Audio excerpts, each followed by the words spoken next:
Man's Search for Meaning, An Introduction to Logotherapy, 4th edition. Author, Viktor E. Frankl. Part 1, Experiences in a Concentration Camp. This book does not claim to be an account of facts and events but of personal experiences, experiences which millions of prisoners have suffered time and again. It is the inside story of a concentration camp, told by one of its survivors. This tale is not concerned with the great horrors, which have already been described often enough, though less often believed, but with the multitude of small torments. In other words, it will try to answer this question: how was everyday life in a concentration camp reflected in the mind of the average prisoner? Most of the events described here did not take place in the large and famous camps, but in the small ones where most of the real extermination took place. This story is not about the suffering and death of great heroes and martyrs, nor is it about the prominent capos prisoners who acted as trustees, having special privileges, or well-known prisoners. Thus it is not so much concerned with the sufferings of the mighty, but with the sacrifices, the crucifixion and the deaths of the great army of unknown and unrecorded victims. It was these common prisoners, who bore no distinguishing marks on their sleeves, whom the capos really despised. While these ordinary prisoners had little or nothing to eat, the capos were never hungry.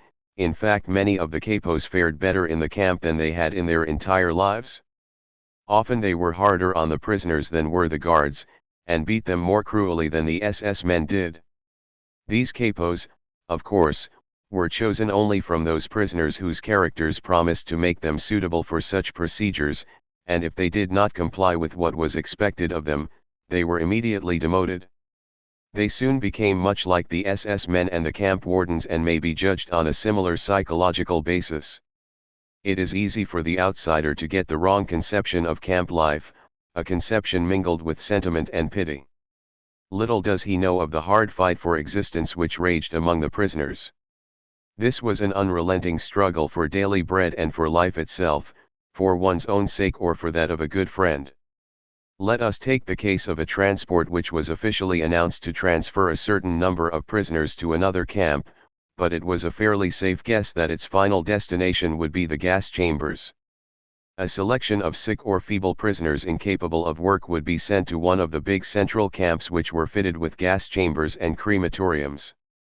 The selection process was the signal for a free fight among all the prisoners, or of group against group. All that mattered was that one's own name and that of one's friend were crossed off the list of victims, though everyone knew that for each man saved another victim had to be found. A definite number of prisoners had to go with each transport. It did not really matter which, since each of them was nothing but a number. On their admission to the camp, at least this was the method in Auschwitz, all their documents had been taken from them, together with their other possessions. Each prisoner, therefore, had had an opportunity to claim a fictitious name or profession, and for various reasons many did this. The authorities were interested only in the captives' numbers.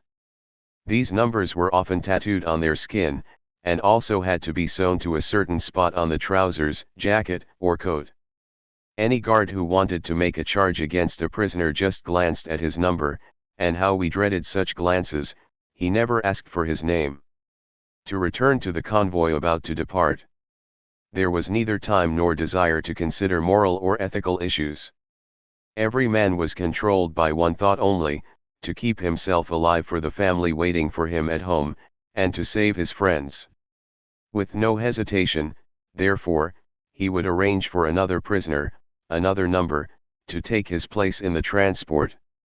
As I have already mentioned, the process of selecting capos was a negative one. Only the most brutal of the prisoners were chosen for this job, although there were some happy exceptions. But apart from the selection of capos which was undertaken by the SS, there was a sort of self-selecting process going on the whole time among all of the prisoners. On the average, only those prisoners could keep alive who, after years of trekking from camp to camp, had lost all scruples in their fight for existence.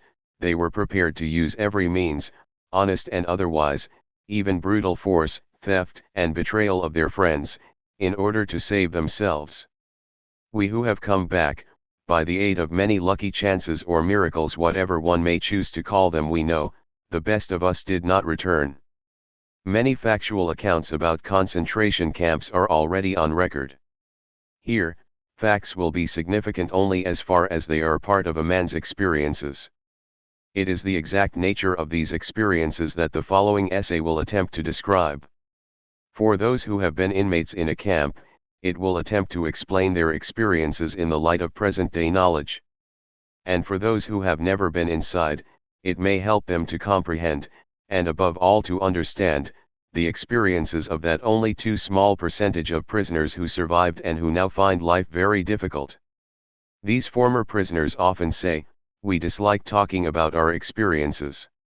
No explanations are needed for those who have been inside, and the others will understand neither how we felt then nor how we feel now. To attempt a methodical presentation of the subject is very difficult, as psychology requires a certain scientific detachment. But does a man who makes his observations while he himself is a prisoner possess the necessary detachment?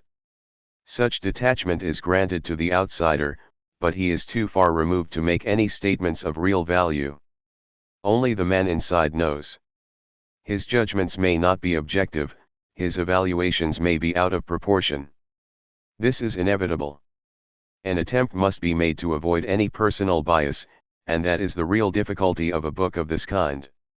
At times it will be necessary to have the courage to tell of very intimate experiences. I had intended to write this book anonymously, using my prison number only. But when the manuscript was completed, I saw that as an anonymous publication it would lose half its value, and that I must have the courage to state my convictions openly. I therefore refrained from deleting any of the passages, in spite of an intense dislike of exhibitionism. I shall leave it to others to distill the contents of this book into dry theories. These might become a contribution to the psychology of prison life, which was investigated after the First World War, and which acquainted us with the syndrome of barbed wire sickness. We are indebted to the Second World War for enriching our knowledge of the psychopathology of the masses, if one may quote a variation of the well-known phrase and title of a book by L. E. Bone, for the war gave us the war of nerves and it gave us the concentration camp.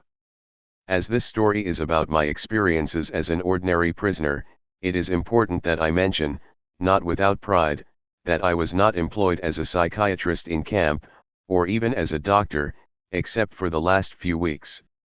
A few of my colleagues were lucky enough to be employed in poorly heated first aid posts supplying bandages made of scraps of waste paper. But I was number 119,104, and most of the time I was digging and laying tracks for railway lines. At one time, my job was to dig a tunnel, without help, for a water main under a road. This feat did not go unrewarded. Just before Christmas 1944, I was presented with a gift of so-called premium coupons. These were issued by the construction firm to which we were practically sold as slaves. The firm paid the camp authorities a fixed price per day, per prisoner.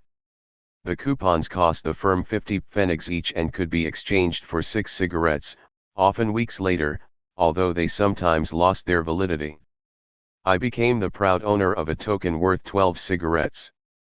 But more important, the cigarettes could be exchanged for 12 soups, and 12 soups were often a very real respite from starvation. The privilege of actually smoking cigarettes was reserved for the capo, who had his assured quota of weekly coupons, or possibly for a prisoner who worked as a foreman in a warehouse or workshop and received a few cigarettes in exchange for doing dangerous jobs. The only exceptions to this were those who had lost the will to live and wanted to enjoy their last days. Thus, when we saw a comrade smoking his own cigarettes, we knew he had given up faith in his strength to carry on, and, once lost, the will to live seldom returned. When one examines the vast amount of material which has been amassed as the result of many prisoners' observations and experiences, 3 phases of the inmate's mental reactions to camp life become apparent: the period following his admission, the period when he is well entrenched in camp routine, and the period following his release and liberation. The symptom that characterizes the first phase is shock. Under certain conditions, shock may even precede the prisoner's formal admission to the camp. I shall give as an example the circumstances of my own admission. 1,500 persons had been traveling by train for several days and nights. There were 80 people in each coach. All had to lie on top of their luggage, the few remnants of their personal possessions.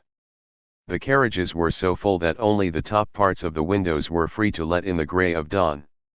Everyone expected the train to head for some munitions factory, in which we would be employed as forced labor. We did not know whether we were still in Silesia or already in Poland. The engine's whistle had an uncanny sound, like a cry for help sent out in commiseration for the unhappy load which it was destined to lead into perdition. Then the train shunted, obviously nearing a main station. Suddenly a cry broke from the ranks of the anxious passengers, "There is a sign, Auschwitz." Everyone's heart missed a beat at that moment. Auschwitz, the very name, stood for all that was horrible: gas chambers, crematoriums, massacres. Slowly, almost hesitatingly, the train moved on as if it wanted to spare its passengers the dreadful realization as long as possible: Auschwitz. With the progressive dawn, the outlines of an immense camp became visible: long stretches of several rows of barbed wire fences, watchtowers, searchlights, and long columns of ragged human figures, grey in the greyness of dawn, trekking along the straight desolate roads, to what destination we did not know. There were isolated shouts and whistles of command. We did not know their meaning. My imagination led me to see gallows with people dangling on them. I was horrified, but this was just as well, because step by step we had to become accustomed to a terrible and immense horror. Eventually we moved into the station. The initial silence was interrupted by shouted commands. We were to hear those rough, shrill tones from then on, over and over again in all the camps. Their sound was almost like the last cry of a victim, and yet there was a difference. It had a rasping hoarseness, as if it came from the throat of a man who had to keep shouting like that, a man who was being murdered again and again. The carriage doors were flung open and a small detachment of prisoners stormed inside. They wore striped uniforms, their heads were shaved, but they looked well fed. They spoke in every possible European tongue, and all with a certain amount of humor, which sounded grotesque under the circumstances. Like a drowning man clutching a straw, my inborn optimism, which has often controlled my feelings even in the most desperate situations, clung to this thought: these prisoners look quite well, they seem to be in good spirits and even laugh. Who knows? I might manage to share their favorable position. In psychiatry there is a certain condition known as delusion of reprieve. The condemned man, immediately before his execution, gets the illusion that he might be reprieved at the very last minute. We, too, clung to shreds of hope and believed to the last moment that it would not be so bad. Just the sight of the red cheeks and round faces of those prisoners was a great encouragement. Little did we know then that they formed a specially chosen elite, who for years had been the receiving squad for new transports as they rolled into the station day after day. They took charge of the new arrivals and their luggage, including scarce items and smuggled jewelry. Auschwitz must have been a strange spot in this Europe of the last years of the war. There must have been unique treasures of gold and silver, platinum and diamonds, not only in the huge storehouses but also in the hands of the SS. 1,500 captives were cooped up in a shed built to accommodate probably 200 at the most. We were cold and hungry and there was not enough room for everyone to squat on the bare ground, let alone to lie down. One 5-ounce piece of bread was our only food in 4 days. Yet I heard the senior prisoners in charge of the shed bargain with one member of the receiving party about a tie-pin made of platinum and diamonds. Most of the profits would eventually be traded for liquor schnapps. I do not remember any more just how many thousands of marks were needed to purchase the quantity of schnapps required for a gay evening, but I do know that those long-term prisoners needed schnapps. Under such conditions, who could blame them for trying to dope themselves? There was another group of prisoners who got liquor supplied in almost unlimited quantities by the SS. These were the men who were employed in the gas chambers and crematoriums, and who knew very well that one day they would be relieved by a new shift of men, and that they would have to leave their enforced role of executioner and become victims themselves. Nearly everyone in our transport lived under the illusion that he would be reprieved, that everything would yet be well. We did not realize the meaning behind the scene that was to follow presently. We were told to leave our luggage in the train and to fall into two lines, women on one side, men on the other, in order to file past a senior SS officer. Surprisingly enough, I had the courage to hide my haversack under my coat. My line filed past the officer, man by man. I realized that it would be dangerous if the officer spotted my bag. He would at least knock me down, I knew that from previous experience. Instinctively, I straightened on approaching the officer, so that he would not notice my heavy load. Then I was face to face with him. He was a tall man who looked slim and fit in his spotless uniform. What a contrast to us, who were untidy and grimy after our long journey. He had assumed an attitude of careless ease, supporting his right elbow with his left hand. His right hand was lifted, and with the forefinger of that hand he pointed very leisurely to the right or to the left. None of us had the slightest idea of the sinister meaning behind that little movement of a man's finger, pointing now to the right and now to the left, but far more frequently to the left. It was my turn. Somebody whispered to me that to be sent to the right side would mean work, the way to the left being for the sick and those incapable of work, who would be sent to a special camp. I just waited for things to take their course, the first of many such times to come. My haversack weighed me down a bit to the left, but I made an effort to walk upright. The SS man looked me over, appeared to hesitate, then put both his hands on my shoulders.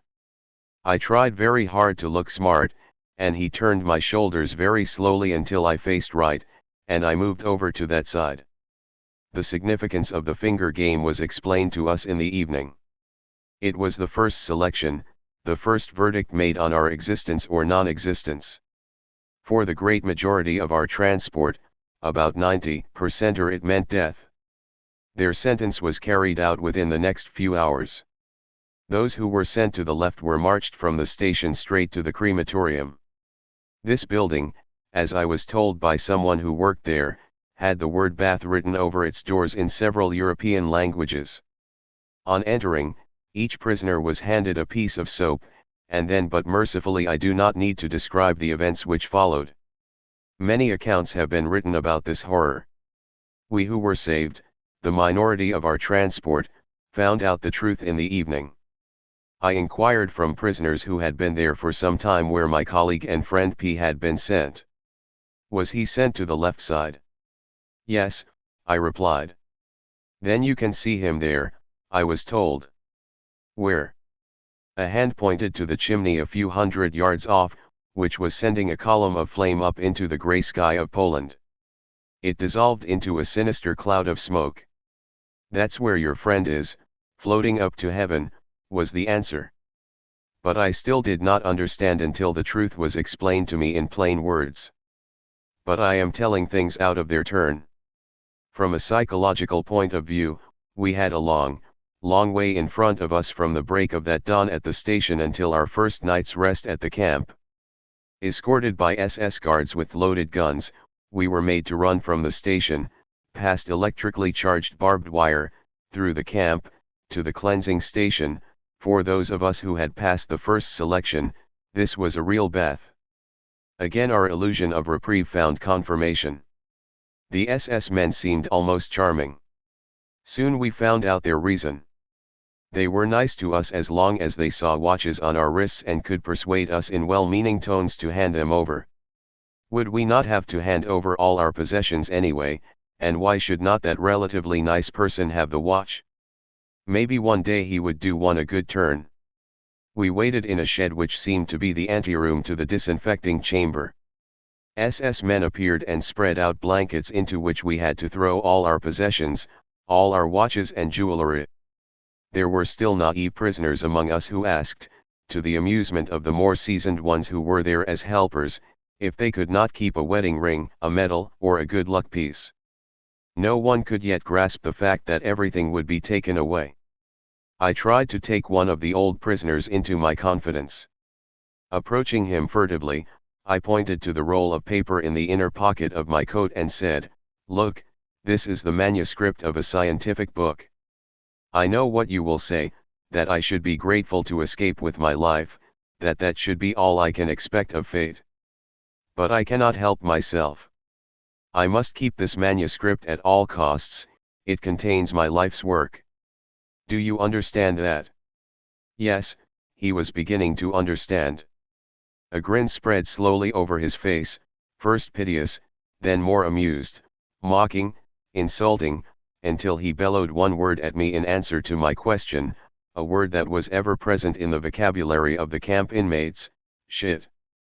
At that moment I saw the plain truth and did what marked the culminating point of the first phase of my psychological reaction: I struck out my whole former life.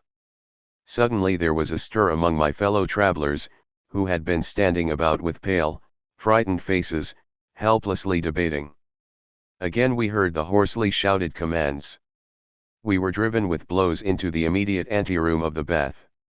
There we assembled around an SS man who waited until we had all arrived. Then he said, "I will give you 2 minutes, and I shall time you by my watch. In these 2 minutes you will get fully undressed and drop everything on the floor where you are standing. You will take nothing with you except your shoes, your belt, or suspenders, and possibly a truss. I am starting to count now." With unthinkable haste, people tore off their clothes. As the time grew shorter, they became increasingly nervous and pulled clumsily at their underwear, belts, and shoelaces.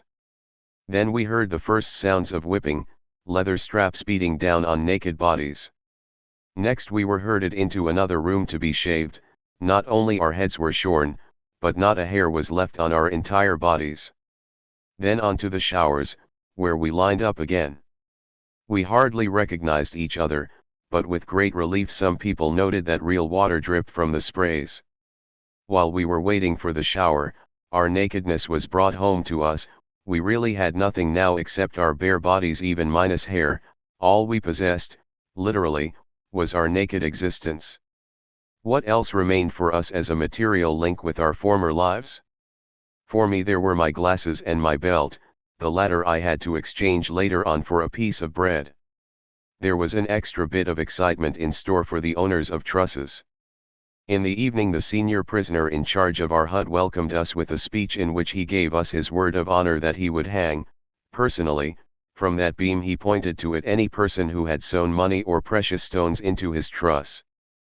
Proudly he explained that as a senior inhabitant the camp laws entitled him to do so. Where our shoes were concerned, matters were not so simple. Although we were supposed to keep them, those who had fairly decent pairs had to give them up after all and were given in exchange shoes that did not fit. In for real trouble were those prisoners who had followed the apparently well-meant advice, given in the anteroom, of the senior prisoners and had shortened their jackboots by cutting the tops off, then smearing soap on the cut edges to hide the sabotage. The SS men seemed to have waited for just that. All suspected of this crime had to go into a small adjoining room. After a time we again heard the lashings of the strap, and the screams of tortured men. This time it lasted for quite a while. Thus the illusions some of us still held were destroyed one by one, and then, quite unexpectedly, most of us were overcome by a grim sense of humor. We knew that we had nothing to lose except our so ridiculously naked lives. When the showers started to run, we all tried very hard to make fun, both about ourselves and about each other. After all, real water did flow from the sprays. Apart from that strange kind of humor, another sensation seized us: curiosity. I have experienced this kind of curiosity before, as a fundamental reaction towards certain strange circumstances. When my life was once endangered by a climbing accident, I felt only one sensation at the critical moment: curiosity as to whether I should come out of it alive or with a fractured skull or some other injuries. Cold curiosity predominated even in Auschwitz, somehow detaching the mind from its surroundings, which came to be regarded with a kind of objectivity. At that time one cultivated the state of mind as a means of protection. We were anxious to know what would happen next, and what would be the consequence, for example, of our standing in the open air, in the chill of late autumn, stark naked, and still wet from the showers. In the next few days our curiosity evolved into surprise that we did not catch cold. There were many similar surprises in store for new arrivals. The medical men among us learned first of all, textbooks tell lies. Somewhere it is said that man cannot exist without sleep for more than a stated number of hours. Quite wrong. I had been convinced that there were certain things I just could not do. I could not sleep without this, or I could not live with that or the other. The first night in Auschwitz we slept in beds which were constructed in tiers. On each tier, measuring about 6½ to 8 feet, slept 9 men, directly on the boards. 2 blankets were shared by each 9 men. We could, of course, lie only on our sides, crowded and huddled against each other, which had some advantages because of the bitter cold. Though it was forbidden to take shoes up to the bunks, some people did use them secretly as pillows in spite of the fact that they were caked with mud. Otherwise one's head had to rest on the crook of an almost dislocated arm. And yet sleep came and brought oblivion and relief from pain for a few hours. I would like to mention a few similar surprises on how much we could endure. We were unable to clean our teeth, and yet, in spite of that and a severe vitamin deficiency, we had healthier gums than ever before. We had to wear the same shirts for half a year, until they had lost all appearance of being shirts. For days we were unable to wash, even partially, because of frozen water pipes, and yet the sores and abrasions on hands which were dirty from work in the soil did not suppurate, that is, unless there was frostbite. Or for instance, a light sleeper, who used to be disturbed by the slightest noise in the next room, now found himself lying pressed against a comrade who snored loudly a few inches from his ear and yet slept quite soundly through the noise. If someone now asked of us the truth of Dostoevsky's statement that flatly defines man as a being who can get used to anything, we would reply, yes, a man can get used to anything, but do not ask us how. But our psychological investigations have not taken us that far yet, neither had we prisoners reached that point. We were still in the first phase of our psychological reactions. The thought of suicide was entertained by nearly everyone, if only for a brief time. It was born of the hopelessness of the situation, the constant danger of death looming over us daily and hourly, and the closeness of the death suffered by many of the others. From personal convictions which will be mentioned later, I made myself a firm promise, on my first evening in camp, that I would not run into the wire. This was a phrase used in camp to describe the most popular method of suicide, touching the electrically charged barbed wire fence. It was not entirely difficult for me to make this decision. There was little point in committing suicide, since, for the average inmate, life expectation, calculating objectively and counting all likely chances, was very poor. He could not with any assurance expect to be among the small percentage of men who survived all the selections. The prisoner of Auschwitz, in the first phase of shock, did not fear death. Even the gas chambers lost their horrors for him after the first few days. After all, they spared him the act of committing suicide. Friends whom I have met later have told me that I was not one of those whom the shock of admission greatly depressed.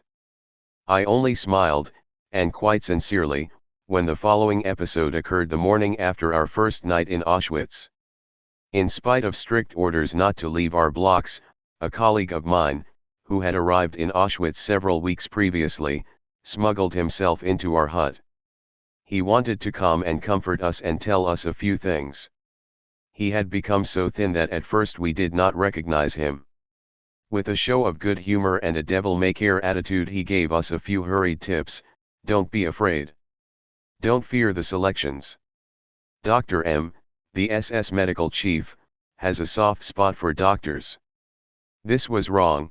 My friend's kindly words were misleading.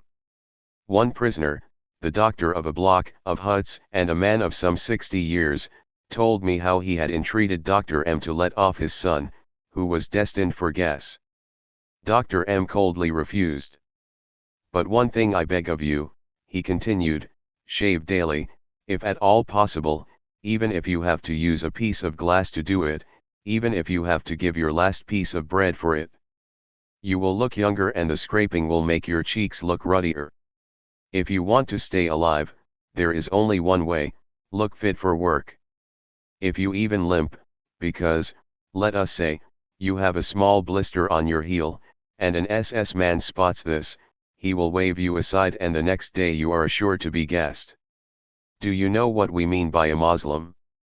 A man who looks miserable, down and out, sick and emaciated, and who cannot manage hard physical labor any longer, that is a Muslim.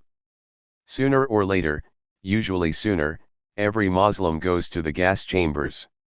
Therefore, remember, shave, stand, and walk smartly, then you need not be afraid of gas.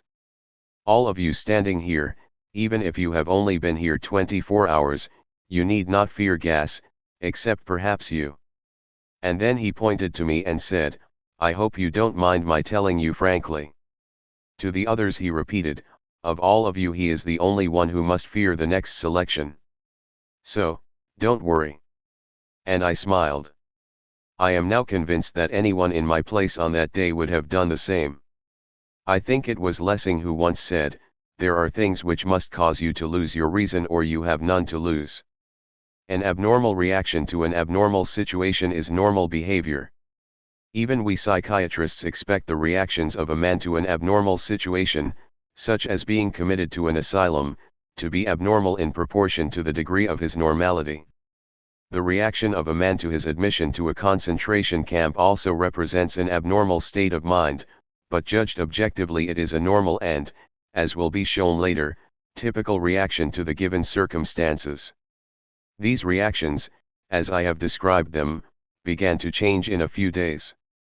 The prisoner passed from the first to the second phase, the phase of relative apathy, in which he achieved a kind of emotional death. Apart from the already described reactions, the newly arrived prisoner experienced the tortures of other most painful emotions, all of which he tried to deaden. First of all, there was his boundless longing for his home and his family. This often could become so acute that he felt himself consumed by longing. Then there was disgust with all the ugliness which surrounded him, even in its mere external forms. Most of the prisoners were given a uniform of rags which would have made a scarecrow elegant by comparison. Between the huts in the camp lay pure filth, and the more one worked to clear it away, the more one had to come in contact with it. It was a favorite practice to detail a new arrival to a work group whose job was to clean the latrines and remove the sewage. If, as usually happened, some of the excrement splashed into his face during its transport over bumpy fields, any sign of disgust by the prisoner or any attempt to wipe off the filth would only be punished with a blow from a capo. And thus the mortification of normal reactions was hastened. At first the prisoner looked away if he saw the punishment parades of another group. He could not bear to see fellow prisoners march up and down for hours in the mire, their movements directed by blows. Days or weeks later things changed. Early in the morning, when it was still dark, the prisoner stood in front of the gate with his detachment, ready to march. He heard a scream and saw how 34-man search for meaning a comrade was knocked down, pulled to his feet again, and knocked down once more, and why? He was feverish but had reported to sick bay at an improper time. He was being punished for this irregular attempt to be relieved of his duties. But the prisoner who had passed into the second stage of his psychological reactions did not avert his eyes any more. By then his feelings were blunted, and he watched unmoved. Another example, he found himself waiting at sickbay, hoping to be granted 2 days of light work inside the camp because of injuries or perhaps edema or fever. He stood unmoved while a 12-year-old boy was carried in who had been forced to stand at attention for hours in the snow or to work outside with bare feet because there were no shoes for him in the camp. His toes had become frostbitten, and the doctor on duty picked off the black gangrenous stumps with tweezers, one by one. Disgust, horror, and pity are emotions that our spectator could not really feel anymore. The sufferers, the dying, and the dead, became such commonplace sights to him after a few weeks of camp life that they could not move him anymore. I spent some time in a hut for typhus patients who ran very high temperatures and were often delirious, many of them moribund. After one of them had just died, I watched without any emotional upset the scene that followed, which was repeated over and over again with each death. One by one the prisoners approached the still warm body. One grabbed the remains of a messy meal of potatoes, another decided that the corpse's wooden shoes were an improvement on his own, and exchanged them. A third man did the same with the dead man's coat, and another was glad to be able to secure some, just imagine, genuine string. All this I watched with unconcern.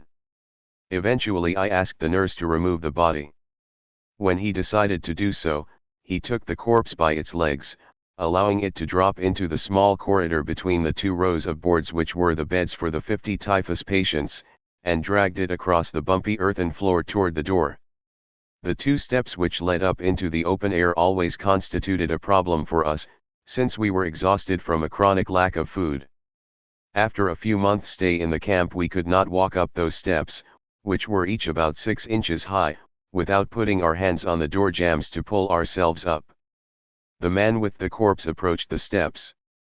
Wearily he dragged himself up.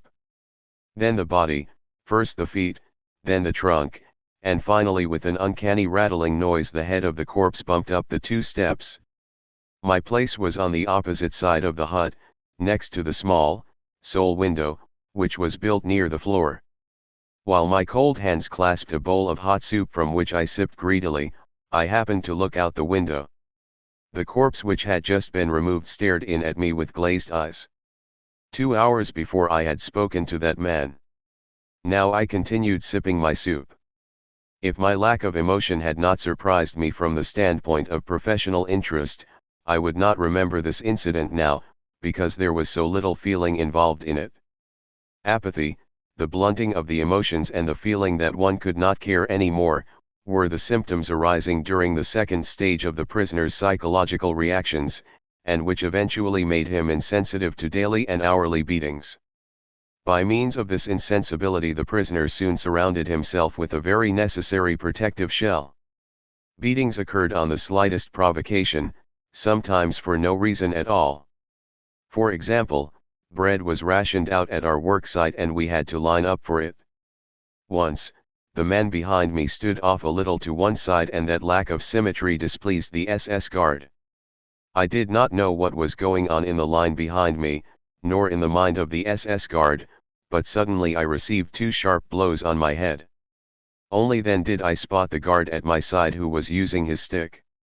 At such a moment it is not the physical pain which hurts the most, and this applies to adults as much as to punished children, it is the mental agony caused by the injustice, the unreasonableness of it all.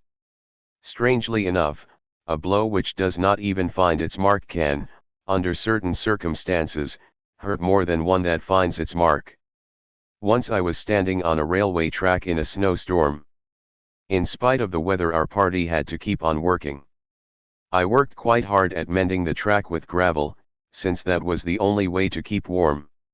For only one moment I paused to get my breath and to lean on my shovel. Unfortunately the guard turned around just then and thought I was loafing. The pain he caused me was not from any insults or any blows. That guard did not think it worth his while to say anything, not even a swear word, to the ragged, emaciated figure standing before him, which probably reminded him only vaguely of a human form. Instead, he playfully picked up a stone and threw it at me. That, to me, seemed the way to attract the attention of a beast, to call a domestic animal back to its job, a creature with which you have so little in common that you do not even punish it. The most painful part of beatings is the insult which they imply. At one time we had to carry some long, heavy girders over icy tracks.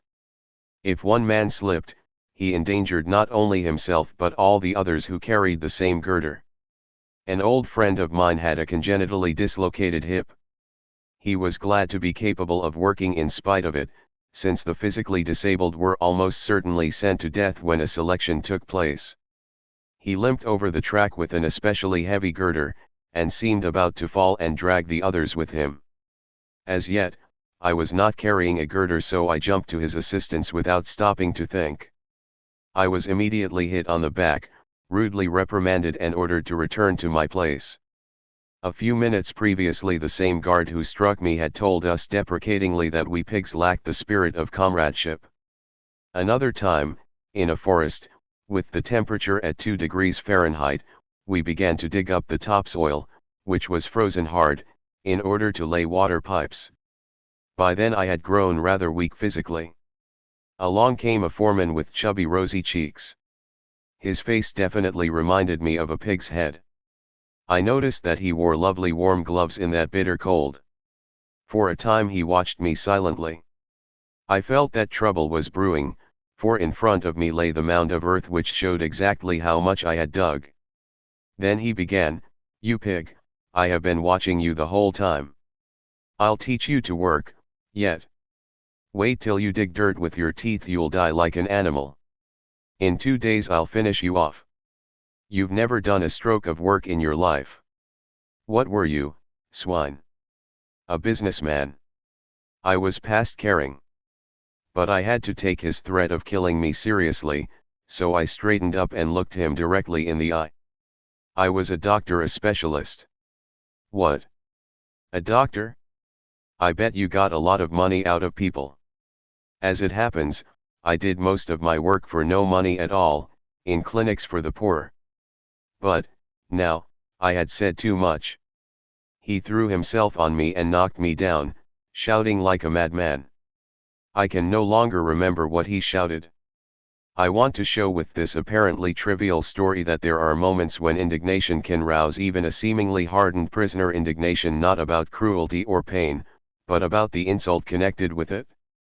That time blood rushed to my head because I had to listen to a man judge my life who had so little idea of it, a man, I must confess. The following remark, which I made to my fellow prisoners after the scene, afforded me childish relief, who looked so vulgar and brutal that the nurse in the outpatient ward in my hospital would not even have admitted him to the waiting room.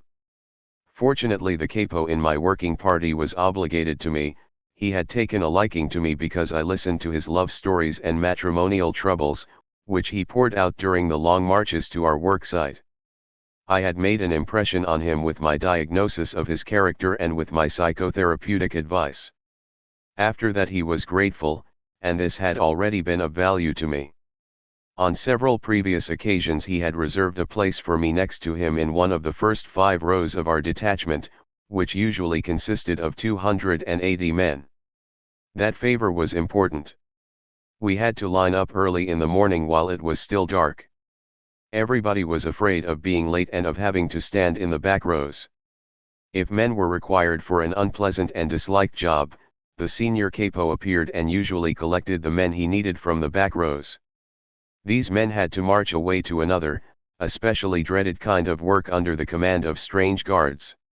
Occasionally the senior capo chose men from the first 5 rows, just to catch those who tried to be clever. All protests and entreaties were silenced by a few well-aimed kicks, and the chosen victims were chased to the meeting place with shouts and blows. However, as long as my capo felt the need of pouring out his heart, this could not happen to me. I had a guaranteed place of honor next to him. But there was another advantage, too. Like nearly all the camp inmates, I was suffering from edema. My legs were so swollen and the skin on them so tightly stretched that I could scarcely bend my knees. I had to leave my shoes unlaced in order to make them fit my swollen feet. There would not have been space for socks even if I had had any. So my partly bare feet were always wet and my shoes always full of snow. This, of course, caused frostbite and chilblains. Every single step became real torture. Clumps of ice formed on our shoes during our marches over snow-covered fields. Over and again men slipped and those following behind stumbled on top of them. Then the column would stop for a moment, but not for long. One of the guards soon took action and worked over the men with the butt of his rifle to make them get up quickly. The more to the front of the column you were, the less often you were disturbed by having to stop and then to make up for lost time by running on your painful feet. I was very happy to be the personally appointed physician to His Honor the Capo, and to march in the first row at an even pace.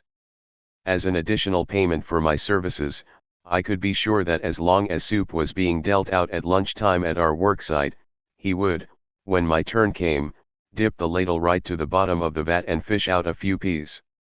This capo, a former army officer, even had the courage to whisper to the foreman, whom I had quarreled with, that he knew me to be an unusually good worker. That didn't help matters, but he nevertheless managed to save my life, one of the many times it was to be saved. The day after the episode with the foreman, he smuggled me into another work party. There were foremen who felt sorry for us and who did their best to ease our situation, at least at the building site. But even they kept on reminding us that an ordinary laborer did several times as much work as we did, and in a shorter time. But they did see reason if they were told that a normal workman did not live on 10-1/2 ounces of bread. Theoretically, actually we often had less, and 13/4 pints of thin soup per day, that a normal laborer did not live under the mental stress we had to submit to, not having news of our families, who had either been sent to another camp or gassed right away, that a normal workman was not threatened by death continuously, daily and hourly. I even allowed myself to say once to a kindly foreman, "If you could learn from me how to do a brain operation in as short a time as I am learning this road work from you, I would have great respect for you." And he grinned. I shall never forget how I was roused one night by the groans of a fellow prisoner, who threw himself about in his sleep, obviously having a horrible nightmare. Since I had always been especially sorry for people who suffered from fearful dreams or deliria, I wanted to wake the poor man. Suddenly I drew back the hand which was ready to shake him, frightened at the thing I was about to do. At that moment I became intensely conscious of the fact that no dream, no matter how horrible, could be as bad as the reality of the camp which surrounded us, and to which I was about to recall him. Apathy, the main symptom of the second phase, was a necessary mechanism of self-defense. Reality dimmed, and all efforts and all emotions were cantered on one task, preserving one's own life and that of the other fellow. It was typical to hear the prisoners, while they were being herded back to camp from their work sites in the evening, sigh with relief and say, "Well, another day is over." It can be readily understood that such a state of strain, coupled with the constant necessity of concentrating on the task of staying alive, forced the prisoner's inner life down to a primitive level. Several of my colleagues in camp who were trained in psychoanalysis often spoke of a regression in the camp inmate, a retreat to a more primitive form of mental life. His wishes and desires became obvious in his dreams. What did the prisoner dream about most frequently? Of bread, cake, cigarettes, and nice warm baths. The lack of having these simple desires satisfied led him to seek wish fulfillment in dreams. Whether these dreams did any good is another matter. The dreamer had to wake from them to the reality of camp life, and to the terrible contrast between that and his dream illusions. Because of the high degree of undernourishment which the prisoners suffered, it was natural that the desire for food was the major primitive instinct around which mental life cantered. Let us observe the majority of prisoners when they happened to work near each other and were, for once, not closely watched. They would immediately start discussing food. One fellow would ask another working next to him in the ditch what his favorite dishes were. Then they would exchange recipes and plan the menu for the day when they would have a reunion, the day in a distant future when they would be liberated and returned home. They would go on and on, picturing it all in detail, until suddenly a warning was passed down the trench, usually in the form of a special password or number: "The guard is coming." I always regarded the discussions about food as dangerous. Is it not wrong to provoke the organism with such detailed and effective pictures of delicacies when it has somehow managed to adapt itself to extremely small rations and low calories? Though it may afford momentary psychological relief, it is an illusion which physiologically, surely, must not be without danger. During the later part of our imprisonment, the daily ration consisted of very watery soup given out once daily, and the usual small bread ration.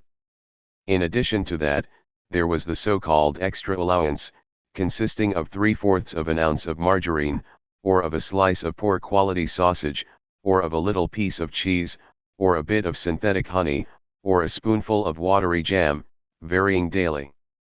In calories, This diet was absolutely inadequate, especially taking into consideration our heavy manual work and our constant exposure to the cold in inadequate clothing.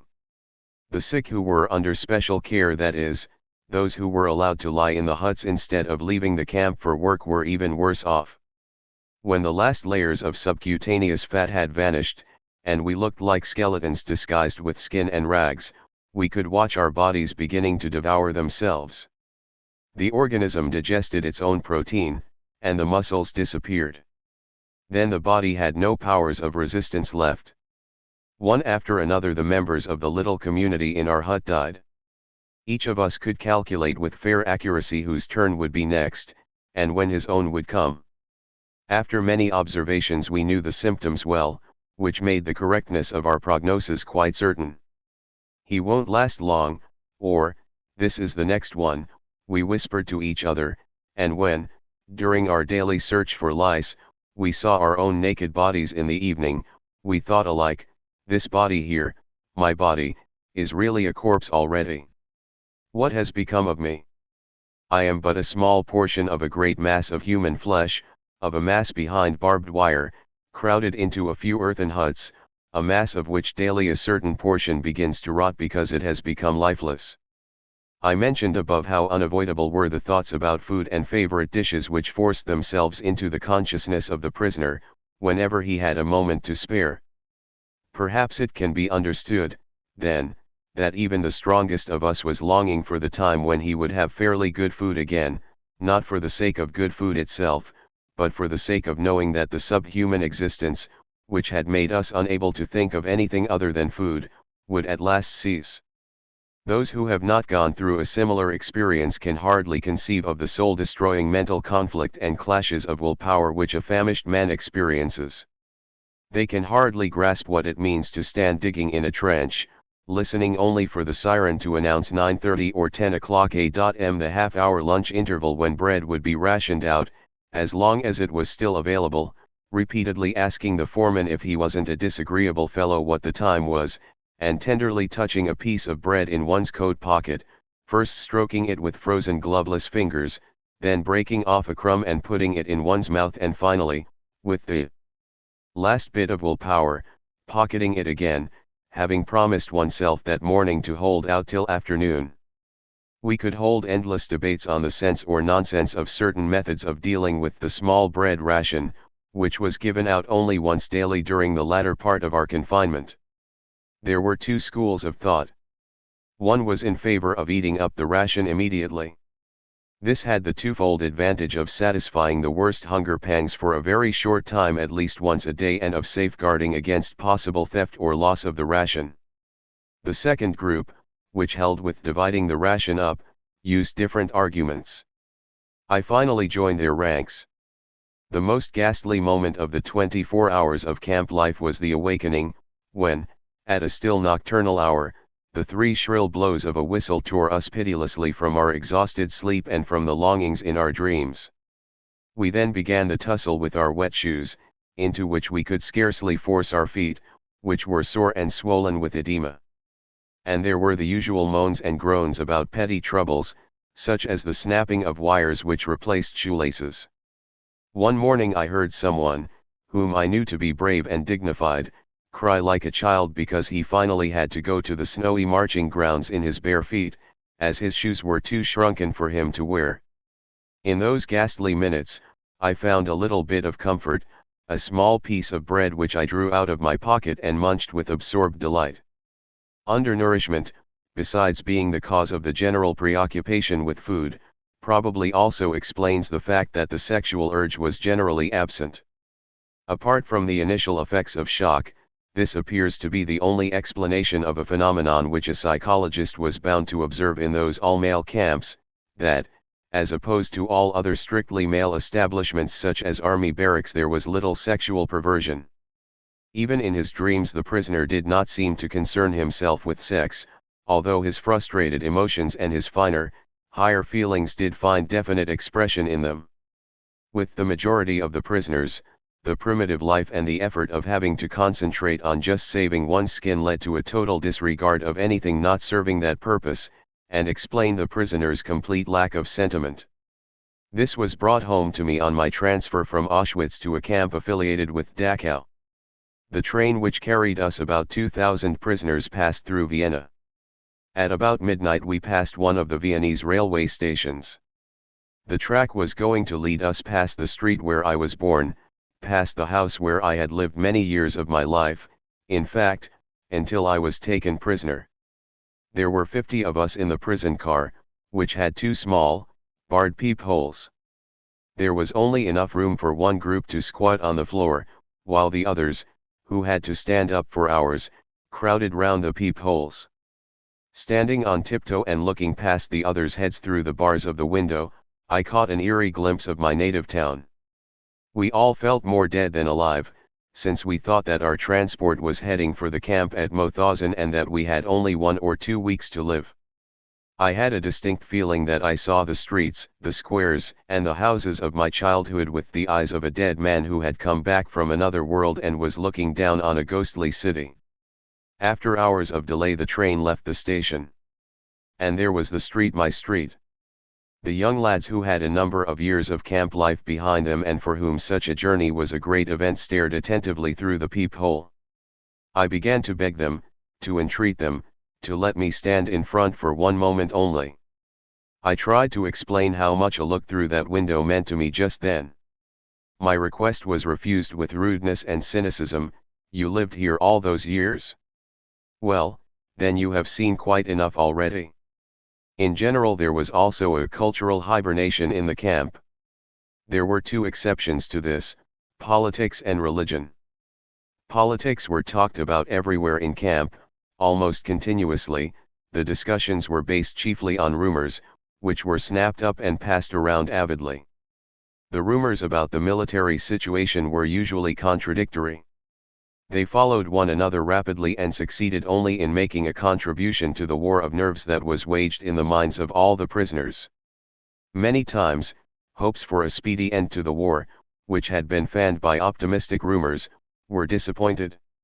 Some men lost all hope, but it was the incorrigible optimists who were the most irritating companions. The religious interest of the prisoners, as far and as soon as it developed, was the most sincere imaginable. The depth and vigor of religious belief often surprised and moved a new arrival. Most impressive in this connection were improvised prayers or services in the corner of a hut, or in the darkness of the locked cattle truck in which we were brought back from a distant worksite, tired, hungry and frozen in our ragged clothing. In the winter and spring of 1945 there was an outbreak of typhus which infected nearly all the prisoners. The mortality was great among the weak, who had to keep on with their hard work as long as they possibly could. The quarters for the sick were most inadequate. There were practically no medicines or attendants.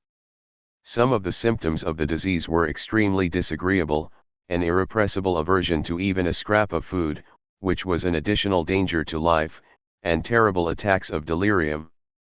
The worst case of delirium was suffered by a friend of mine who thought that he was dying and wanted to pray. In his delirium he could not find the words to do so. To avoid these attacks of delirium, I tried, as did many of the others, to keep awake for most of the night. For hours I composed speeches in my mind. Eventually I began to reconstruct the manuscript which I had lost in the disinfection chamber of Auschwitz, and scribbled the key words in shorthand on tiny scraps of paper. Occasionally a scientific debate developed in camp. Once I witnessed something I had never seen, even in my normal life, although it lay somewhat near my own professional interests, a spiritualistic séance.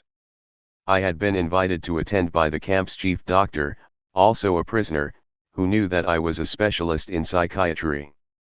The meeting took place in his small, private room in the sick quarters. A small circle had gathered, among them, quite illegally, the warrant officer from the sanitation squad. One man began to invoke the spirits with a kind of prayer. The camp's clerk sat in front of a blank sheet of paper, without any conscious intention of writing. During the next 10 minutes, after which time the séance was terminated because of the medium's failure to conjure the spirits to appear, his pencil slowly drew lines across the paper, forming quite legibly VV. It was asserted that the clerk had never learned Latin and that he had never before heard the words Vi victis, woe to the vanquished. In my opinion he must have heard them once in his life, without recollecting them, and they must have been available to the spirit of his subconscious mind, at that time, a few months before our liberation and the end of the war. In spite of all the enforced physical and mental primitiveness of the life in a concentration camp, it was possible for spiritual life to deepen. Sensitive people who were used to a rich intellectual life may have suffered much pain. They were often of a delicate constitution, but the damage to their inner selves was less. They were able to retreat from their terrible surroundings to a life of inner riches and spiritual freedom. Only in this way can one explain the apparent paradox that some prisoners of a less hardy makeup often seem to survive camp life better than did those of a robust nature. In order to make myself clear, I am forced to fall back on personal experience. Let me tell what happened on those early mornings when we had to march to our worksite. There were shouted commands: detachment, forward march. Left 2-3-4. Left 2-3-4. Left 2-3-4. Left 2-3-4. First man about, left and left and left and left. Caps off. These words sound in my ears even now. At the order caps off, we passed the gate of the camp, and searchlights were trained upon us. Whoever did not march smartly got a kick. And worse off was the man who, because of the cold, had pulled his cap back over his ears before permission was given. We stumbled on in the darkness, over big stones and through large puddles, along the one road leading from the camp.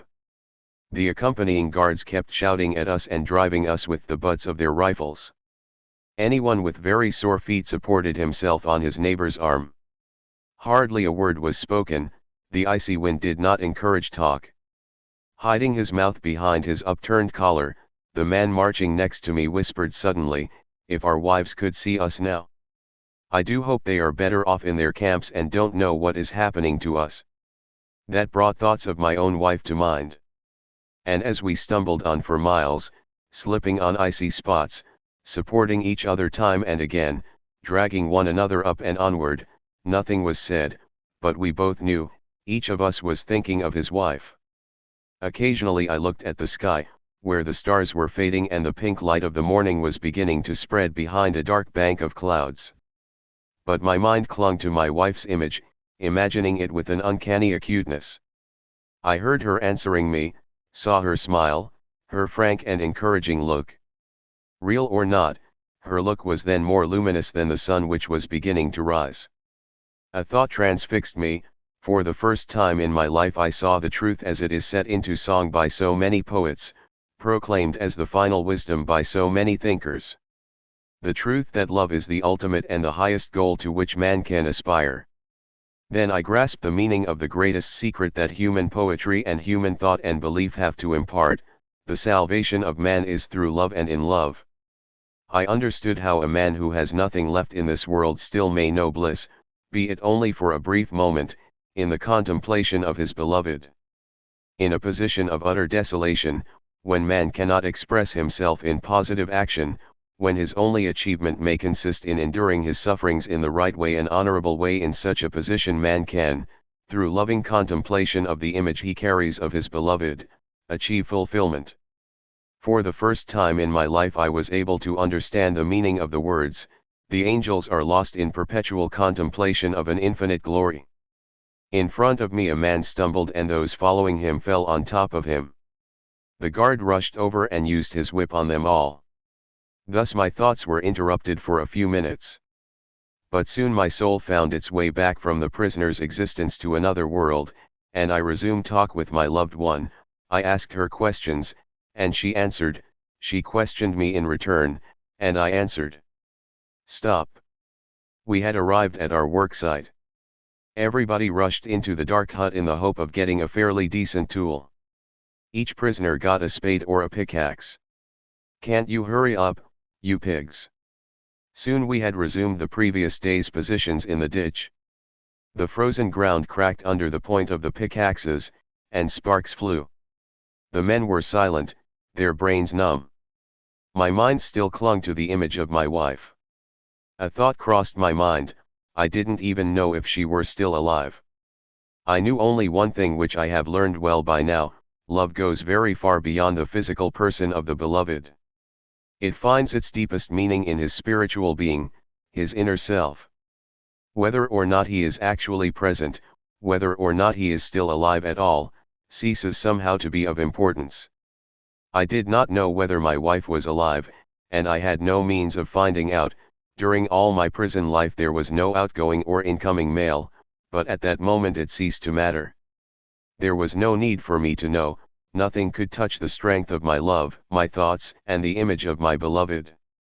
Had I known then that my wife was dead, I think that I would still have given myself, undisturbed by that knowledge, to the contemplation of her image, and that my mental conversation with her would have been just as vivid and just as satisfying.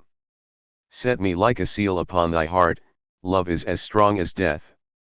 This intensification of inner life helped the prisoner find a refuge from the emptiness, desolation, and spiritual poverty of his existence, by letting him escape into the past. When given free rein, his imagination played with past events, often not important ones, but minor happenings and trifling things. His nostalgic memory glorified them and they assumed a strange character. Their world and their existence seemed very distant and the spirit reached out for them longingly. In my mind I took bus rides, unlocked the front door of my apartment, answered my telephone, switched on the electric lights. Our thoughts often cantered on such details, and these memories could move one to tears. As the inner life of the prisoner tended to become more intense, he also experienced the beauty of art and nature as never before. Under their influence he sometimes even forgot his own frightful circumstances. If someone had seen our faces on the journey from Auschwitz to a Bavarian camp as we beheld the mountains of Salzburg with their summits glowing in the sunset, through the little barred windows of the prison carriage, he would never have believed that those were the faces of men who had given up all hope of life and liberty. Despite that factor, or maybe because of it, we were carried away by nature's beauty, which we had missed for so long. In camp, too, a man might draw the attention of a comrade working next to him to a nice view of the setting sun shining through the tall trees of the Bavarian woods, as in the famous watercolor by Dyer, the same woods in which we had built an enormous, hidden munitions plant. One evening, when we were already resting on the floor of our hut, dead tired, soup bowls in hand, a fellow prisoner rushed in and asked us to run out to the assembly grounds and see the wonderful sunset. Standing outside we saw sinister clouds glowing in the west and the whole sky alive with clouds of ever-changing shapes and colors, from steel blue to blood red. The desolate grey mud huts provided a sharp contrast, while the puddles on the muddy ground reflected the glowing sky. Then, after minutes of moving silence, one prisoner said to another, "How beautiful the world could be." Another time we were at work in a trench. The dawn was grey around us, grey was the sky above, grey the snow in the pale light of dawn, grey the rags in which my fellow prisoners were clad, and grey their faces. I was again conversing silently with my wife, or perhaps I was struggling to find the reason for my sufferings, my slow dying. In a last violent protest against the hopelessness of imminent death, I sensed my spirit piercing through the enveloping gloom. I felt it transcend that hopeless, meaningless world, and from somewhere I heard a victorious yes in answer to my question of the existence of an ultimate purpose. At that moment a light was lit in a distant farmhouse, which stood on the horizon as if painted there, in the midst of the miserable grey of a dawning morning in Bavaria. Et lux in tenebris lucet, and the light shineth in the darkness. For hours I stood hacking at the icy ground. The guard passed by, insulting me, and once again one communed with my beloved. More and more I felt that she was present, that she was with me. I had the feeling that I was able to touch her, able to stretch out my hand and grasp hers. The feeling was very strong, she was there. Then, at that very moment, a bird flew down silently and perched just in front of me, on the heap of soil which I had dug up from the ditch, and looked steadily at me. Earlier, I mentioned art. Is there such a thing in a concentration camp? It rather depends on what one chooses to call art.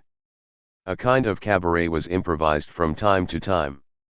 A hut was cleared temporarily, a few wooden benches were pushed or nailed together and a program was drawn up. In the evening those who had fairly good positions in camp, the capos and the workers who did not have to leave camp on distant marches, assembled there. They came to have a few laughs or perhaps to cry a little, anyway, to forget.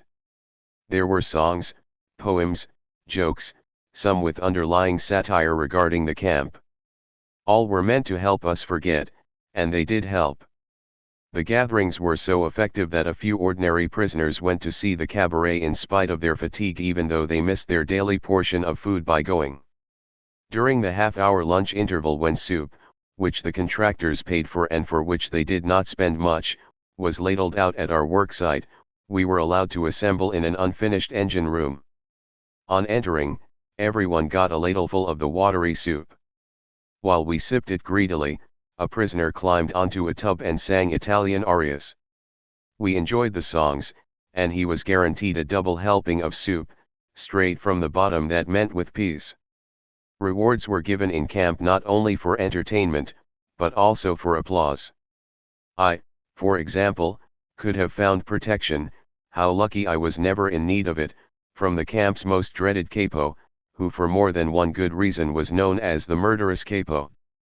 This is how it happened. One evening I had the great honor of being invited again to the room where the spiritualistic séance had taken place. There were gathered the same intimate friends of the chief doctor and, most illegally, the warrant officer from the sanitation squad was again present. The murderous capo entered the room by chance, and he was asked to recite one of his poems, which had become famous, or infamous, in camp. He did not need to be asked twice and quickly produced a kind of diary from which he began to read samples of his art. I bit my lips till they hurt in order to keep from laughing at one of his love poems, and very likely that saved my life. Since I was also generous with my applause, my life might have been saved even had I been detailed to his working party, to which I had previously been assigned for one day. A day that was quite enough for me. It was useful, anyway, to be known to the murderous capo from a favorable angle. So I applauded as hard as I could. Generally speaking, of course, any pursuit of art in camp was somewhat grotesque. I would say that the real impression made by anything connected with art arose only from the ghost-like contrast between the performance and the background of desolate camp life. I shall never forget how I awoke from the deep sleep of exhaustion on my second night in Auschwitz, roused by music. The senior warden of the hut had some kind of celebration in his room, which was near the entrance of the hut.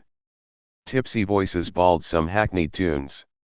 Suddenly there was a silence, and into the night a violin sang a desperately sad tango, an unusual tune not spoiled by frequent playing.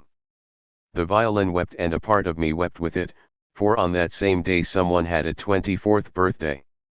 That someone lay in another part of the Auschwitz camp, possibly only a few hundred or 1,000 yards away, and yet completely out of reach. That someone was my wife. To discover that there was any semblance of art in a concentration camp must be surprise enough for an outsider, but he may be even more astonished to hear that one could find a sense of humor there as well, of course, only the faint trace of one, and then only for a few seconds or minutes. Humor was another of the soul's weapons in the fight for self-preservation. It is well known that humor, more than anything else in the human makeup, can afford an aloofness and an ability to rise above any situation, even if only for a few seconds. I practically trained a friend of mine who worked next to me on the building site to develop a sense of humor. I suggested to him that we would promise each other to invent at least one amusing story daily, about some incident that could happen one day after our liberation. He was a surgeon and had been an assistant on the staff of a large hospital. So I once tried to get him to smile by describing to him how he would be unable to lose the habits of camp life when he returned to his former work. On the building site, especially when the supervisor made his tour of inspection, the foreman encouraged us to work faster by shouting, "Action! Action!" I told my friend, "One day you will be back in the operating room, performing a big abdominal operation." Suddenly an orderly will rush in announcing the arrival of the senior surgeon by shouting, "Action! Action!" Sometimes the other men invented amusing dreams about the future, such as forecasting that during a future dinner engagement they might forget themselves when the soup was served and beg the hostess to ladle it from the bottom.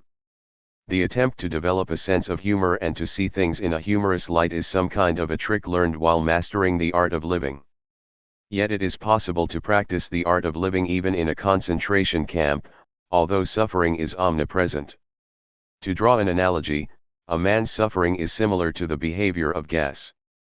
If a certain quantity of gas is pumped into an empty chamber, it will fill the chamber completely and evenly, no matter how big the chamber. Thus suffering completely fills the human soul and conscious mind, no matter whether the suffering is great or little. Therefore the size of human suffering is absolutely relative. It also follows that a very trifling thing can cause the greatest of joys. Take as an example something that happened on our journey from Auschwitz to the camp affiliated with Dachau. We had all been afraid that our transport was heading for the Mauthausen camp. We became more and more tense as we approached a certain bridge over the Danube which the train would have to cross to reach Mauthausen, according to the statement of experienced traveling companions. Those who have never seen anything similar cannot possibly imagine the dance of joy performed in the carriage by the prisoners when they saw that our transport was not crossing the bridge and was instead heading only for Dachau. And again, what happened on our arrival in that camp, after a journey lasting 2 days and 3 nights? There had not been enough room for everybody to crouch on the floor of the carriage at the same time. The majority of us had to stand all the way, while a few took turns at squatting on the scanty straw which was soaked with human urine. When we arrived, the first important news that we heard from older prisoners was that this comparatively small camp, its population was 2,500, had no oven, no crematorium, no gas. That meant that a person who had become a Muslim could not be taken straight to the gas chamber, but would have to wait until a so-called sick convoy had been arranged to return to Auschwitz. This joyful surprise put us all in a good mood. The wish of the senior warden of our hut in Auschwitz had come true. We had come, as quickly as possible, to a camp which did not have a chimney unlike Auschwitz. We laughed and cracked jokes in spite of, and during, all we had to go through in the next few hours. When we knew arrivals were counted, one of us was missing. So we had to wait outside in the rain and cold wind until the missing man was found. He was at last discovered in a hut, where he had fallen asleep from exhaustion. Then the roll call was turned into a punishment parade.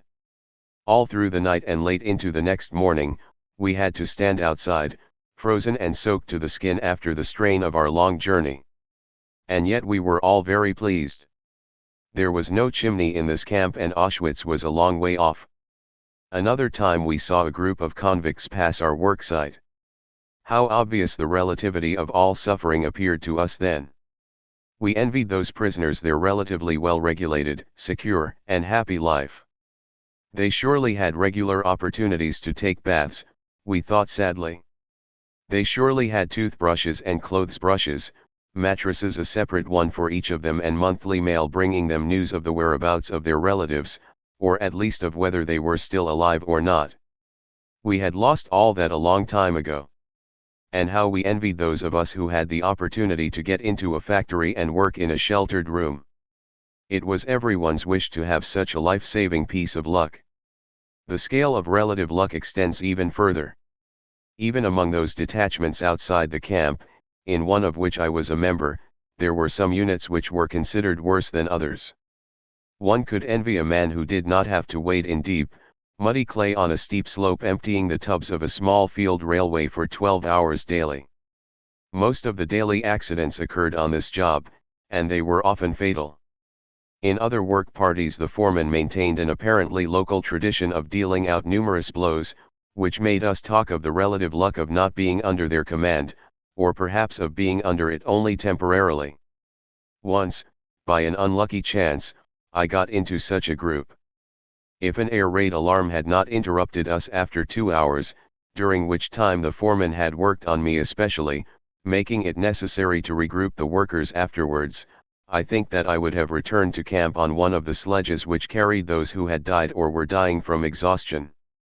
No one can imagine the relief that the siren can bring in such a situation, not even a boxer who has heard the bell signifying the finish of a round and who is thus saved at the last minute from the danger of a knockout. We were grateful for the smallest of mercies. We were glad when there was time to delouse before going to bed, although in itself this was no pleasure, as it meant standing naked in an unheated hut where icicles hung from the ceiling. But we were thankful if there was no air raid alarm during this operation and the lights were not switched off. If we could not do the job properly, we were kept awake half the night. The meager pleasures of camp life provided a kind of negative happiness, freedom from suffering, as Schopenhauer put it, and even that in a relative way only. Real positive pleasures, even small ones, were very few. I remember drawing up a kind of balance sheet of pleasures one day and finding that in many past weeks I had experienced only 2 pleasurable moments. One occurred when, on returning from work, I was admitted to the cookhouse after a long wait and was assigned to the line filing up to prisoner cook F. He stood behind one of the huge pans and ladled soup into the bowls which were held out to him by the prisoners, who hurriedly filed past. He was the only cook who did not look at the men whose bowls he was filling, the only cook who dealt out the soup equally, regardless of recipient, and who did not make favorites of his personal friends or countrymen, picking out the potatoes for them, while the others got watery soup skimmed from the top. But it is not for me to pass judgment on those prisoners who put their own people above everyone else. Who can throw a stone at a man who favors his friends under circumstances when, sooner or later, it is a question of life or death? No man should judge unless he asks himself in absolute honesty whether in a similar situation he might not have done the same. Long after I had resumed normal life again, that means a long time after my release from camp, somebody showed me an illustrated weekly with photographs of prisoners lying crowded on their bunks, staring dully at a visitor. Isn't this terrible, the dreadful staring faces, everything about it? Why? I asked, for I genuinely did not understand.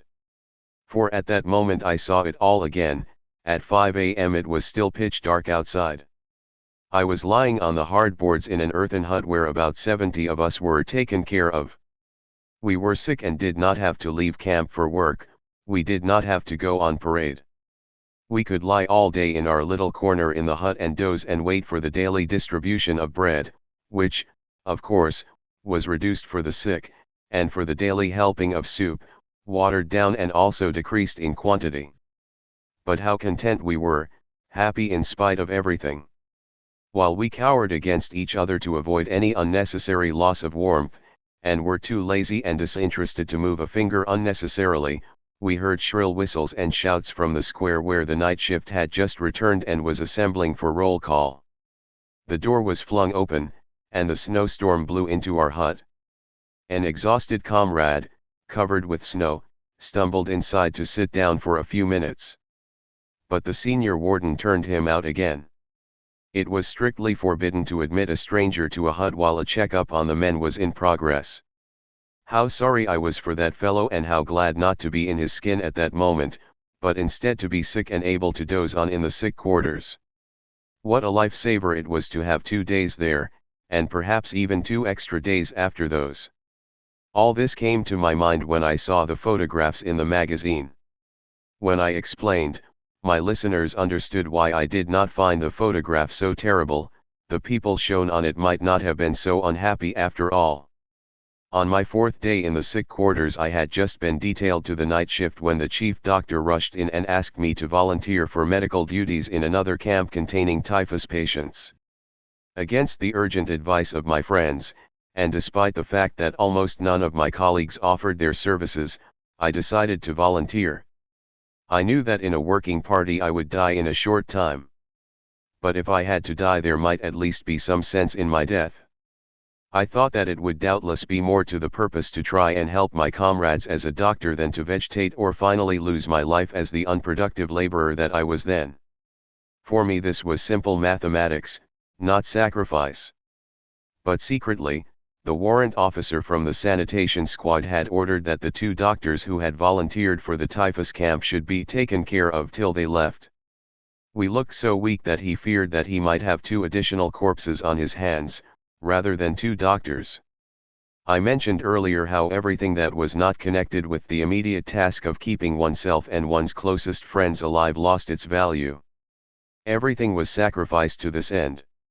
A man's character became involved to the point that he was caught in a mental turmoil which threatened all the values he held and threw them into doubt.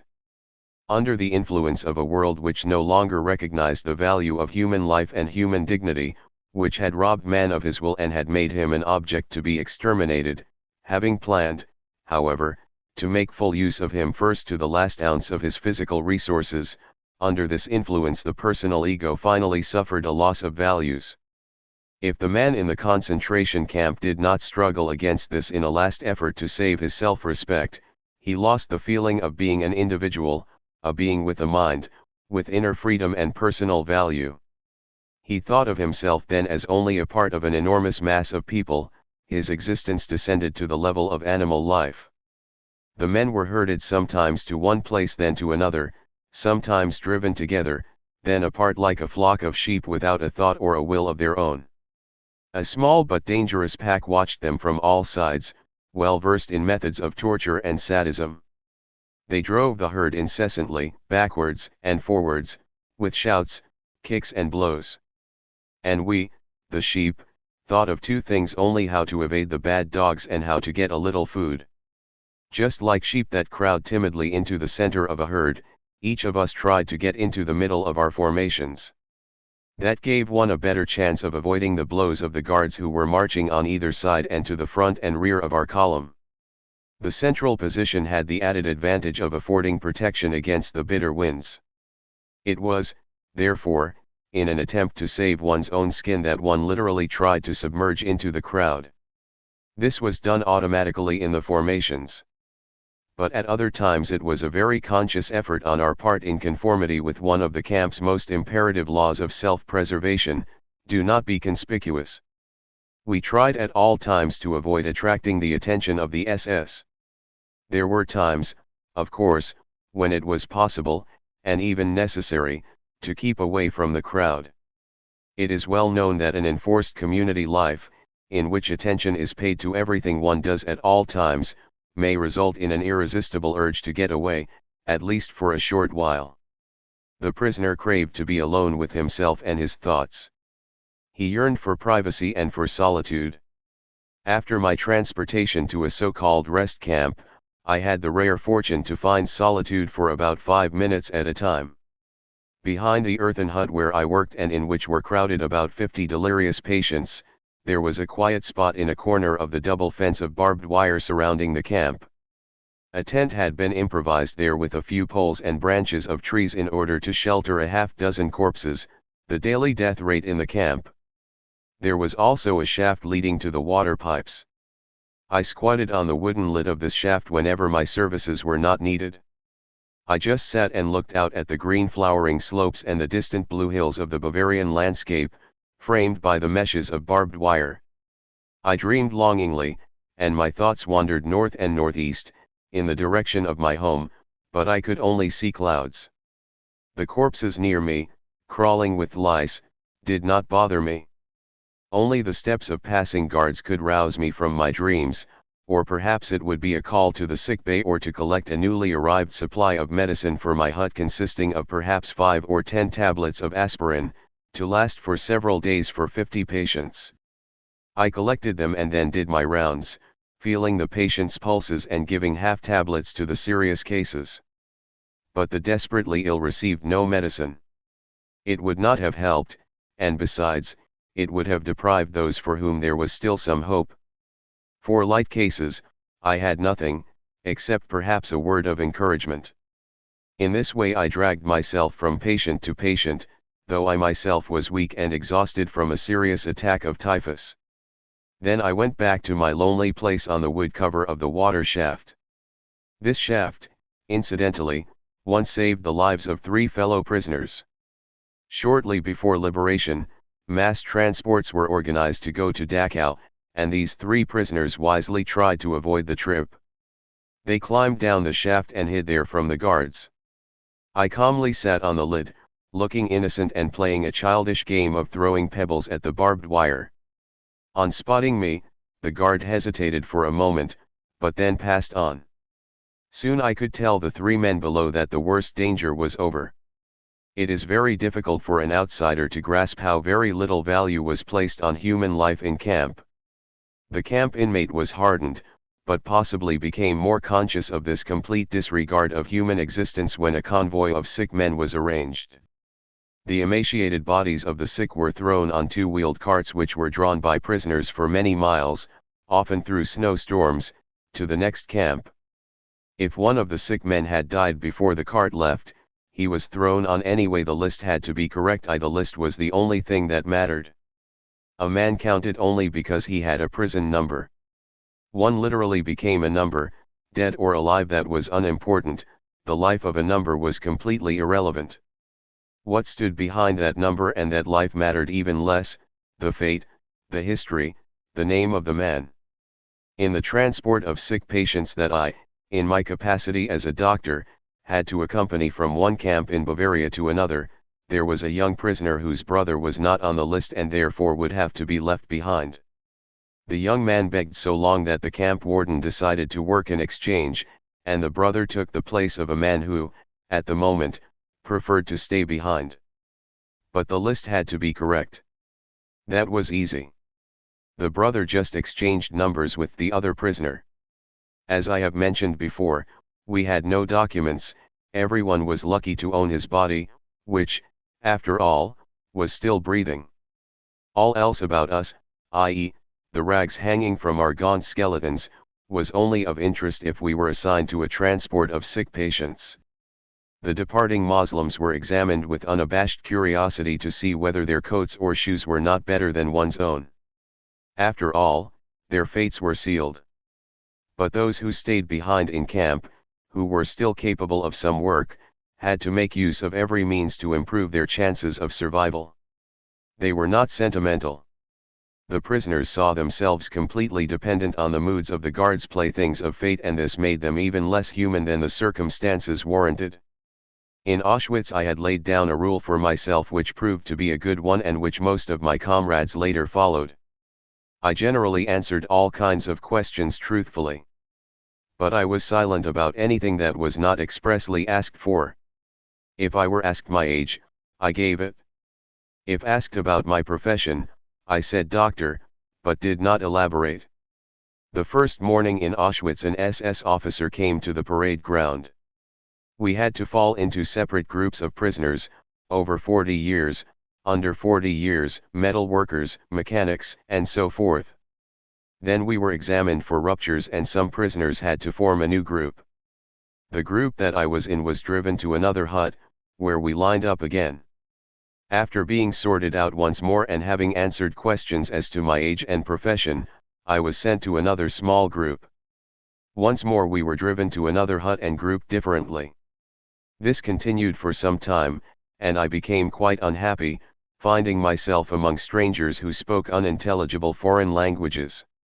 Then came the last selection, and I found myself back in the group that had been with me in the first hut. They had barely noticed that I had been sent from hut to hut in the meantime. But I was aware that in those few minutes fate had passed me in many different forms. When the transport of sick patients for the rest camp was organized, my name, that is, my number, was put on the list, since a few doctors were needed. But no one was convinced that the destination was really a rest camp. A few weeks previously the same transport had been prepared. Then, too, everyone had thought that it was destined for the gas ovens. When it was announced that anyone who volunteered for the dreaded night shift would be taken off the transport list, 82 prisoners volunteered immediately. A quarter of an hour later the transport was cancelled, but the 82 stayed on the list for the night shift. For the majority of them, this meant death within the next fortnight. Now the transport for the rest camp was arranged for the second time. Again, no one knew whether this was a ruse to obtain the last bit of work from the sick, if only for 14 days, or whether it would go to the gas ovens or to a genuine rest camp. The chief doctor, who had taken a liking to me, told me furtively one evening at 9:45, "I have made it known in the orderly room that you can still have your name crossed off the list.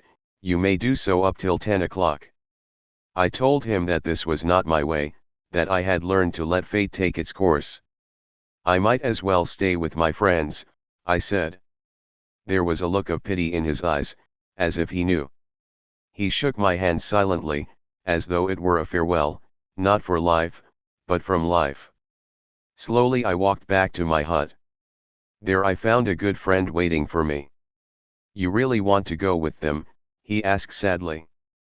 "Yes, I am going." Tears came to his eyes and I tried to comfort him. "Then there was something else to do to make my will. Listen, Otto, if I don't get back home to my wife, and if you should see her again, then tell her that I talked of her daily, hourly. You remember? Secondly, I have loved her more than anyone. Thirdly, the short time I have been married to her outweighs everything, even all we have gone through here. Otto, where are you now? Are you alive? What has happened to you since our last hour together? Did you find your wife again? And do you remember how I made you learn my will by heart word for word in spite of your childlike tears?" The next morning I departed with the transport. This time it was not a ruse. We were not heading for the gas chambers, and we actually did go to a rest camp. Those who had pitted me remained in a camp where famine was to rage even more fiercely than in our new camp. They tried to save themselves, but they only sealed their own fates. Months later, after liberation, I met a friend from the old camp. He related to me how he, as camp policeman, had searched for a piece of human flesh that was missing from a pile of corpses. He confiscated it from a pot in which he found it cooking. Cannibalism had broken out. I had left just in time. Does this not bring to mind the story of death in Tehran? A rich and mighty Persian once walked in his garden with one of his servants. The servant cried that he had just encountered death, who had threatened him. He begged his master to give him his fastest horse so that he could make haste and flee to Tehran, which he could reach that same evening. The master consented and the servant galloped off on the horse. On returning to his house, the master himself met death, and questioned him, "Why did you terrify and threaten my servant?" "I did not threaten him, I only showed surprise in still finding him here when I planned to meet him tonight in Tehran," said Death. The camp inmate was frightened of making decisions and of taking any sort of initiative whatsoever. This was the result of a strong feeling that fate was one's master, and that one must not try to influence it in any way, but instead let it take its own course. In addition, there was a great apathy, which contributed in no small part to the feelings of the prisoner. At times, lightning decisions had to be made, decisions which spelled life or death. The prisoner would have preferred to let fate make the choice for him. This escape from commitment was most apparent when a prisoner had to make the decision for or against an escape attempt. In those minutes in which he had to make up his mind, and it was always a question of minutes, he suffered the tortures of hell. Should he make the attempt to flee? Should he take the risk? I, too, experienced this torment. As the battlefront drew nearer, I had the opportunity to escape. A colleague of mine who had to visit huts outside the camp in the course of his medical duties wanted to escape and take me with him. Under the pretense of holding a consultation about a patient whose illness required a specialist's advice, he smuggled me out. Outside the camp, a member of a foreign resistance movement was to supply us with uniforms and documents. At the last moment there were some technical difficulties and we had to return to camp once more. We used this opportunity to provide ourselves with provisions, a few rotten potatoes, and to look for a rucksack. We broke into an empty hut of the women's camp, which was vacant, as the women had been sent to another camp. The hut was in great disorder. It was obvious that many women had acquired supplies and fled. There were rags, straw, rotting food, and broken crockery. Some bowls were still in good condition and would have been very valuable to us, but we decided not to take them. We knew that lately, as conditions had become desperate, they had been used not only for food, but also as wash basins and chamber pots. There was a strictly enforced rule against having any kind of utensil in the hut. However, some people were forced to break this rule, especially the typhus patients, who were much too weak to go outside even with help. While I acted as a screen, my friend broke into the hut and returned shortly with a rucksack which he hid under his coat. He had seen another one inside which I was to take. So we changed places and I went in. As I searched in the rubbish, finding the rucksack and even a toothbrush, I suddenly saw, among all the things that had been left behind, the body of a woman. I ran back to my hut to collect all my possessions, my food bowl, a pair of torn mittens inherited from a dead typhus patient, and a few scraps of paper covered with shorthand notes, on which, as I mentioned before, I had started to reconstruct the manuscript which I lost at Auschwitz. I made a quick last round of my patients, who were lying huddled on the rotten planks of wood on either side of the huts. I came to my only countryman, who was almost dying, and whose life it had been my ambition to save in spite of his condition. I had to keep my intention to escape to myself, but my comrade seemed to guess that something was wrong. Perhaps I showed a little nervousness. In a tired voice he asked me, "You, too, are getting out?" I denied it, but I found it difficult to avoid his sad look. After my round I returned to him. Again a hopeless look greeted me and somehow I felt it to be an accusation. The unpleasant feeling that had gripped me as soon as I had told my friend I would escape with him became more intense. Suddenly I decided to take fate into my own hands for once. I ran out of the hut and told my friend that I could not go with him. As soon as I had told him with finality that I had made up my mind to stay with my patients, the unhappy feeling left me. I did not know what the following days would bring, but I had gained an inward peace that I had never experienced before. I returned to the hut, sat down on the boards at my countryman's feet and tried to comfort him, then I chatted with the others, trying to quiet them in their delirium. Our last day in camp arrived. As the battlefront came nearer, mass transports had taken nearly all the prisoners to other camps. The camp authorities, the capos, and the cooks had fled. On this day an order was given that the camp must be evacuated completely by sunset. Even the few remaining prisoners, the sick, a few doctors, and some nurses, would have to leave. At night, the camp was to be set on fire. In the afternoon the trucks which were to collect the sick had not yet appeared. Instead the camp gates were suddenly closed and the barbed wire closely watched, so that no one could attempt an escape. The remaining prisoners seemed to be destined to burn with the camp. For the second time my friend and I decided to escape. We had been given an order to bury 3 men outside the barbed wire fence. We were the only 2 in camp who had strength enough to do the job. Nearly all the others lay in the few huts which were still in use, prostrate with fever and delirium. We now made our plans. Along with the first body we would smuggle out my friend's rucksack, hiding it in the old laundry tub which served as a coffin. When we took out the second body we would also carry out my rucksack, and on the third trip we intended to make our escape. The first 2 trips went according to plan. After we returned, I waited while my friend tried to find a piece of bread so that we would have something to eat during the next few days in the woods. I waited. Minutes passed. I became more and more impatient as he did not return. After 3 years of imprisonment, I was picturing freedom joyously, imagining how wonderful it would be to run toward the battlefront.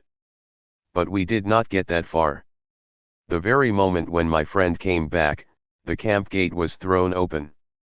A splendid, aluminium-colored car, on which were painted large red crosses, slowly rolled onto the parade ground. A delegate from the International Red Cross in Geneva had arrived, and the camp and its inmates were under his protection. The delegate billeted himself in a farmhouse in the vicinity, in order to be near the camp at all times in case of emergency. Who worried about escape now? Boxes with medicines were unloaded from the car, cigarettes were distributed, we were photographed, and joy reigned supreme. Now there was no need for us to risk running toward the fighting line. In our excitement we had forgotten the third body, so we carried it outside and dropped it into the narrow grave we had dug for the 3 corpses. The guard who accompanied us, a relatively inoffensive man, suddenly became quite gentle. He saw that the tables might be turned and tried to win our goodwill. He joined in the short prayers that we offered for the dead men before throwing soil over them. After the tension and excitement of the past days and hours, those last days in our race with death, the words of our prayer asking for peace, were as fervent as any ever uttered by the human voice. And so the last day in camp passed in anticipation of freedom. But we had rejoiced too early. The Red Cross delegate had assured us that an agreement had been signed, and that the camp must not be evacuated. But that night the SS arrived with trucks and brought an order to clear the camp. The last remaining prisoners were to be taken to a central camp, from which they would be sent to Switzerland within 48 hours to be exchanged for some prisoners of war. We scarcely recognized the SS. They were so friendly, trying to persuade us to get in the trucks without fear, telling us that we should be grateful for our good luck. Those who were strong enough crowded into the trucks, and the seriously ill and feeble were lifted up with difficulty. My friend and I, we did not hide our rucksacks, now stood in the last group, from which 13 would be chosen for the next to last truck. The chief doctor counted out the requisite number, but he omitted the 2 of us. The 13 were loaded into the truck and we had to stay behind. Surprised, very annoyed, and disappointed, we blamed the chief doctor, who excused himself by saying that he had been tired and distracted. He said that he had thought we still intended to escape. Impatiently we sat down, keeping our rucksacks on our backs, and waited with the few remaining prisoners for the last truck. We had to wait a long time. Finally we lay down on the mattresses of the deserted guard room, exhausted by the excitement of the last few hours and days, during which we had fluctuated continually between hope and despair. We slept in our clothes and shoes, ready for the journey. The noise of rifles and cannons woke us, the flashes of tracer bullets and gunshots entered the hut. The chief doctor dashed in and ordered us to take cover on the floor. One prisoner jumped on my stomach from the bed above me and with his shoes on. That awakened me all right. Then we grasped what was happening. The battlefront had reached us. The shooting decreased and morning dawned. Outside on the pole at the camp gate a white flag floated in the wind. Many weeks later we found out that even in those last hours fate had toyed with us few remaining prisoners. We found out just how uncertain human decisions are, especially in matters of life and death. I was confronted with photographs which had been taken in a small camp not far from ours. Our friends who had thought they were traveling to freedom that night had been taken in the trucks to this camp, and there they were locked in the huts and burned to death. Their partially charred bodies were recognizable on the photograph. I thought again of death in Tehran. Apart from its role as a defensive mechanism, the prisoners' apathy was also the result of other factors. Hunger and lack of sleep contributed to it, as they do in normal life, also, and to the general irritability which was another characteristic of the prisoners' mental state. The lack of sleep was due partly to the pestering of vermin which infested the terribly overcrowded huts because of the general lack of hygiene and sanitation. The fact that we had neither nicotine nor caffeine also contributed to the state of apathy and irritability. Besides these physical causes, there were mental ones, in the form of certain complexes. The majority of prisoners suffered from a kind of inferiority complex. We all had once been or had fancied ourselves to be somebody. Now we were treated like complete non-entities. The consciousness of one's inner value is anchored in higher, more spiritual things, and cannot be shaken by camp life. But how many free men, let alone prisoners, possess it? Without consciously thinking about it, the average prisoner felt himself utterly degraded. This became obvious when one observed the contrasts offered by the singular sociological structure of the camp. The more prominent prisoners, the capos, the cooks, the storekeepers, and the camp policemen, did not, as a rule, feel degraded at all, like the majority of prisoners, but on the contrary promoted. Some even developed miniature delusions of grandeur. The mental reaction of the envious and grumbling majority toward this favored minority found expression in several ways, sometimes in jokes. For instance, I heard one prisoner talk to another about a capo, saying, "Imagine.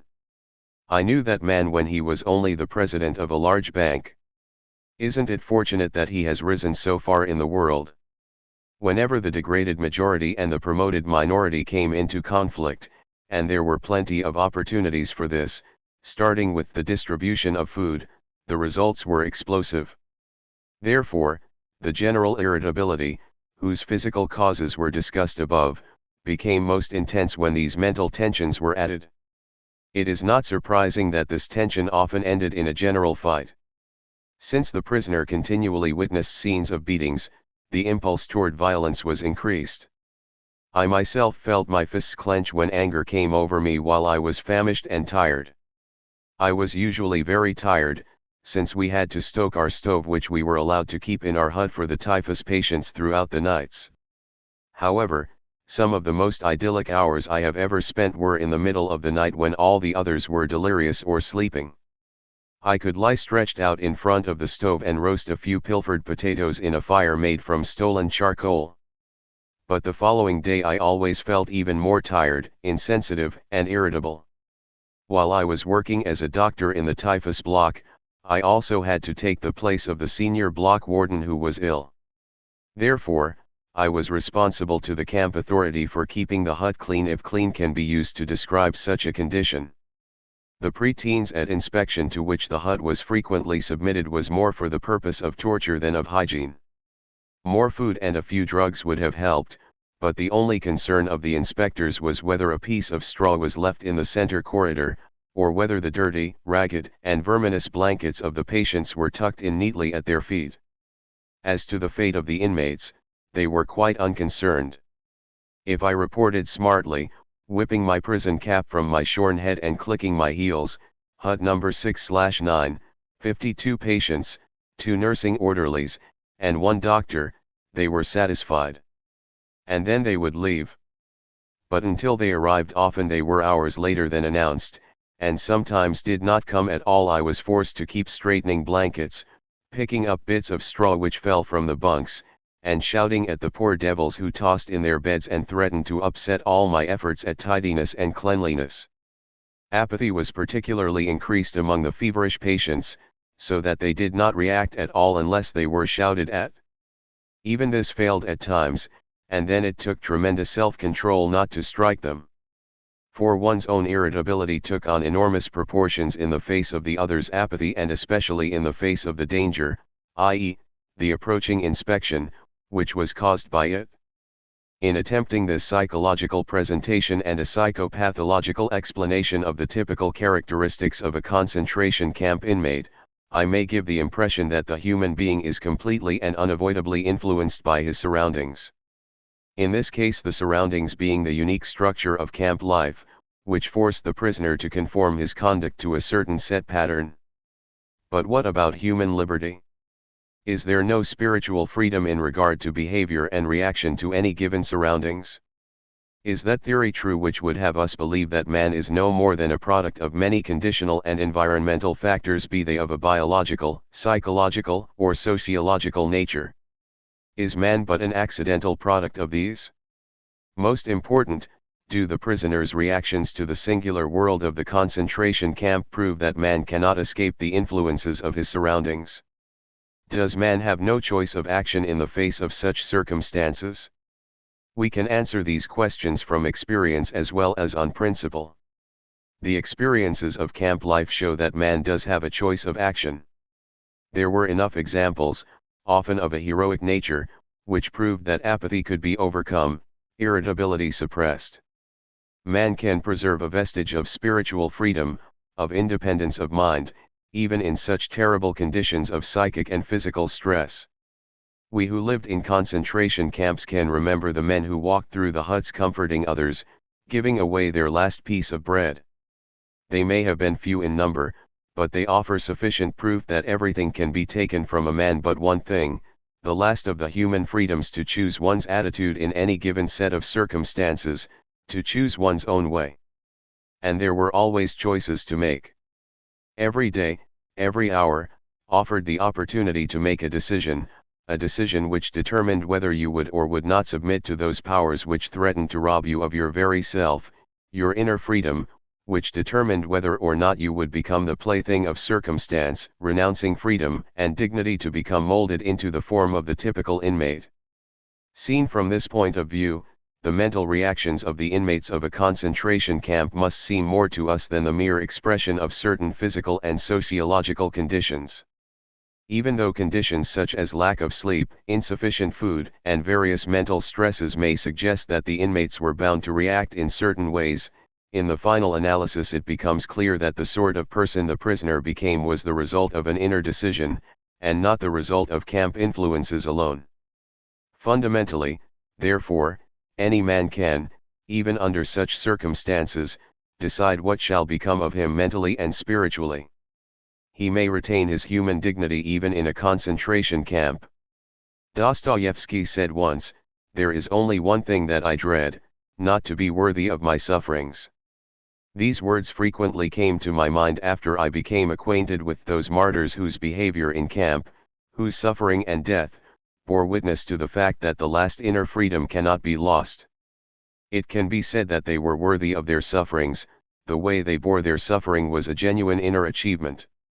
It is this spiritual freedom which cannot be taken away that makes life meaningful and purposeful. An active life serves the purpose of giving man the opportunity to realize values in creative work, while a passive life of enjoyment affords him the opportunity to obtain fulfillment in experiencing beauty, art, or nature. But there is also purpose in that life which is almost barren of both creation and enjoyment and which admits of but one possibility of high moral behavior, namely, in man's attitude to his existence, an existence restricted by external forces. A creative life and a life of enjoyment are banned to him. But not only creativeness and enjoyment are meaningful. If there is a meaning in life at all, then there must be a meaning in suffering. Suffering is an ineradicable part of life, even as fate and death. Without suffering and death human life cannot be complete. The way in which a man accepts his fate and all the suffering it entails, the way in which he takes up his cross, gives him ample opportunity even under the most difficult circumstances to add a deeper meaning to his life. It may remain brave, dignified, and unselfish. Or in the bitter fight for self-preservation he may forget his human dignity and become no more than an animal. Here lies the chance for a man either to make use of or to forego the opportunities of attaining the moral values that a difficult situation may afford him. And this decides whether he is worthy of his sufferings or not. Do not think that these considerations are unworldly and too far removed from real life. It is true that only a few people are capable of reaching such high moral standards. Of the prisoners only a few kept their full inner liberty and obtained those values which their suffering afforded, but even one such example is sufficient proof that man's inner strength may raise him above his outward fate. Such men are not only in concentration camps. Everywhere man is confronted with fate, with the chance of achieving something through his own suffering. Take the fate of the sick, especially those who are incurable. I once read a letter written by a young invalid, in which he told a friend that he had just found out he would not live for long, that even an operation would be of no help.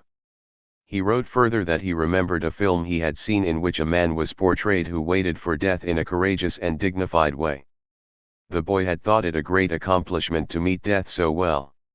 Now he wrote fate was offering him a similar chance. Those of us who saw the film called Resurrection, taken from a book by Tolstoy years ago, may have had similar thoughts. Here were great destinies and great men.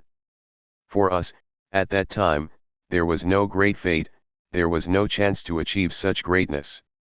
After the picture we went to the nearest cafe, and over a cup of coffee and a sandwich we forgot the strange metaphysical thoughts which for one moment had crossed our minds. But when we ourselves were confronted with a great destiny and faced with the decision of meeting it with equal spiritual greatness, by then we had forgotten our youthful resolutions of long ago, and we failed. Perhaps there came a day for some of us when we saw the same film again, or a similar one. But by then other pictures may have simultaneously unrolled before one's inner eye, pictures of people who attained much more in their lives than a sentimental film could show. Some details of a particular man's inner greatness may have come to one's mind, like the story of the young woman whose death I witnessed in a concentration camp. It is a simple story. There is little to tell and it may sound as if I had invented it, but to me it seems like a poem. This young woman knew that she would die in the next few days. But when I talked to her she was cheerful in spite of this knowledge. I am grateful that fate has hit me so hard, she told me. In my former life I was spoiled and did not take spiritual accomplishments seriously. Pointing through the window of the hut, she said, "This tree here is the only friend I have in my loneliness." Through that window she could see just one branch of a chestnut tree, and on the branch were 2 blossoms. "I often talk to this tree," she said to me.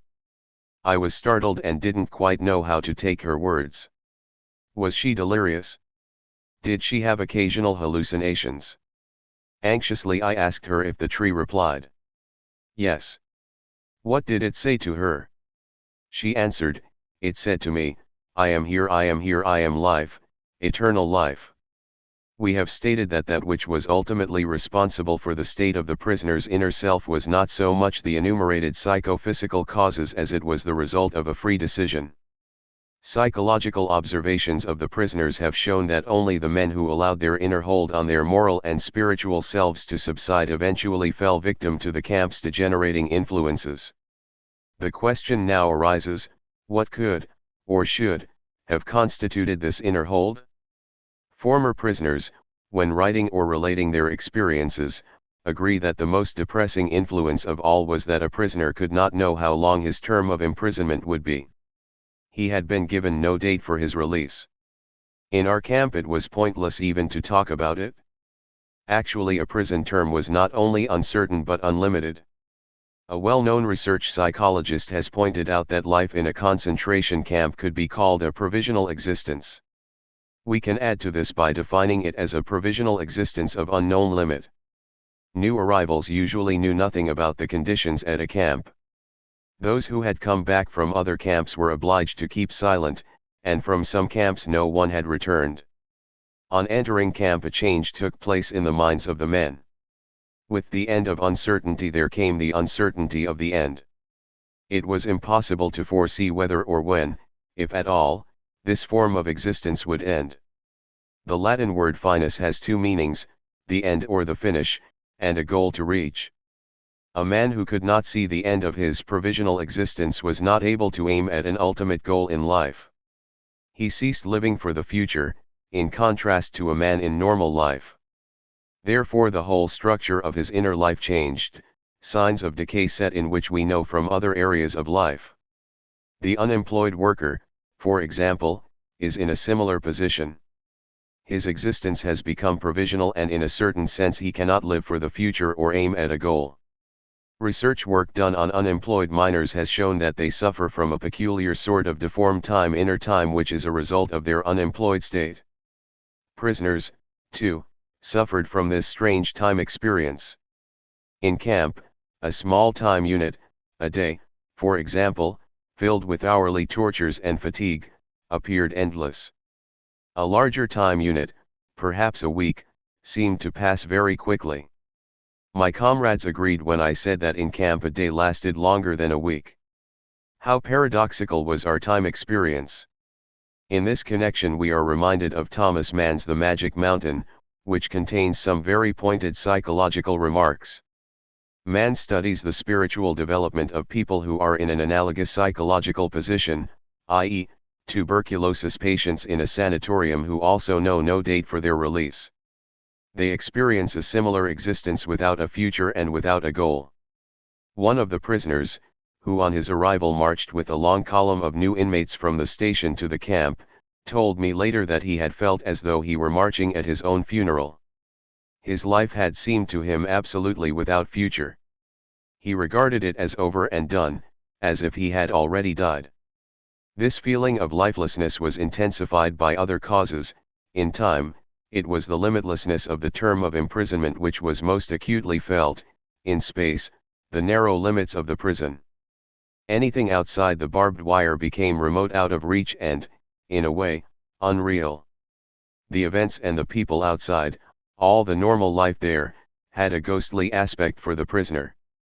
The outside life, that is, as much as he could see of it, appeared to him almost as it might have to a dead man who looked at it from another world. A man who let himself decline because he could not see any future goal found himself occupied with retrospective thoughts. In a different connection, we have already spoken of the tendency there was to look into the past, to help make the present, with all its horrors, less real. But in robbing the present of its reality there lay a certain danger. It became easy to overlook the opportunities to make something positive of camp life, opportunities which really did exist. Regarding our provisional existence as unreal was in itself an important factor in causing the prisoners to lose their hold on life. Everything in a way became pointless. Such people forgot that often it is just such an exceptionally difficult external situation which gives man the opportunity to grow spiritually beyond himself. Instead of taking the camp's difficulties as a test of their inner strength, they did not take their life seriously and despised it as something of no consequence. They preferred to close their eyes and to live in the past. Life for such people became meaningless. Naturally, only a few people were capable of reaching great spiritual heights. But a few were given the chance to attain human greatness even through their apparent worldly failure and death, an accomplishment which in ordinary circumstances they would never have achieved. To the others of us, the mediocre and the half-hearted, the words of Bismarck could be applied: life is like being at the dentist. You always think that the worst is still to come, and yet it is over already. Varying this, we could say that most men in a concentration camp believed that the real opportunities of life had passed. Yet, in reality, there was an opportunity and a challenge. One could make a victory of those experiences, turning life into an inner triumph, or one could ignore the challenge and simply vegetate, as did a majority of the prisoners. Any attempt at fighting the camp's psychopathological influence on the prisoner by psychotherapeutic or psychohygienic methods had to aim at giving him inner strength by pointing out to him a future goal to which he could look forward. Instinctively some of the prisoners attempted to find one on their own. It is a peculiarity of man that he can only live by looking to the future sub specie aeternitatis. And this is his salvation in the most difficult moments of his existence, although he sometimes has to force his mind to the task. I remember a personal experience. Almost in tears from pain, I had terrible sores on my feet from wearing torn shoes. I limped a few kilometers with our long column of men from the camp to our worksite. Very cold, bitter winds struck us. I kept thinking of the endless little problems of our miserable life. What would there be to eat tonight? If a piece of sausage came as extra ration, should I exchange it for a piece of bread? Should I trade my last cigarette, which was left from a bonus I received a fortnight ago, for a bowl of soup? How could I get a piece of wire to replace the fragment which served as one of my shoelaces? Would I get to our worksite in time to join my usual working party, or would I have to join another, which might have a brutal foreman? What could I do to get on good terms with the capo, who could help me to obtain work in camp instead of undertaking this horribly long daily march? I became disgusted with the state of affairs which compelled me, daily and hourly, to think of only such trivial things. I forced my thoughts to turn to another subject.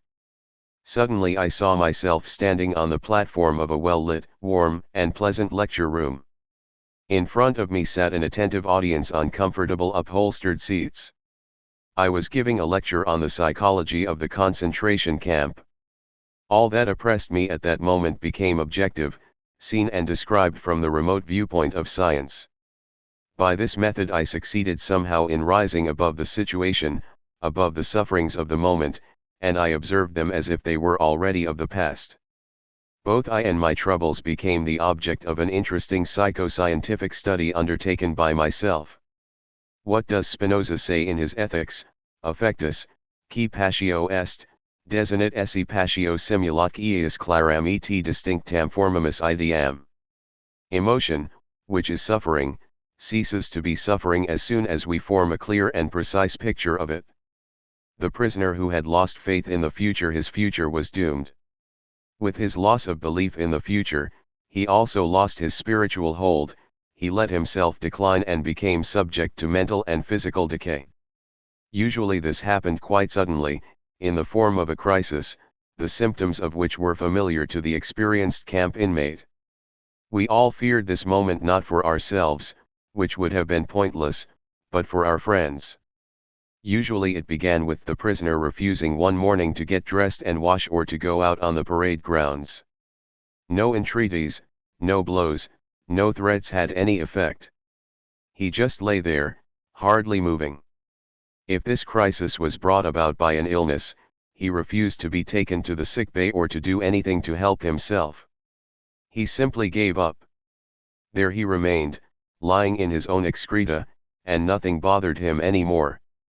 I once had a dramatic demonstration of the close link between the loss of faith in the future and this dangerous giving up.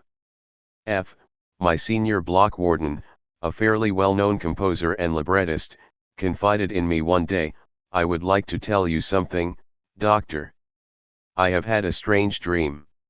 A voice told me that I could wish for something, that I should only say what I wanted to know, and all my questions would be answered." "What do you think?" I asked. "That I would like to know when the war would be over for me. You know what I mean, doctor, for me. I wanted to know when our camp, would be liberated and our sufferings come to an end." "And when did you have this dream?" I asked. "In February, 1945, he answered. "It was then the beginning of March." "What did your dream voice answer?" Furtively he whispered to me, "March 30th. When F told me about his dream, he was still full of hope and convinced that the voice of his dream would be right. But as the promised day drew nearer, the war news which reached our camp made it appear very unlikely that we would be free on the promised date. On March 29th, F suddenly became ill and ran a high temperature. On March 30th, the day his prophecy had told him that the war and suffering would be over for him, he became delirious and lost consciousness. On March 31st, he was dead. To all outward appearances, he had died of typhus. Those who know how close the connection is between the state of mind of a man, his courage and hope, or lack of them, and the state of immunity of his body will understand that the sudden loss of hope and courage can have a deadly effect. The ultimate cause of my friend's death was that the expected liberation did not come, and he was severely disappointed. This suddenly lowered his body's resistance against the latent typhus infection. His faith in the future and his will to live had become paralyzed, and his body fell victim to illness, and thus the voice of his dream was right after all. The observations of this one case and the conclusion drawn from them are in accordance with something that was drawn to my attention by the chief doctor of our concentration camp. The death rate in the week between Christmas, 1944, and New Year's, 1945, increased in camp beyond all previous experience. In his opinion, the explanation for this increase did not lie in the harder working conditions or the deterioration of our food supplies or a change of weather or new epidemics. It was simply that the majority of the prisoners had lived in the naive hope that they would be home again by Christmas.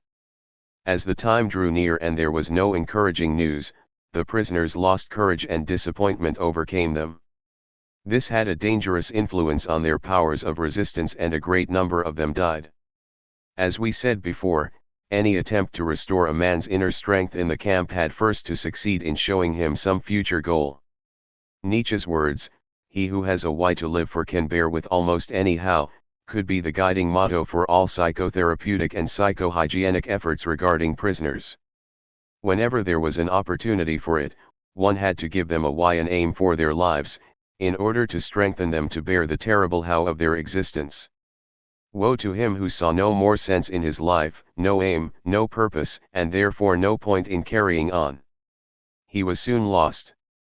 The typical reply with which such a man rejected all encouraging arguments was, "I have nothing to expect from life any more." What sort of answer can one give to that? What was really needed was a fundamental change in our attitude toward life. We had to learn ourselves and, furthermore, we had to teach the despairing men, that it did not really matter what we expected from life, but rather what life expected from us. We needed to stop asking about the meaning of life, and instead to think of ourselves as those who were being questioned by life daily and hourly. Our answer must consist, not in talk and meditation, but in right action and in right conduct.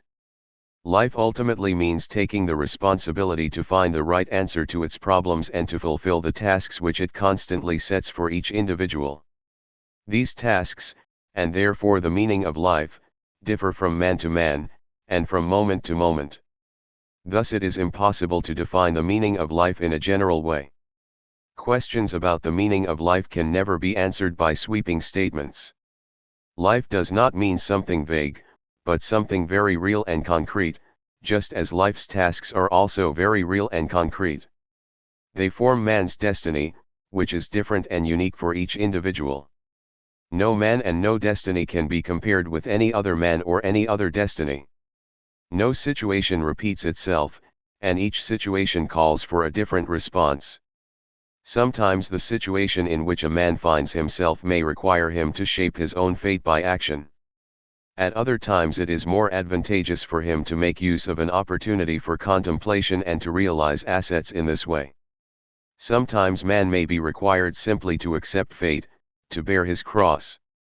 Every situation is distinguished by its uniqueness, and there is always only one right answer to the problem posed by the situation at hand. When a man finds that it is his destiny to suffer, he will have to accept his suffering as his task, his single and unique task.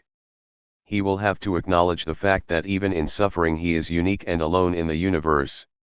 No one can relieve him of his suffering or suffer in his place. His unique opportunity lies in the way in which he bears his burden. For us, as prisoners, these thoughts were not speculations far removed from reality. They were the only thoughts that could be of help to us. They kept us from despair, even when there seemed to be no chance of coming out of it alive. Long ago we had passed the stage of asking what was the meaning of life, a naive query which understands life as the attaining of some aim through the active creation of something of value. For us, the meaning of life embraced the wider cycles of life and death, of suffering and of dying. Once the meaning of suffering had been revealed to us, we refused to minimize or alleviate the camp's tortures by ignoring them or harboring false illusions and entertaining artificial optimism. Suffering had become a task on which we did not want to turn our backs. We had realized its hidden opportunities for achievement, the opportunities which caused the poet Rilke to write, "Wie viel ist aufzuleiden?" How much suffering there is to get through. Rilke spoke of getting through suffering as others would talk of getting through work. There was plenty of suffering for us to get through. Therefore, it was necessary to face up to the full amount of suffering, trying to keep moments of weakness and furtive tears to a minimum. But there was no need to be ashamed of tears, for tears bore witness that a man had the greatest of courage, the courage to suffer. Only very few realized that. Shamefacedly some confessed occasionally that they had wept, like the comrade who answered my question of how he had gotten over his edema, by confessing, "I have wept it out of my system." The tender beginnings of a psychotherapy or psychohygiene were, when they were possible at all in the camp, either individual or collective in nature. The individual psychotherapeutic attempts were often a kind of life-saving procedure. These efforts were usually concerned with the prevention of suicides. A very strict camp ruling forbade any efforts to save a man who attempted suicide. It was forbidden, for example, to cut down a man who was trying to hang himself. Therefore, it was all important to prevent these attempts from occurring. I remember 2 cases of would-be suicide, which bore a striking similarity to each other. Both men had talked of their intentions to commit suicide. Both used the typical argument they had nothing more to expect from life. In both cases it was a question of getting them to realize that life was still expecting something from them, something in the future was expected of them. We found, in fact, that for the one it was his child whom he adored and who was waiting for him in a foreign country. For the other it was a thing, not a person. This man was a scientist and had written a series of books which still needed to be finished. His work could not be done by anyone else, any more than another person could ever take the place of the father in his child's affections. This uniqueness and singleness which distinguishes each individual and gives a meaning to his existence has a bearing on creative work as much as it does on human love. When the impossibility of replacing a person is realized, it allows the responsibility which a man has for his existence and its continuance to appear in all its magnitude. A man who becomes conscious of the responsibility he bears toward a human being who affectionately waits for him, or to an unfinished work, will never be able to throw away his life. He knows the why for his existence, and will be able to bear almost any how. The opportunities for collective psychotherapy were naturally limited in camp. The right example was more effective than words could ever be. A senior block warden who did not side with the authorities had, by his just and encouraging behavior, 1,000 opportunities to exert a far-reaching moral influence on those under his jurisdiction.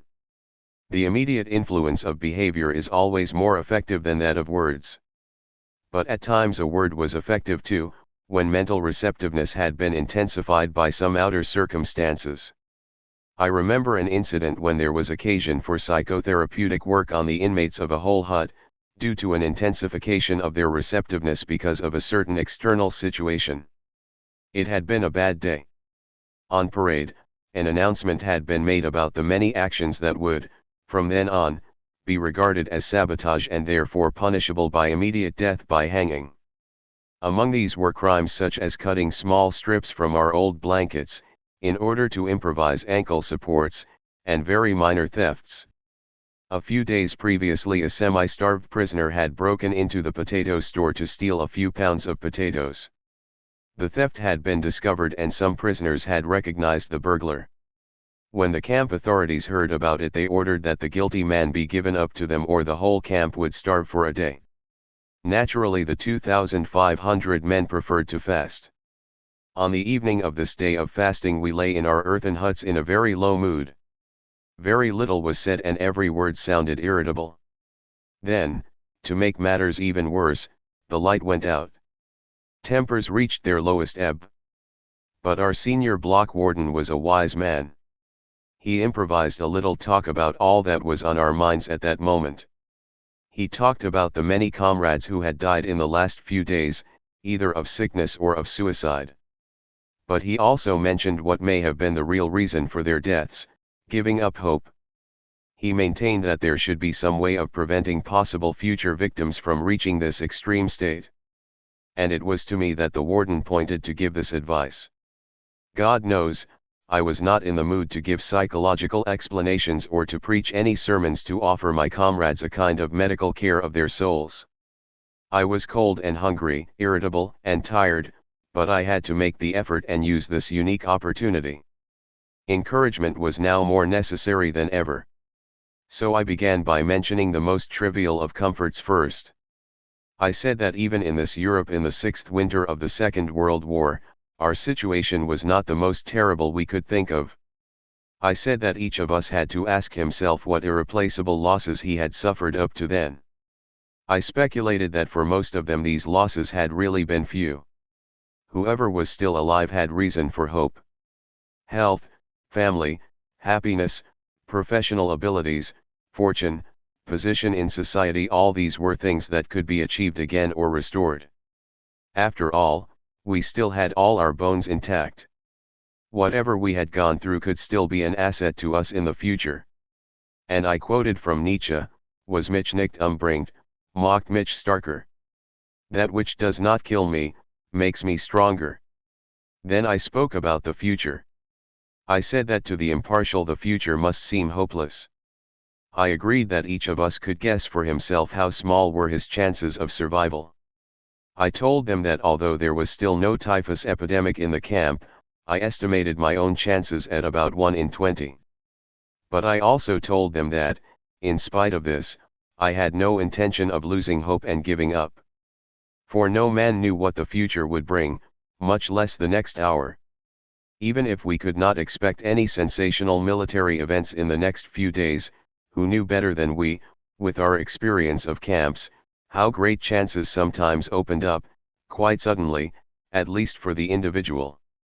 For instance, one might be attached unexpectedly to a special group with exceptionally good working conditions, for this was the kind of thing which constituted the luck of the prisoner.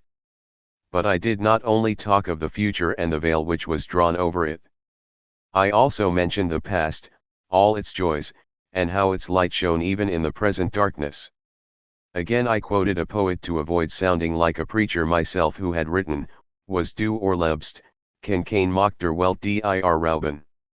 What you have experienced, no power on earth can take from you.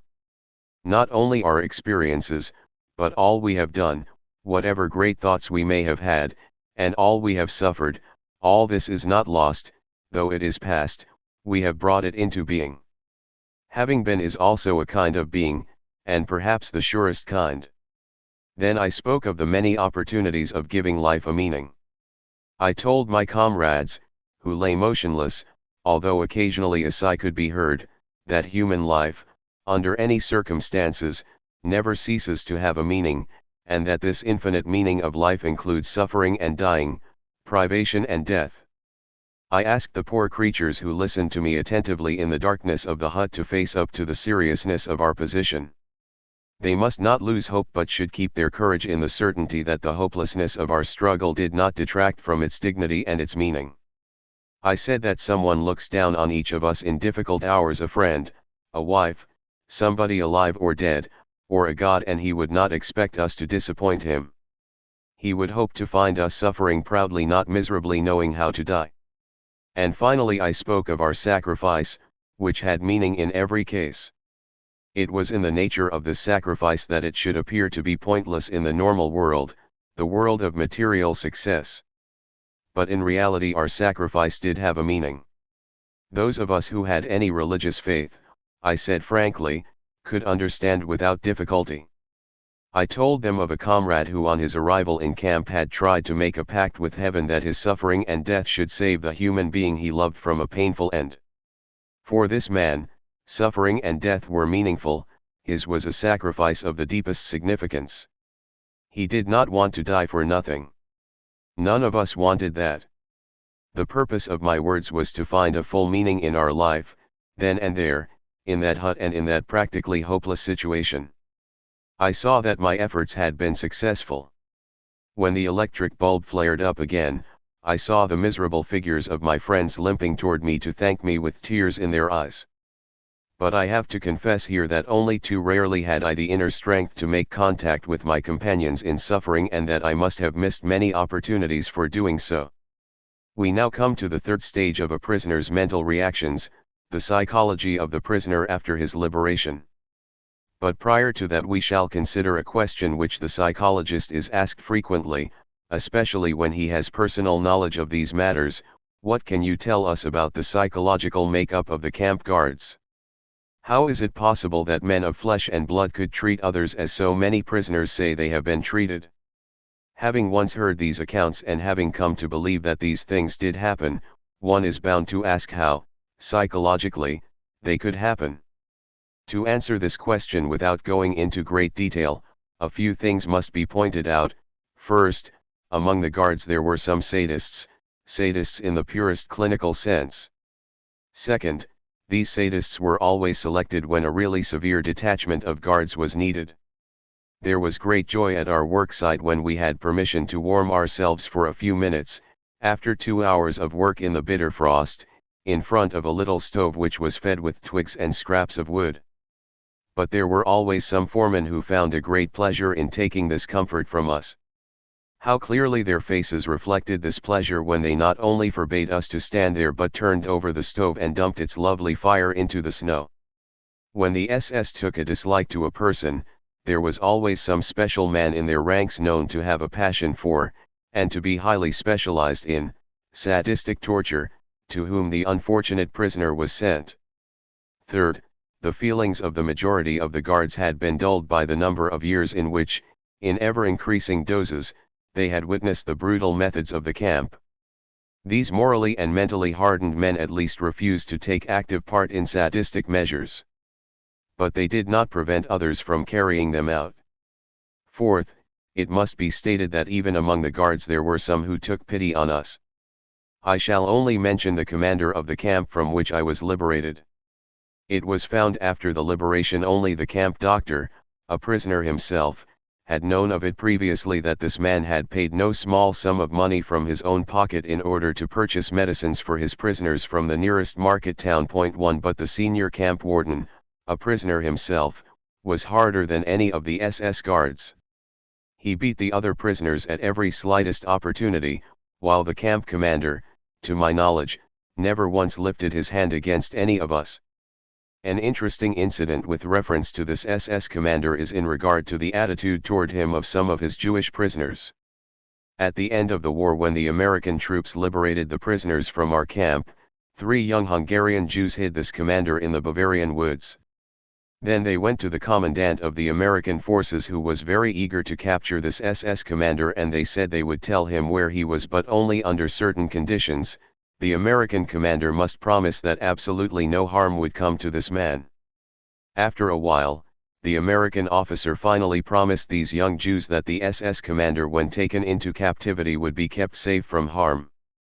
Not only did the American officer keep his promise, but, as a matter of fact, the former SS commander of this concentration camp was in a sense restored to his command, for he supervised the collection of clothing among the nearby Bavarian villages, and its distribution to all of us who at that time still wore the clothes we had inherited from other inmates of Camp Auschwitz who were not as fortunate as we, having been sent to the gas chamber immediately upon their arrival at the railway station. It is apparent that the mere knowledge that a man was either a camp guard or a prisoner tells us almost nothing. Human kindness can be found in all groups, even those which as a whole it would be easy to condemn. The boundaries between groups overlapped, and we must not try to simplify matters by saying that these men were angels and those were devils. Certainly, it was a considerable achievement for a guard or foreman to be kind to the prisoners in spite of all the camp's influences, and, on the other hand, the baseness of a prisoner who treated his own companions badly was exceptionally contemptible. Obviously the prisoners found the lack of character in such men especially upsetting, while they were profoundly moved by the smallest kindness received from any of the guards. I remember how one day a foreman secretly gave me a piece of pound bread which I knew he must have saved from his breakfast ration. It was far more than the small piece of bread which moved me to tears at that time. It was the human something which this man also gave to me, the word and look which accompanied the gift. From all this we may learn that there are 2 races of men in this world, but only these 2, the race of the decent man and the race of the indecent man. Both are found everywhere, they penetrate into all groups of society. No group consists entirely of decent or indecent people. In this sense, no group is of pure race, and therefore one occasionally found a decent fellow among the camp guards. Life in a concentration camp tore open the human soul and exposed its depths. Is it surprising that in those depths we again found only human qualities which in their very nature were a mixture of good and evil? The rift dividing good from evil, which goes through all human beings, reaches into the lowest depths and becomes apparent even on the bottom of the abyss which is laid open by the concentration camp. And now to the last chapter in the psychology of a concentration camp, the psychology of the prisoner who has been released. In describing the experiences of liberation, which naturally must be personal, we shall pick up the threads of that part of our narrative which told of the morning when the white flag was hoisted above the camp gates after days of high tension. This state of inner suspense was followed by total relaxation. But it would be quite wrong to think that we went mad with joy. What, then, did happen? With tired steps we prisoners dragged ourselves to the camp gates. Timidly we looked around and glanced at each other questioningly. Then we ventured a few steps out of camp. This time no orders were shouted at us, nor was there any need to duck quickly to avoid a blow or kick. Oh no. This time the guards offered us cigarettes. We hardly recognized them at first, they had hurriedly changed into civilian clothes. We walked slowly along the road leading from the camp. Soon our legs hurt and threatened to buckle. But we limped on, we wanted to see the camp's surroundings for the first time with the eyes of free men. Freedom, we repeated to ourselves, and yet we could not grasp it.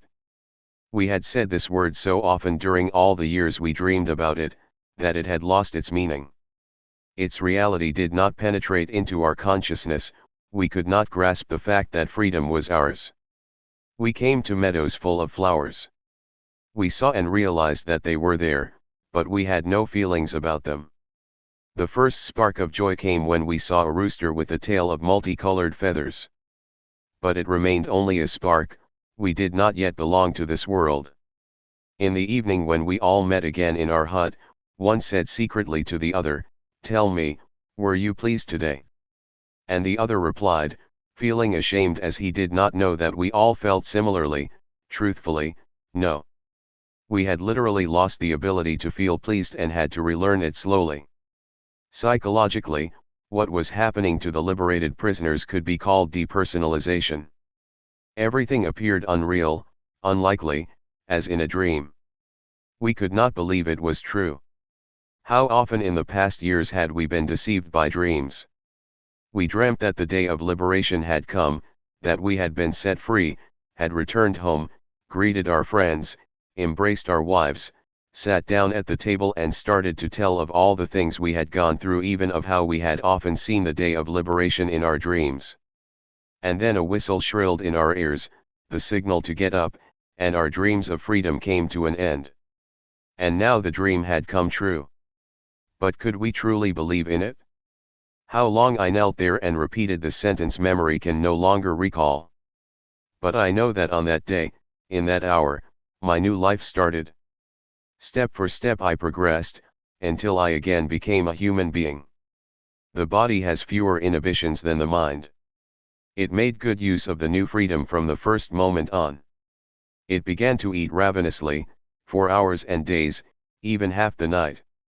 It is amazing what quantities one can eat. And when one of the prisoners was invited out by a friendly farmer in the neighborhood, he ate and then drank coffee, which loosened his tongue, and he then began to talk, often for hours. The pressure which had been on his mind for years was released at last. Hearing him talk, one got the impression that he had to talk, that his desire to speak was irresistible. I have known people who have been under heavy pressure only for a short time, for example, through a cross-examination by the Gestapo, to have similar reactions. Many days passed, until not only the tongue was loosened, but something within oneself as well, then feeling suddenly broke through the strange fetters which had restrained it. One day, a few days after the liberation, I walked through the country past flowering meadows, for miles and miles, toward the market town near the camp. Larks rose to the sky and I could hear their joyous song. There was no one to be seen for miles around. There was nothing but the wide earth and sky and the lark's jubilation and the freedom of space. I stopped, looked around, and up to the sky, and then I went down on my knees. At that moment there was very little I knew of myself or of the world. I had but one sentence in mind, always the same: I called to the Lord from my narrow prison and He answered me in the freedom of space. The way that led from the acute mental tension of the last days in camp, from that war of nerves to mental peace, was certainly not free from obstacles. It would be an error to think that a liberated prisoner was not in need of spiritual care anymore.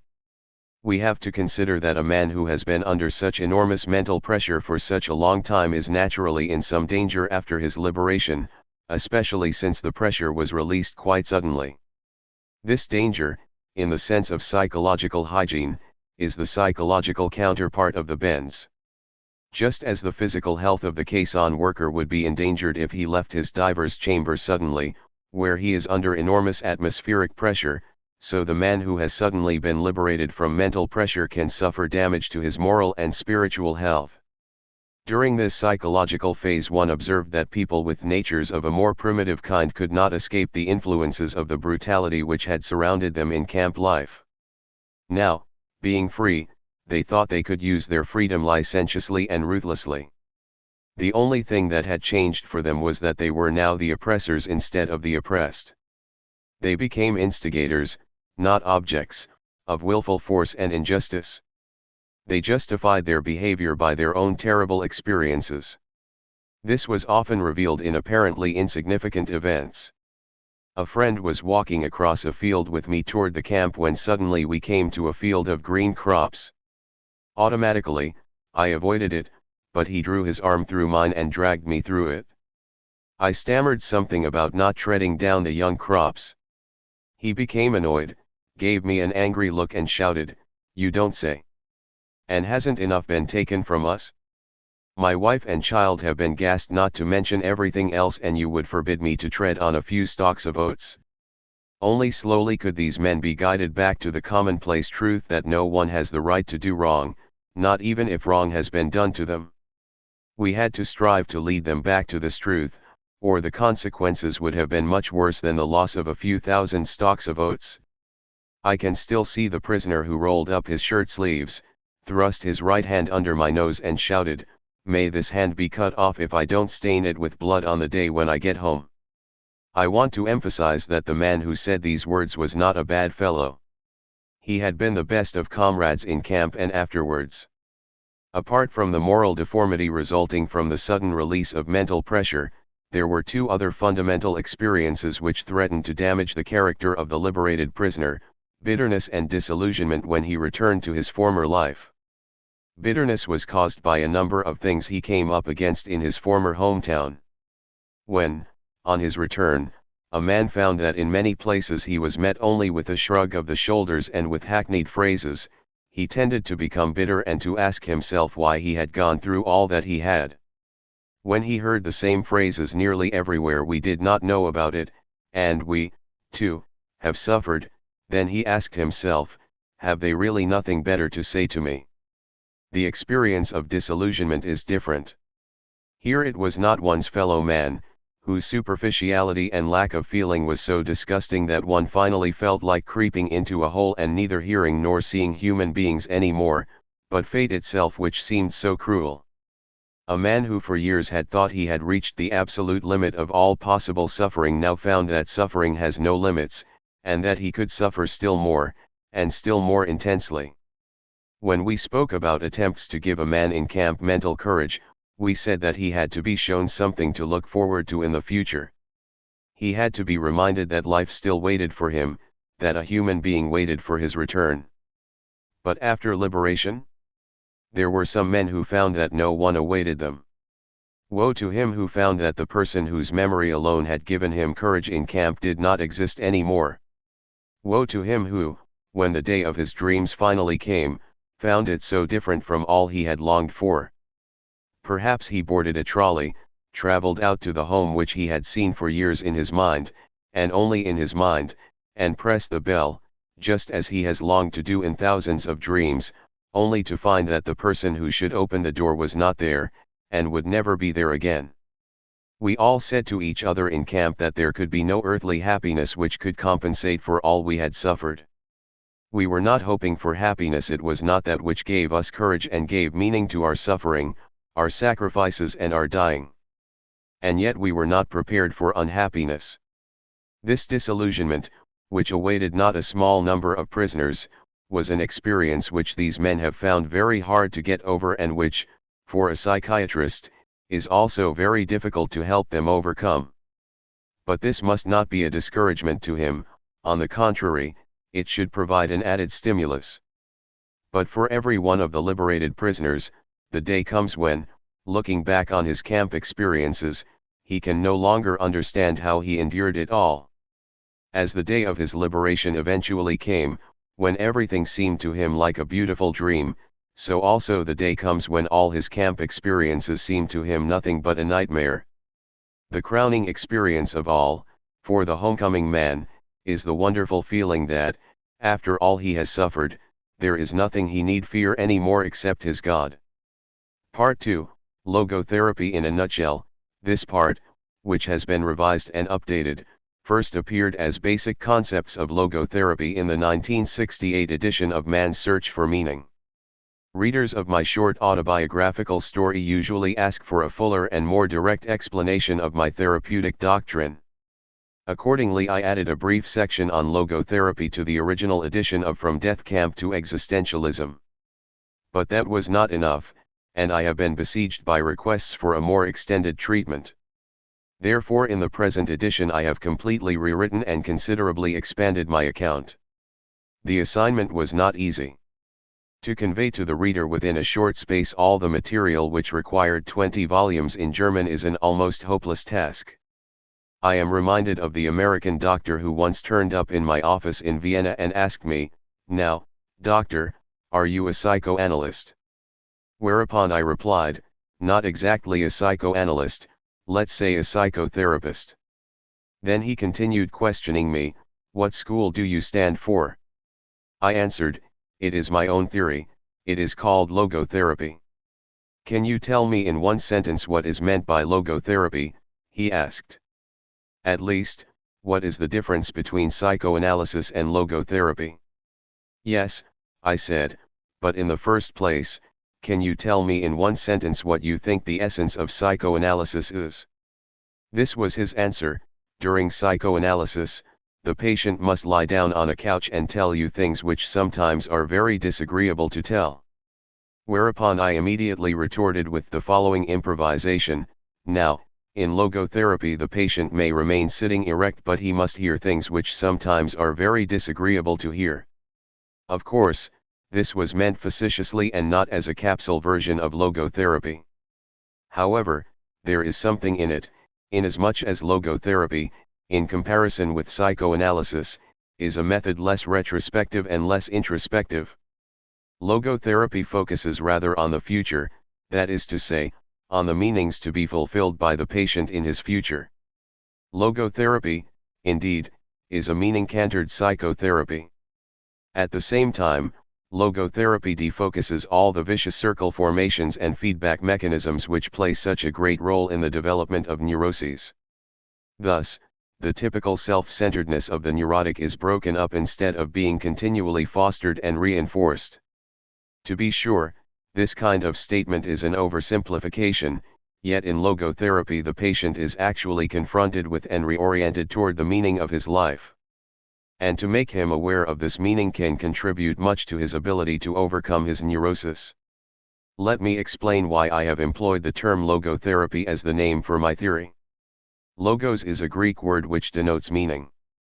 Logotherapy, or, as it has been called by some authors, the Third Viennese school of psychotherapy, focuses on the meaning of human existence as well as on man's search for such a meaning.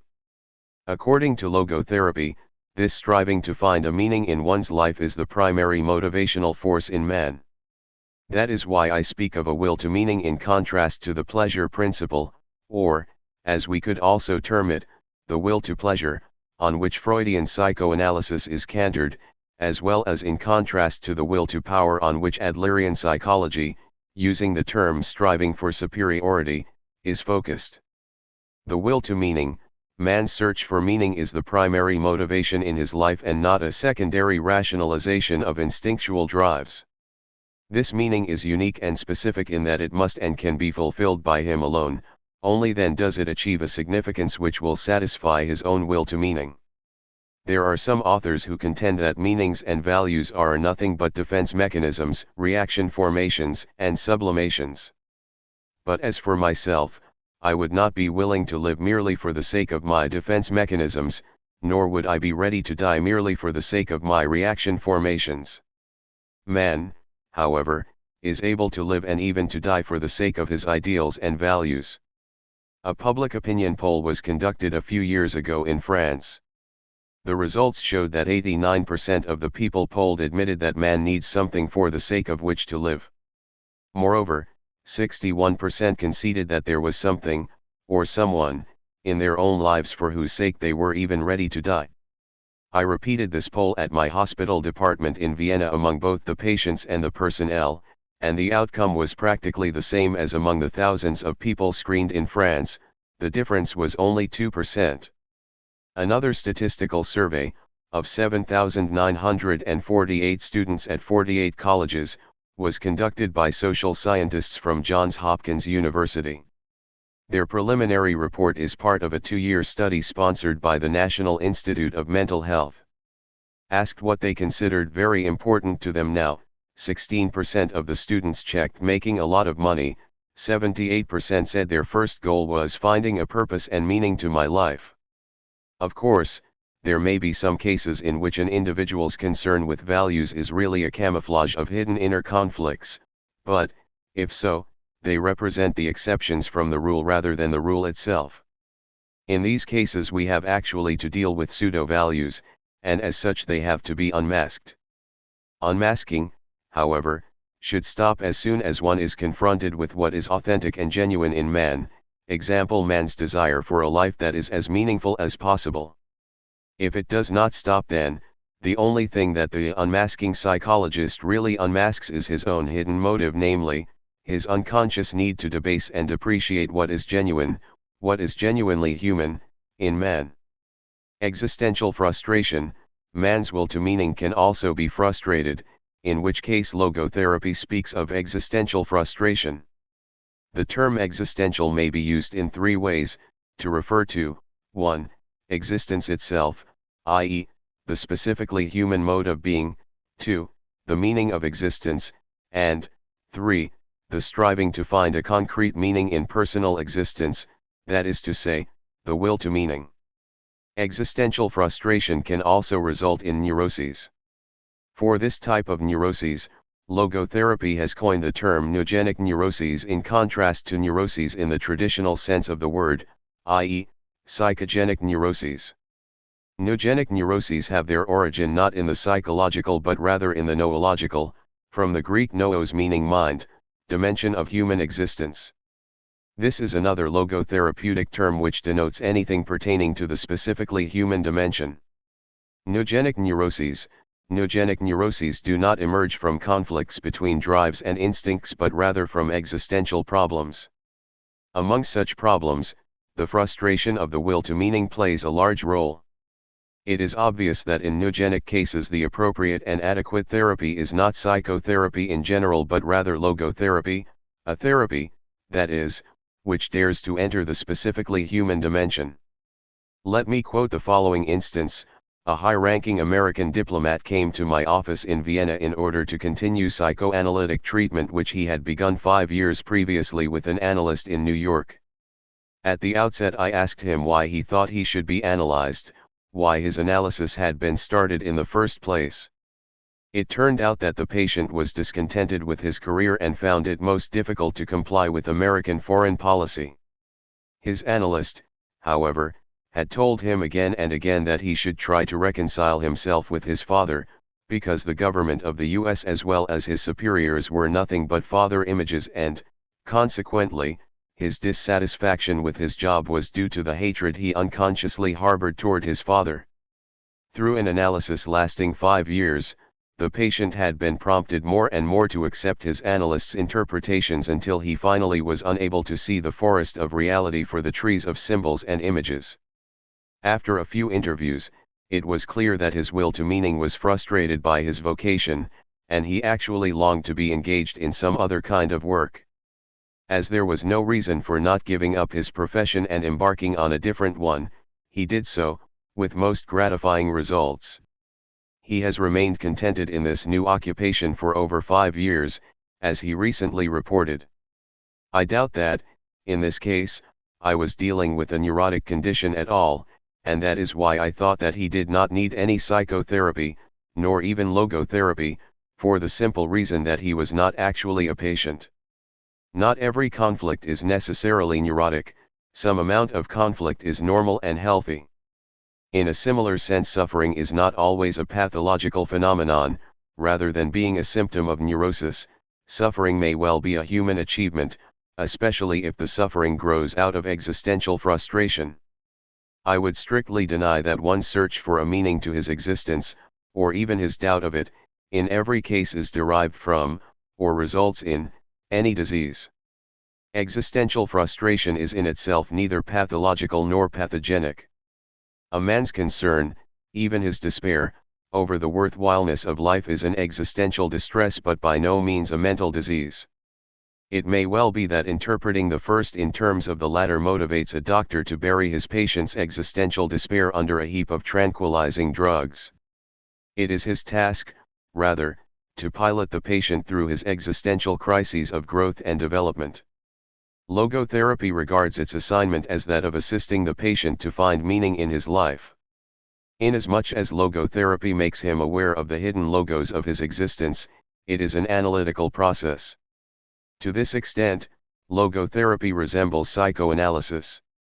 However, in logotherapy's attempt to make something conscious again, it does not restrict its activity to instinctual facts within the individual's unconscious, but also cares for existential realities, such as the potential meaning of his existence to be fulfilled as well as his will to meaning. Any analysis, however, even when it refrains from including the noological dimension in its therapeutic process, tries to make the patient aware of what he actually longs for in the depth of his being.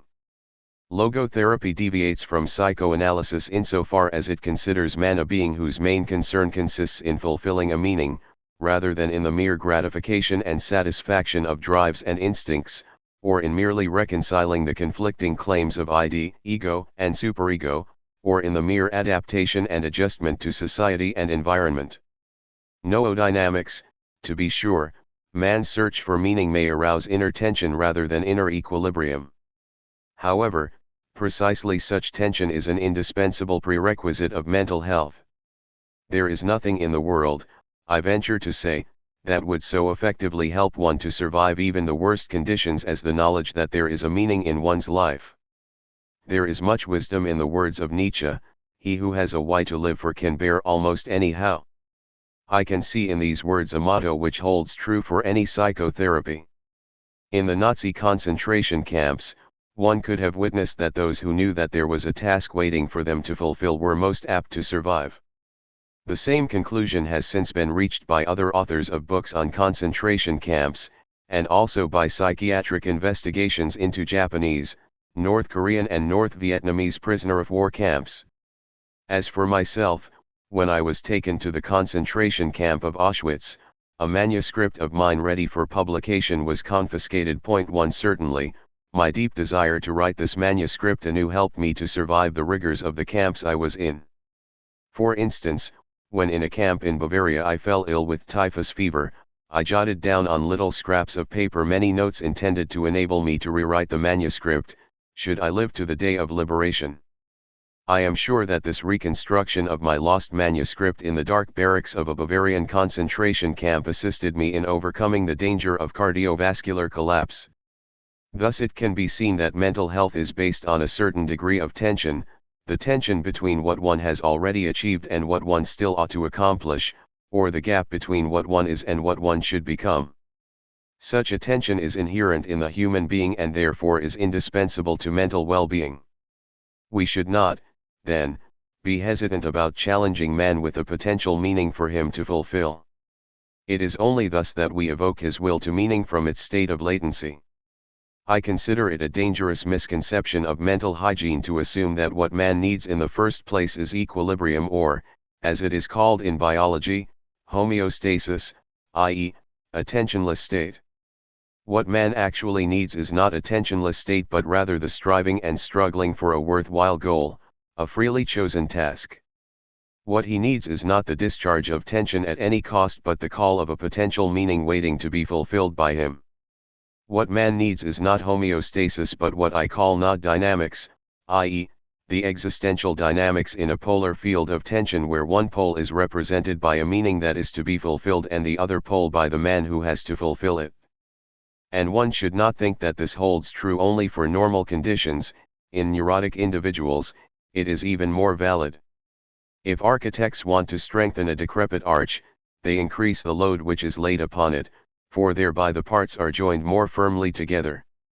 So if therapists wish to foster their patients' mental health, they should not be afraid to create a sound amount of tension through a reorientation toward the meaning of one's life.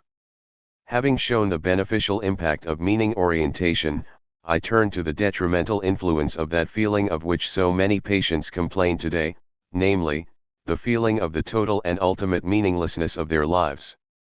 They lack the awareness of a meaning worth living for.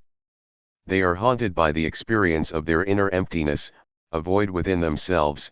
They are caught in that situation which I have called the existential vacuum. The existential vacuum, The existential vacuum is a widespread phenomenon of the 20th century. This is understandable. It may be due to a twofold loss which man has had to undergo since he became a truly human being. At the beginning of human history, man lost some of the basic animal instincts in which an animal's behavior is embedded and by which it is secured. Such security, like paradise, is closed to man forever. Man has to make choices.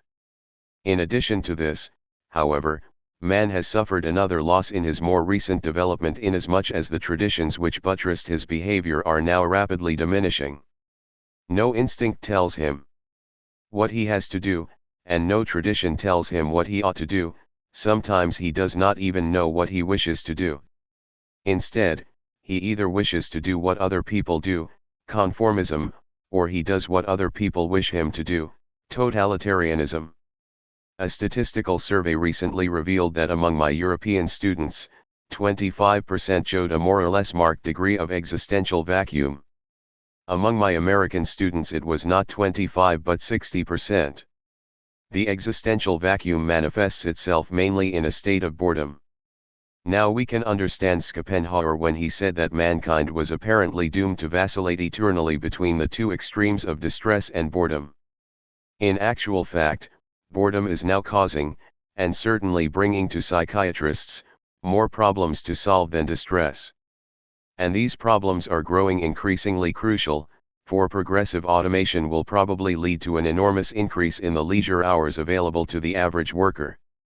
The pity of it is that many of these will not know what to do with all their newly acquired free time. Let us consider, for instance, Sunday neurosis, that kind of depression which afflicts people who become aware of the lack of content in their lives when the rush of the busy week is over and the void within themselves becomes manifest.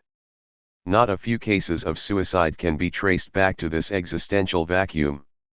Such widespread phenomena as depression, aggression, and addiction are not understandable unless we recognize the existential vacuum underlying them. This is also true of the crises of pensioners and aging people. Moreover, there are various masks and guises under which the existential vacuum appears. Sometimes the frustrated will to meaning is vicariously compensated for by a will to power, including the most primitive form of the will to power, the will to money. In other cases, the place of frustrated will to meaning is taken by the will to pleasure. That is why existential frustration often eventuates in sexual compensation. We can observe in such cases that the sexual libido becomes rampant in the existential vacuum. An analogous event occurs in neurotic cases. There are certain types of feedback mechanisms and vicious circle formations which I will touch upon later. One can observe again and again, however, that this symptomatology has invaded an existential vacuum wherein it then continues to flourish. In such patients, what we have to deal with is not a neogenic neurosis. However, we will never succeed in having the patient overcome his condition if we have not supplemented the psychotherapeutic treatment with logotherapy. For by filling the existential vacuum, the patient will be prevented from suffering further relapses. Therefore, logotherapy is indicated not only in neogenic cases, as pointed out above, but also in psychogenic cases, and sometimes even the somatogenic, pseudo-neuroses. Viewed in this light, a statement once made by Magda B. Arnold is justified: every therapy must in some way, no matter how restricted, also be logotherapy too. Let us now consider what we can do if a patient asks what the meaning of his life is. The meaning of life, I doubt whether a doctor can answer this question in general terms. For the meaning of life differs from man to man, from day to day and from hour to hour. What matters, therefore, is not the meaning of life in general but rather the specific meaning of a person's life at a given moment. To put the question in general terms would be comparable to the question posed to a chess champion: tell me, master, what is the best move in the world? There simply is no such thing as the best or even a good move apart from a particular situation in a game and the particular personality of one's opponent. The same holds for human existence. One should not search for an abstract meaning of life. Everyone has his own specific vocation or mission in life to carry out a concrete assignment which demands fulfillment. Therein he cannot be replaced, nor can his life be repeated. Thus, everyone's task is as unique as is his specific opportunity to implement it. As each situation in life represents a challenge to man and presents a problem for him to solve, the question of the meaning of life may actually be reversed. Ultimately, man should not ask what the meaning of his life is, but rather he must recognize that it is he who is asked. In a word, each man is questioned by life, and he can only answer to life by answering for his own life. To life he can only respond by being responsible. Thus, logotherapy sees in responsibleness the very essence of human existence. The essence of existence, this emphasis on responsibleness is reflected in the categorical imperative of logotherapy, which is, live as if you were living already for the second time and as if you had acted the first time as wrongly as you are about to act now. It seems to me that there is nothing which would stimulate a man's sense of responsibleness more than this maxim, which invites him to imagine first that the present is past and, second, that the past may yet be changed and amended. Such a precept confronts him with life's finiteness as well as the finality of what he makes out of both his life and himself. Logotherapy tries to make the patient fully aware of his own responsibleness, therefore, it must leave to him the option for what, or to whom he understands himself to be responsible. That is why a logotherapist is the least tempted of all psychotherapists to impose value judgments on his patients, for he will never permit the patient to pass to the doctor the responsibility of judging. It is, therefore, up to the patient to decide whether he should interpret his life task as being responsible to society or to his own conscience. There are people, however, who do not interpret their own lives merely in terms of a task assigned to them but also in terms of the taskmaster who has assigned it to them. Logotherapy is neither teaching nor preaching. It is as far removed from logical reasoning as it is from moral exhortation. To put it figuratively, the role played by a logotherapist is that of an eye specialist rather than that of a painter. A painter tries to convey to us a picture of the world as he sees it, an ophthalmologist tries to enable us to see the world as it really is. The logotherapist's role consists of widening and broadening the visual field of the patient so that the whole spectrum of potential meaning becomes conscious and visible to him. By declaring that man is responsible and must actualize the potential meaning of his life, I wish to stress that the true meaning of life is to be discovered in the world rather than within man or his own psyche, as though it were a closed system. I have termed this constitutive characteristic the self-transcendence of human existence. It denotes the fact that being human always points, and is directed, to something, or someone, other than oneself, be it a meaning to fulfill or another human being to encounter. The more one forgets himself by giving himself to a cause to serve or another person to love, the more human he is and the more he actualizes himself. What is called self-actualization is not an attainable aim at all, for the simple reason that the more one would strive for it, the more he would miss it. In other words, self-actualization is possible only as a side effect of self-transcendence. Thus far we have shown that the meaning of life always changes, but that it never ceases to be. According to logotherapy, we can discover this meaning in life in three different ways: 1. By creating a work or doing a deed; 2. By experiencing something or encountering someone; and 3. By the attitude we take toward unavoidable suffering. The first, the way of achievement or accomplishment, is quite obvious. The second and third need further elaboration. The second way of finding a meaning in life is by experiencing something such as goodness, truth, and beauty, by experiencing nature and culture, or, last but not least, by experiencing another human being in his very uniqueness, by loving him. The meaning of love is the only way to grasp another human being in the innermost core of his personality. No one can become fully aware of the very essence of another human being unless he loves him. By his love he is enabled to see the essential traits and features in the beloved person, and even more, he sees that which is potential in him, which is not yet actualized but yet ought to be actualized. Furthermore, by his love, the loving person enables the beloved person to actualize these potentialities. By making him aware of what he can be and of what he should become, he makes these potentialities come true. In logotherapy, love is not interpreted as a mere epiphenomenon of sexual drives and instincts in the sense of a so-called sublimation. Love is as primary a phenomenon as sex. Normally, sex is a mode of expression for love.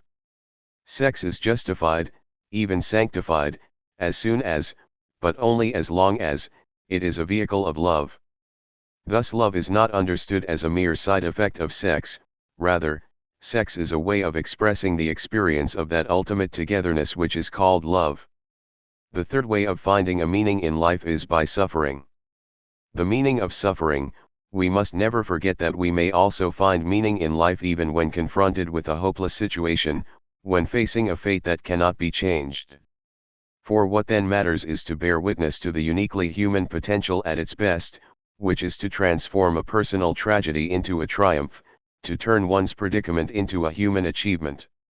When we are no longer able to change a situation, just think of an incurable disease such as inoperable cancer. We are challenged to change ourselves. Let me cite a clear-cut example.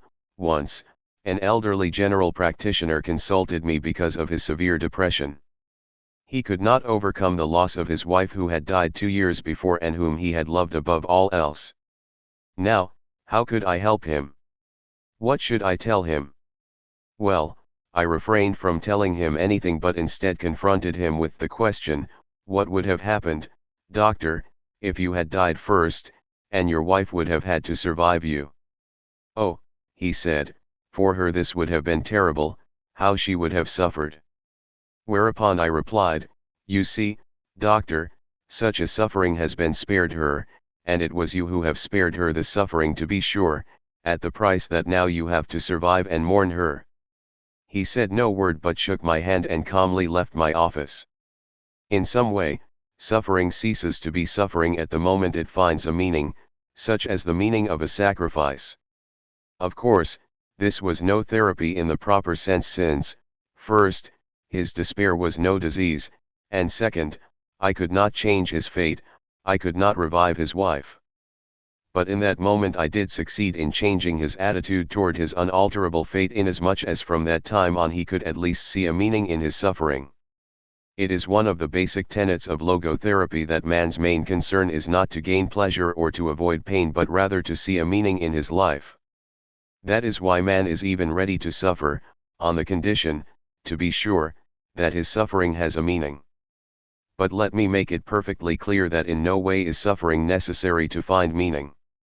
I only insist that meaning is possible even in spite of suffering, provided, certainly, that the suffering is unavoidable.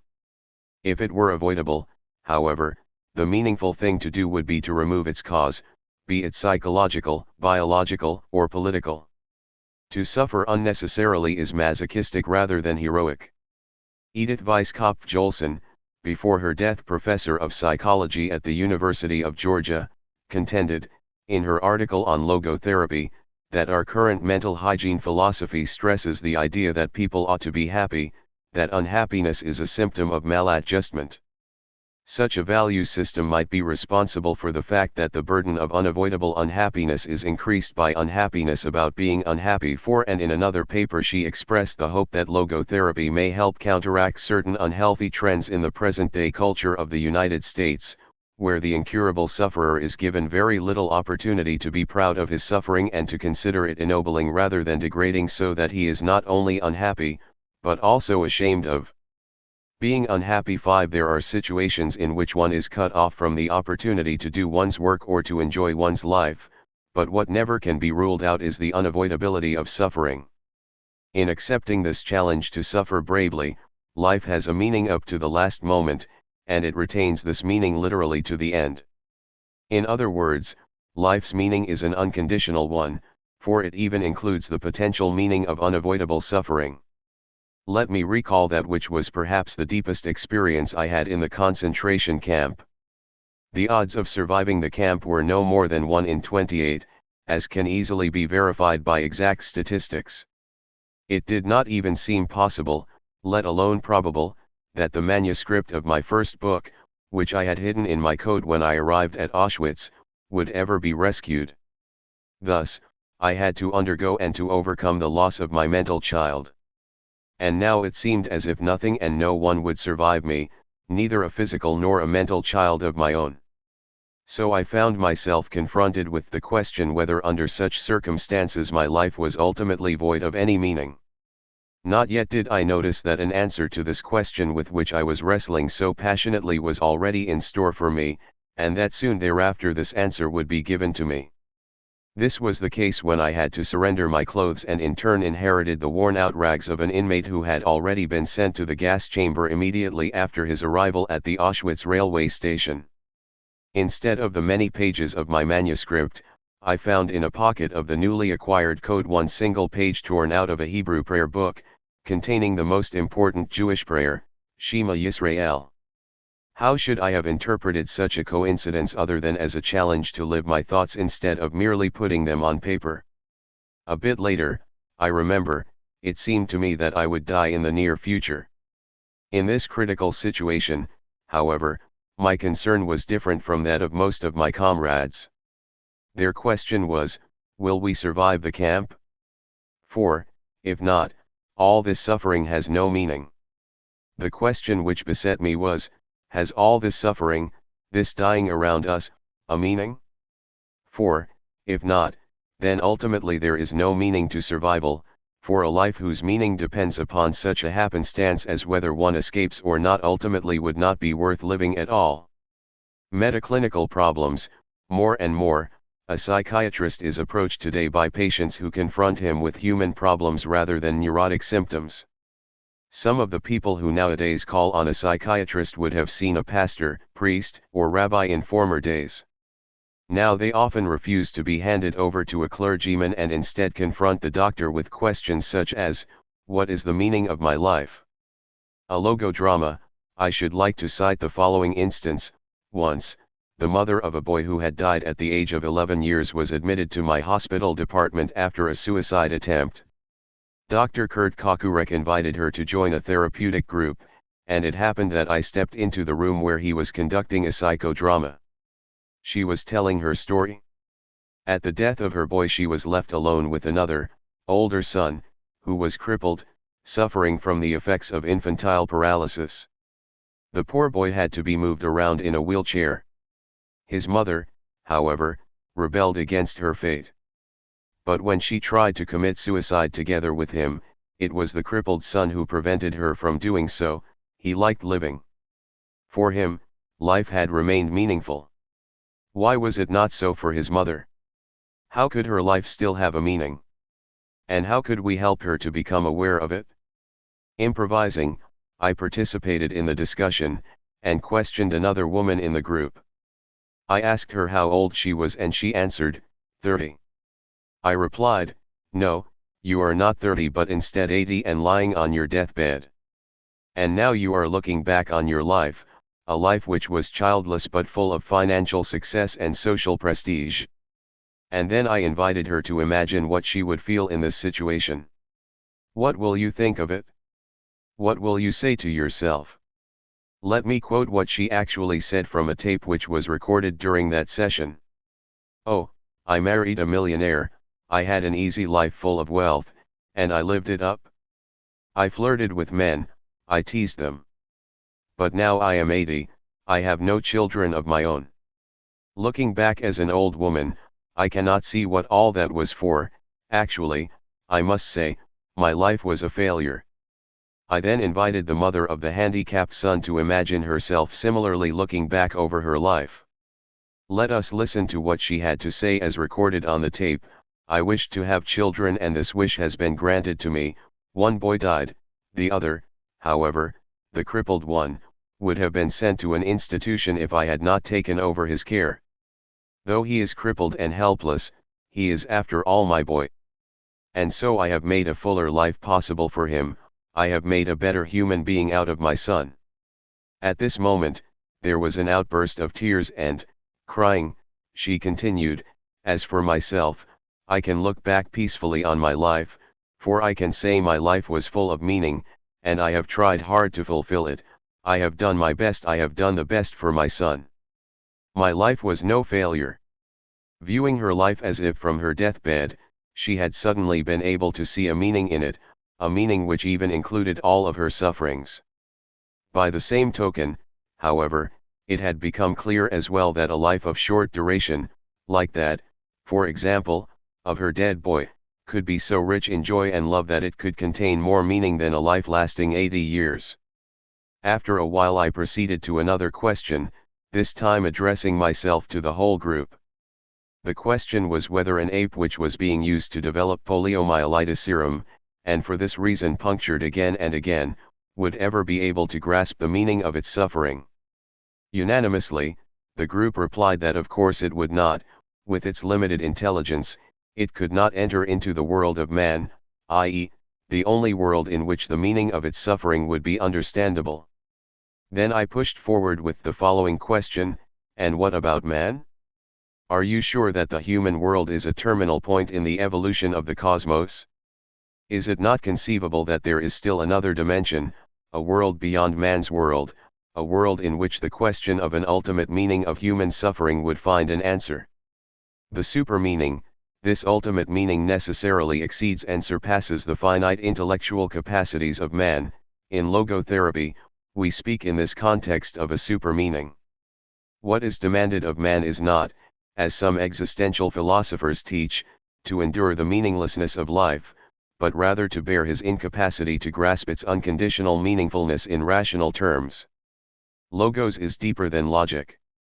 A psychiatrist who goes beyond the concept of the super-meaning will sooner or later be embarrassed by his patients, just as I was when my daughter at about 6 years of age asked me the question, "Why do we speak of the good Lord?" Whereupon I said, "Some weeks ago, you were suffering from measles, and then the good Lord sent you full recovery." However, the little girl was not content. She retorted, "Well, but please, Daddy, do not forget, in the first place, he had sent me the measles."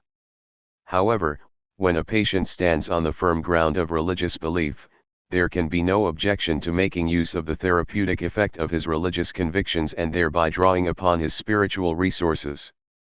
In order to do so, the psychiatrist may put himself in the place of the patient. That is exactly what I did once, for instance, when a rabbi from Eastern Europe turned to me and told me his story. He had lost his first wife and their 6 children in the concentration camp of Auschwitz where they were gassed, and now it turned out that his second wife was sterile.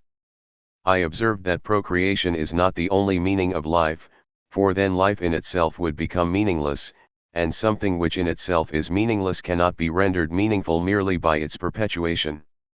However, the rabbi evaluated his plight as an Orthodox Jew in terms of despair that there was no son of his own who would ever say Kaddish 6 for him after his death. But I would not give up. I made a last attempt to help him by inquiring whether he did not hope to see his children again in heaven. However, my question was followed by an outburst of tears, and now the true reason for his despair came to the fore. He explained that his children, since they died as innocent martyrs, 7 were thus found worthy of the highest place in heaven, but as for himself he could not expect, as an old, sinful man, to be assigned the same place. I did not give up but retorted, "Is it not conceivable, Rabbi, that precisely this was the meaning of your surviving your children, that you may be purified through these years of suffering, so that finally you, too, though not innocent like your children, may become worthy of joining them in heaven? Is it not written in the Psalms that God preserves all your tears, 8 so perhaps none of your sufferings were in vain?" For the first time in many years he found relief from his suffering through the new point of view which I was able to open up to him.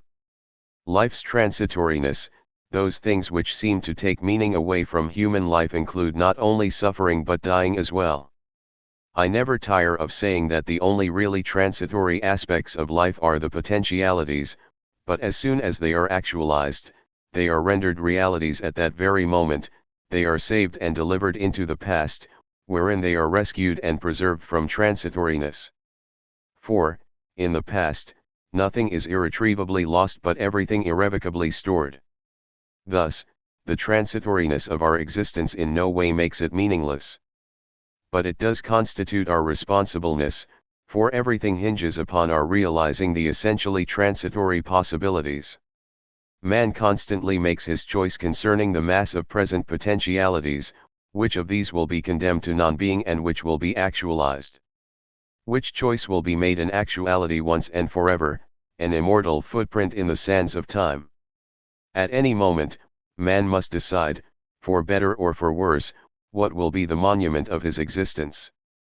Usually, to be sure, man considers only the stubble field of transitoriness and overlooks the full granaries of the past, wherein he had salvaged once and for all his deeds, his joys, and also his sufferings. Nothing can be undone, and nothing can be done away with. I should say having been is the surest kind of being. Logotherapy, keeping in mind the essential transitoriness of human existence, is not pessimistic but rather activistic. To express this point figuratively, we might say, the pessimist resembles a man who observes with fear and sadness that his wall calendar, from which he daily tears a sheet, grows thinner with each passing day. On the other hand, the person who attacks the problems of life actively is like a man who removes each successive leaf from his calendar and files it neatly and carefully away with its predecessors, after first having jotted down a few diary notes on the back. He can reflect with pride and joy on all the richness set down in these notes, on all the life he has already lived to the fullest. What will it matter to him if he notices that he is growing old? Has he any reason to envy the young people whom he sees, or wax nostalgic over his own lost youth? What reasons has he to envy a young person? For the possibilities that a young person has, the future which is in store for him? No, thank you, he will think. Instead of possibilities, I have realities in my past, not only the reality of work done and of love loved, but of sufferings bravely suffered. These sufferings are even the things of which I am most proud, though these are things which cannot inspire envy. Logotherapy as a technique, a realistic fear, like the fear of death, cannot be tranquilized away by its psychodynamic interpretation.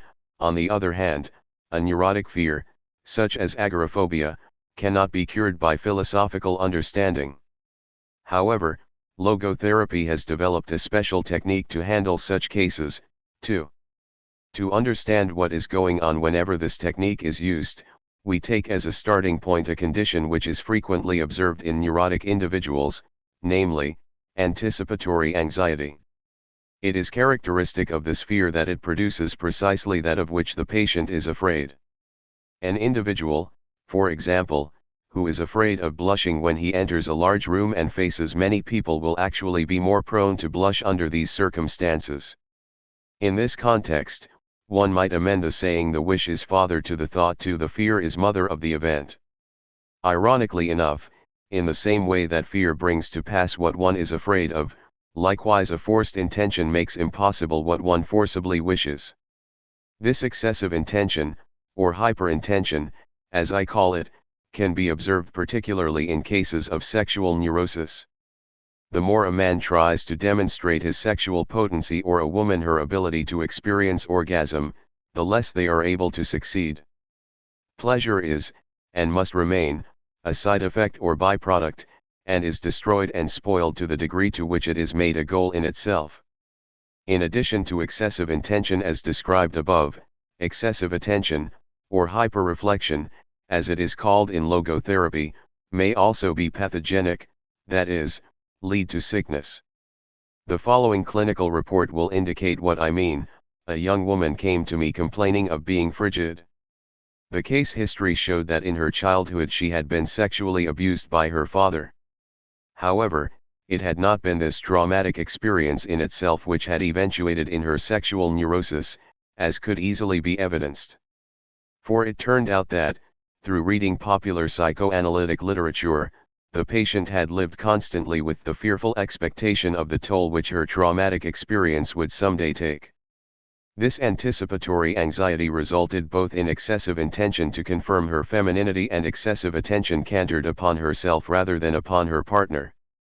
This was enough to incapacitate the patient for the peak experience of sexual pleasure, since the orgasm was made an object of intention, and an object of attention as well, instead of remaining an unintended effect of unreflected dedication and surrender to the partner.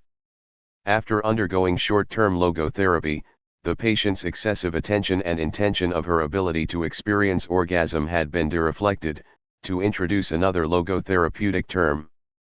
When her attention was refocused toward the proper object, i.e., the partner, orgasm established itself spontaneously. 9 Logotherapy bases its technique called paradoxical intention on the twofold fact that fear brings about that which one is afraid of, and that hyperintention makes impossible what one wishes.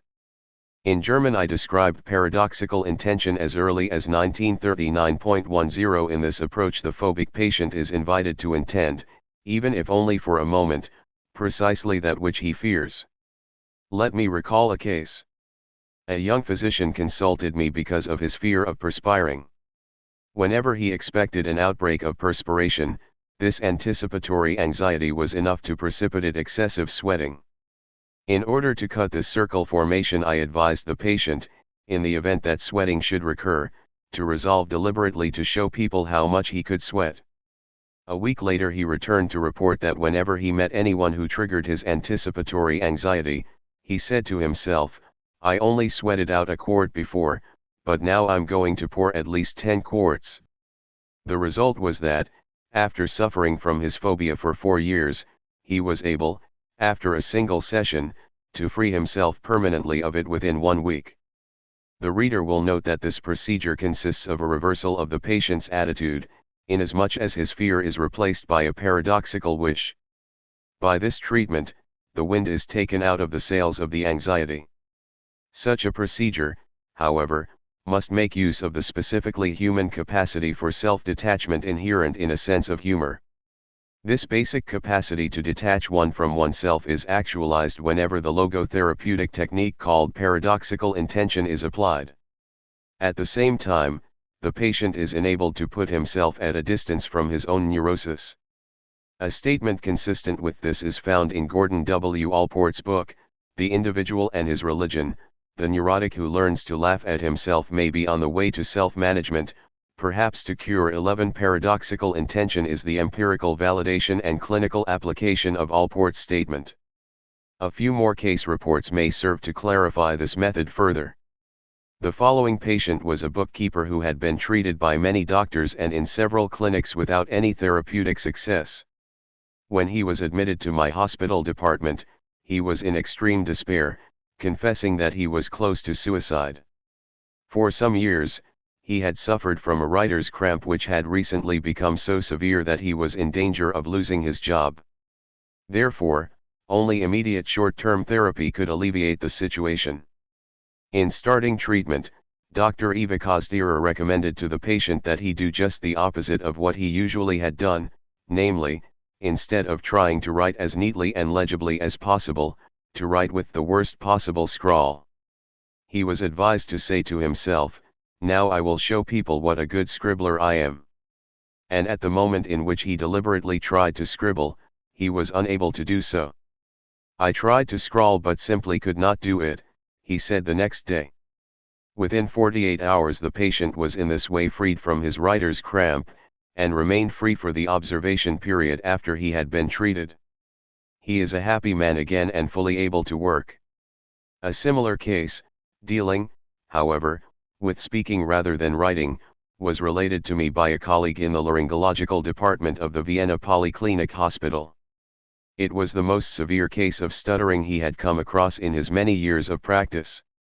Never in his life, as far as the stutterer could remember, had he been free from his speech trouble, even for a moment, except once. This happened when he was 12 years old and had hooked a ride on a streetcar. When caught by the conductor, he thought that the only way to escape would be to elicit his sympathy, and so he tried to demonstrate that he was just a poor stuttering boy.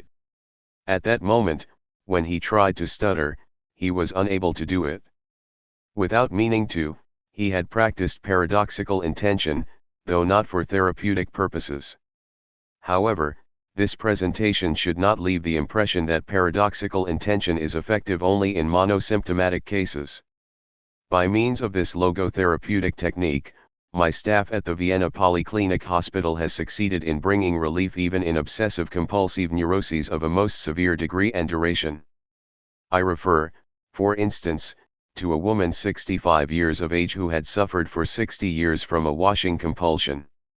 Dr. Viktor started logotherapeutic treatment by means of paradoxical intention, and 2 months later the patient was able to lead a normal life. Before admission to the neurological department of the Vienna Polyclinic Hospital, she had confessed, "Life was hell for me." Handicapped by her compulsion and bacteriophobic obsession, she finally remained in bed all day unable to do any housework. It would not be accurate to say that she is now completely free of symptoms, for an obsession may come to her mind. However, she is able to joke about it, as she says, in short, to apply paradoxical intention. Paradoxical intention can also be applied in cases of sleep disturbance. The fear of sleeplessness 12 results in a hyperintention to fall asleep, which, in turn, incapacitates the patient to do so.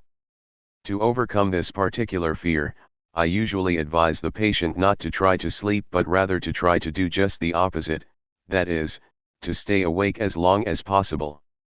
In other words, the hyperintention to fall asleep, arising from the anticipatory anxiety of not being able to do so, must be replaced by the paradoxical intention not to fall asleep, which soon will be followed by sleep. The fear of sleeplessness is, in the majority of cases, due to the patient's ignorance of the fact that the organism provides itself by itself with the minimum amount of sleep really needed. Paradoxical intention is no panacea. Yet it lends itself as a useful tool in treating obsessive-compulsive and phobic conditions, especially in cases with underlying anticipatory anxiety. Moreover, it is a short-term therapeutic device. However, one should not conclude that such a short-term therapy necessarily results in only temporary therapeutic effects.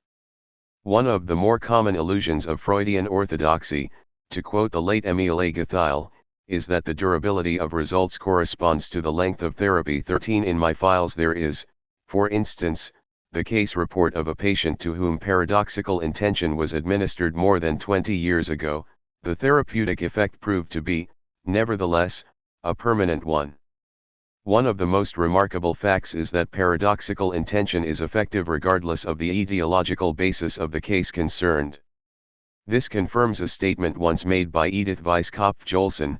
Although traditional psychotherapy has insisted that therapeutic practices have to be based on findings on etiology, it is possible that certain factors might cause neuroses during early childhood and that entirely different factors might relieve neuroses during adulthood. 14 As for the actual causation of neuroses, apart from constitutional elements, whether somatic or psychic in nature, such feedback mechanisms as anticipatory anxiety seem to be a major pathogenic factor. A given symptom is responded to by a phobia, the phobia triggers the symptom, and the symptom, in turn, reinforces the phobia. A similar chain of events, however, can be observed in obsessive-compulsive cases in which the patient fights the ideas which haunt him. 15 Thereby, however, he increases their power to disturb him, since pressure precipitates counter-pressure. Again the symptom is reinforced. On the other hand, as soon as the patient stops fighting his obsessions and instead tries to ridicule them by dealing with them in an ironical way by applying paradoxical intention, the vicious circle is cut, the symptom diminishes and finally atrophies. In the fortunate case where there is no existential vacuum which invites and elicits the symptom, the patient will not only succeed in ridiculing his neurotic fear but finally will succeed in completely ignoring it. This is often motivated by the patient's fear that his obsessions indicate an imminent or even actual psychosis. The patient is not aware of the empirical fact that an obsessive-compulsive neurosis is immunizing him against a formal psychosis rather than endangering him in this direction. As we see, anticipatory anxiety has to be counteracted by paradoxical intention. Hyperintention as well as hyperreflection have to be counteracted by dereflection. Dereflection, however, ultimately is not possible except by the patient's orientation toward his specific vocation and mission in life. 16 It is not the neurotic's self-concern, whether pity or contempt, which breaks the circle formation, The cue to cure is self-transcendence. The collective neurosis: every age has its own collective neurosis, and every age needs its own psychotherapy to cope with it. The existential vacuum, which is the mass neurosis of the present time, can be described as a private and personal form of nihilism, for nihilism can be defined as the contention that being has no meaning. As for psychotherapy, however, it will never be able to cope with this state of affairs on a mass scale if it does not keep itself free from the impact and influence of the contemporary trends of a nihilistic philosophy, otherwise it represents a symptom of the mass neurosis rather than its possible cure. Psychotherapy would not only reflect a nihilistic philosophy but also, even though unwillingly and unwittingly, transmit to the patient what is actually a caricature rather than a true picture of man. First of all, there is a danger inherent in the teaching of man's nothing-butness, the theory that man is nothing but the result of biological, psychological, and sociological conditions, or the product of heredity and environment. Such a view of man makes a neurotic believe what he is prone to believe anyway, namely, that he is the pawn and victim of outer influences or inner circumstances. This neurotic fatalism is fostered and strengthened by a psychotherapy which denies that man is free. To be sure, a human being is a finite thing, and his freedom is restricted. It is not freedom from conditions, but it is freedom to take a stand toward the conditions. As I once put it, as a professor in two fields, neurology and psychiatry, I am fully aware of the extent to which man is subject to biological, psychological, and sociological conditions. But in addition to being a professor in two fields, I am a survivor of 4 concentration camps, that is, and as such I also bear witness to the unexpected extent to which man is capable of defying and braving even the worst conditions conceivable. Critique of pandeterminism: psychoanalysis has often been blamed for its so-called pansexualism. I, for one, doubt whether this reproach has ever been legitimate. However, there is something which seems to me to be an even more erroneous and dangerous assumption, namely, that which I call pandeterminism. By that I mean the view of man which disregards his capacity to take a stand toward any conditions whatsoever. Man is not fully conditioned and determined, but rather determines himself whether he gives in to conditions or stands up to them. In other words, man is ultimately self-determining. Man does not simply exist but always decides what his existence will be, what he will become in the next moment. By the same token, every human being has the freedom to change at any instant. Therefore, we can predict his future only within the large framework of a statistical survey referring to a whole group. The individual personality, however, remains essentially unpredictable. The basis for any predictions would be represented by biological, psychological, or sociological conditions. Yet one of the main features of human existence is the capacity to rise above such conditions, to grow beyond them. Man is capable of changing the world for the better if possible, and of changing himself for the better if necessary. Let me cite the case of Dr. J. He was the only man I ever encountered in my whole life whom I would dare to call a Mephistophelian being, a satanic figure. At that time he was generally called the mass murderer of Steinhof, the large mental hospital in Vienna. When the Nazis started their euthanasia program, he held all the strings in his hands and was so fanatic in the job assigned to him that he tried not to let one single psychotic individual escape the gas chamber. After the war, when I came back to Vienna, I asked what had happened to Dr. J. He had been imprisoned by the Russians in one of the isolation cells of Steinhof, they told me. The next day, however, the door of his cell stood open and Dr. J. was never seen again. Later I was convinced that, like others, he had with the help of his comrades made his way to South America. More recently, however, I was consulted by a former Austrian diplomat who had been imprisoned behind the Iron Curtain for many years, first in Siberia and then in the famous Lubyanka prison in Moscow. While I was examining him neurologically, he suddenly asked me whether I happened to know Dr. J. After my affirmative reply, he continued, I made his acquaintance in Lubyanka. There he died, at about the age of 40, from cancer of the urinary bladder. Before he died, however, he showed himself to be the best comrade you can imagine. He gave consolation to everybody. He lived up to the highest conceivable moral standard. He was the best friend I ever met during my long years in prison. This is the story of Dr. J, the mass murderer of Steinhoff. How can we dare to predict the behavior of man? We may predict the movements of a machine, of an automaton. More than this, we may even try to predict the mechanisms or dynamisms of the human psyche as well. But man is more than psyche. Freedom, however, is not the last word. Freedom is only part of the story and half of the truth. Freedom is but the negative aspect of the whole phenomenon, whose positive aspect is responsibleness. In fact, freedom is in danger of degenerating into mere arbitrariness unless it is lived in terms of responsibleness. That is why / recommend that the Statue of Liberty on the East Coast be supplemented by a Statue of Responsibility on the West Coast. The psychiatric credo, there is nothing conceivable which would so condition a man as to leave him without the slightest freedom.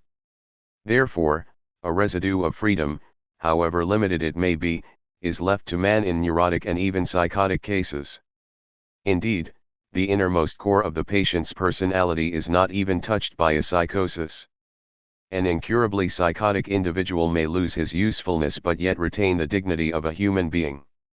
This is my psychiatric credo. Without it I should not think it worthwhile to be a psychiatrist. For whose sake? Just for the sake of a damaged brain machine which cannot be repaired? If the patient were not definitely more, euthanasia would be justified. Psychiatry rehumanized, for too long a time, for half a century. In fact, psychiatry tried to interpret the human mind merely as a mechanism, and consequently the therapy of mental disease merely in terms of a technique. I believe this dream has been dreamt out. What now begins to loom on the horizon are not the sketches of a psychologist medicine but rather those of a humanized psychiatry. A doctor, however, who would still interpret his own role mainly as that of a technician would confess that he sees in his patient nothing more than a machine, instead of seeing the human being behind the disease. A human being is not one thing among others, things determine each other, but man is ultimately self-determining. What he becomes within the limits of endowment and environment he has made out of himself. In the concentration camps, for example, in this living laboratory and on this testing ground, we watched and witnessed some of our comrades behave like swine while others behaved like saints. Man has both potentialities within himself. Which one is actualized depends on decisions but not on conditions. Our generation is realistic, for we have come to know man as he really is. After all, man is that being who invented the gas chambers of Auschwitz. However, he is also that being who entered those gas chambers upright, with the Lord's Prayer or the Shema Yisrael on his lips. Postscript 1984, The Case for a Tragic Optimism * dedicated to the memory of Edith Weisskopf-Joelson, whose pioneering efforts in logotherapy in the United States began as early as 1955 and whose contributions to the field have been invaluable. This chapter is based on a lecture I presented at the Third World Congress of Logotherapy, Regensburg University, West Germany, June 1983. Let us first ask ourselves what should be understood by a tragic optimism. In brief, it means that one is, and remains, optimistic in spite of the tragic triad, as it is called in logotherapy, a triad which consists of those aspects of human existence which may be circumscribed by 1. Pain, 2. Guilt, and 3. Death. This chapter, in fact, raises the question, how is it possible to say yes to life in spite of all that? How, to pose the question differently, can life retain its potential meaning in spite of its tragic aspects? After all, saying yes to life in spite of everything, to use the phrase in which the title of a German book of mine is couched, presupposes that life is potentially meaningful under any conditions, even those which are most miserable. And this in turn presupposes the human capacity to creatively turn life's negative aspects into something positive or constructive. In other words, what matters is to make the best of any given situation. The best, however, is that which in Latin is called optimum. Hence the reason I speak of a tragic optimism, that is, an optimism in the face of tragedy and in view of the human potential which at its best always allows for, 1. Turning suffering into a human achievement and accomplishment, 2. Deriving from guilt the opportunity to change oneself for the better, and 3. Deriving from life's transitoriness an incentive to take responsible action. It must be kept in mind, however, that optimism is not anything to be commanded or ordered.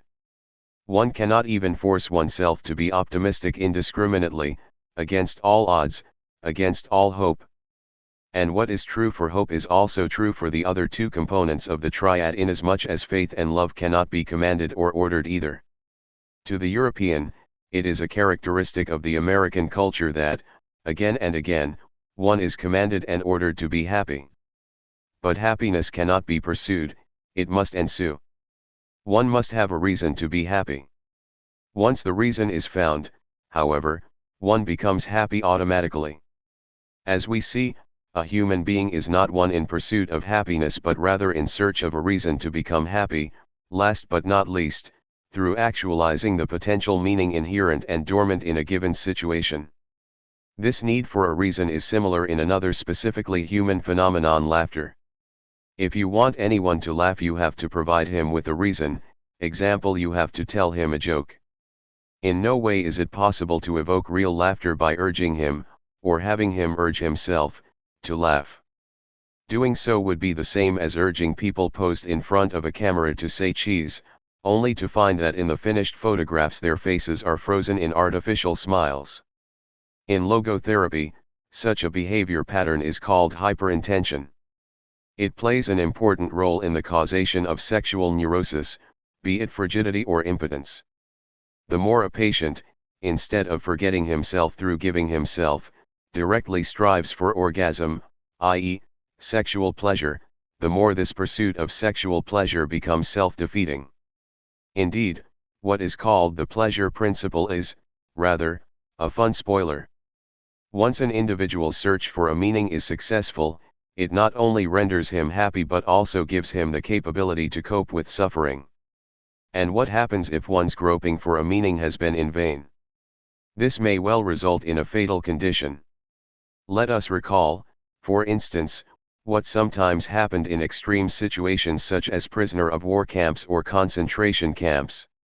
In the first, as I was told by American soldiers, a behavior pattern crystallized to which they referred as give-upitis. In the concentration camps, this behavior was paralleled by those who one morning, at 5, refused to get up and go to work and instead stayed in the hut, on the straw wet with urine and faces. Nothing, neither warnings nor threats, could induce them to change their minds. And then something typical occurred, they took out a cigarette from deep down in a pocket where they had hidden it and started smoking. At that moment we knew that for the next 48 hours or so we would watch them dying. Meaning orientation had subsided, and consequently the seeking of immediate pleasure had taken over. Is this not reminiscent of another parallel, a parallel that confronts us day by day? I think of those youngsters who, on a worldwide scale, refer to themselves as the no future generation. To be sure, it is not just a cigarette to which they resort, it is drugs. In fact, the drug scene is one aspect of a more general mass phenomenon, namely the feeling of meaninglessness resulting from a frustration of our existential needs, which in turn has become a universal phenomenon in our industrial societies. Today it is not only logotherapists who claim that the feeling of meaninglessness plays an ever-increasing role in the etiology of neurosis.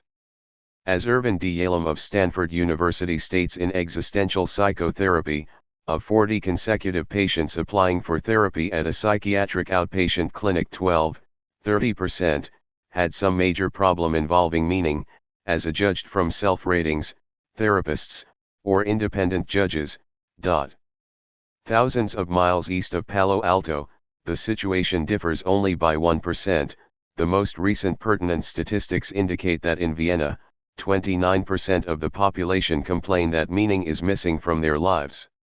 As to the causation of the feeling of meaninglessness, one may say, albeit in an oversimplifying vein, that people have enough to live by but nothing to live for, they have the means but no meaning. To be sure, some do not even have the means. In particular, I think of the mass of people who are today unemployed. 50 years ago, I published a study devoted to a specific type of depression I had diagnosed in cases of young patients suffering from what I called unemployment neurosis. And I could show that this neurosis really originated in a twofold erroneous identification: being jobless was equated with being useless, and being useless was equated with having a meaningless life. Consequently, whenever I succeeded in persuading the patients to volunteer in youth organizations, adult education, public libraries, and the like, in other words, as soon as they could fill their abundant free time with some sort of unpaid but meaningful activity, their depression disappeared, although their economic situation had not changed and their hunger was the same. The truth is that man does not live by welfare alone. Along with unemployment neurosis, which is triggered by an individual's socio-economic situation, there are other types of depression which are traceable back to psychodynamic or biochemical conditions, whichever the case may be. Accordingly, psychotherapy and pharmacotherapy are indicated respectively.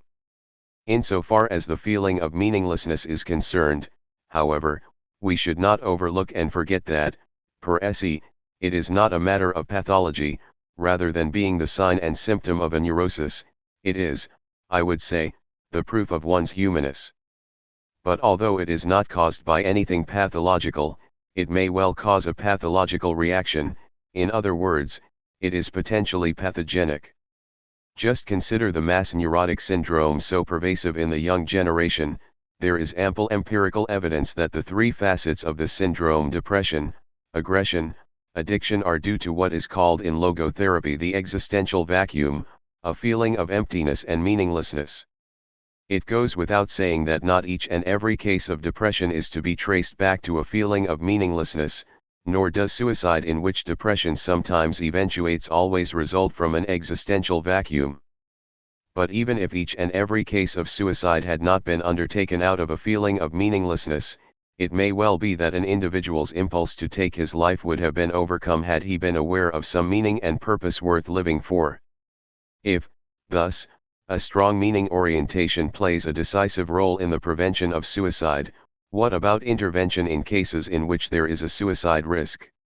As a young doctor, I spent 4 years in Austria's largest state hospital, where I was in charge of the pavilion in which severely depressed patients were accommodated, most of them having been admitted after a suicide attempt. I once calculated that I must have explored 12,000 patients during those 4 years. What accumulated was quite a store of experience from which I still draw whenever I am confronted with someone who is prone to suicide. I explained to such a person that patients have repeatedly told me how happy they were that the suicide attempt had not been successful. Weeks, months, years later, they told me, it turned out that there was a solution to their problem, an answer to their question, a meaning to their life. Even if things only take such a good turn in 1 of 1,000 cases, my explanation continues, who can guarantee that in your case it will not happen one day, sooner or later? But in the first place, you have to live to see the day on which it may happen, so you have to survive in order to see that day dawn, and from now on the responsibility for survival does not leave you.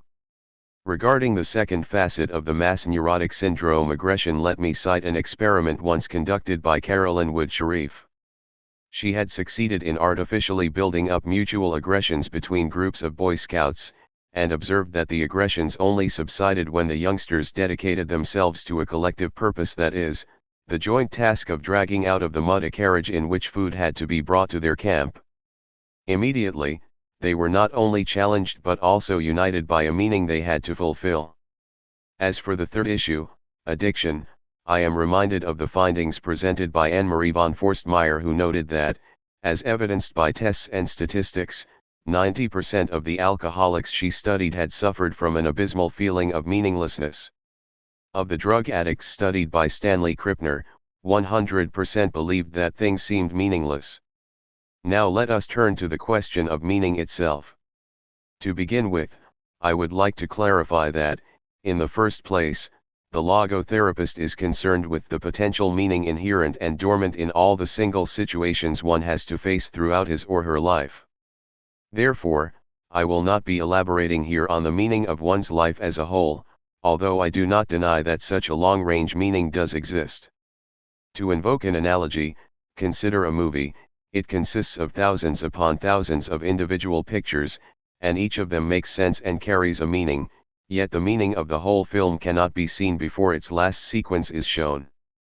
However, we cannot understand the whole film without having first understood each of its components, each of the individual pictures. Isn't it the same with life? Doesn't the final meaning of life, too, reveal itself, if at all, only at its end, on the verge of death? And doesn't this final meaning, too, depend on whether or not the potential meaning of each single situation has been actualized to the best of the respective individual's knowledge and belief? The fact remains that meaning, and its perception, as seen from the logotherapeutic angle, is completely down to earth rather than afloat in the air or resident in an ivory tower. Sweepingly, I would locate the cognition of meaning of the personal meaning of a concrete situation midway between an aha experience along the lines of Karl Bayler's concept and a Gestalt perception, say, along the lines of Max Wertheimer's theory. The perception of meaning differs from the classical concept of Gestalt perception insofar as the latter implies the sudden awareness of a figure on a ground, whereas the perception of meaning, as I see it, more specifically boils down to becoming aware of a possibility against the background of reality or, to express it in plain words, to becoming aware of what can be done about a given situation. And how does a human being go about finding meaning? As Charlotte Bueller has stated, all we can do is study the lives of people who seem to have found their answers to the questions of what ultimately human life is about as against those who have not. In addition to such a biographical approach, however, we may as well embark on a biological approach. Logotherapy conceives of conscience as a prompter which, if need be, indicates the direction in which we have to move in a given life situation. In order to carry out such a task, conscience must apply a measuring stick to the situation one is confronted with, and this situation has to be evaluated in the light of a set of criteria, in the light of a hierarchy of values. These values, however, cannot be espoused and adopted by us on a conscious level. They are something that we are. They have crystallized in the course of the evolution of our species, they are founded on our biological past and are rooted in our biological depth.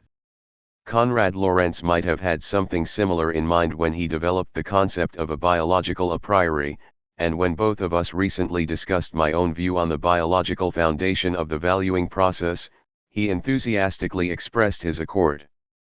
In any case, if a pre-reflective axiological self-understanding exists, we may assume that it is ultimately anchored in our biological heritage. As logotherapy teaches, there are three main avenues on which one arrives at meaning in life. The first is by creating a work or by doing a deed. The second is by experiencing something or encountering someone. In other words, meaning can be found not only in work but also in love. Edith Weisskopf-Joelson observed in this context that the logotherapeutic notion that experiencing can be as valuable as achieving is therapeutic because it compensates for our one-sided emphasis on the external world of achievement at the expense of the internal world of experience. 6. Most important, however, is the third avenue to meaning in life.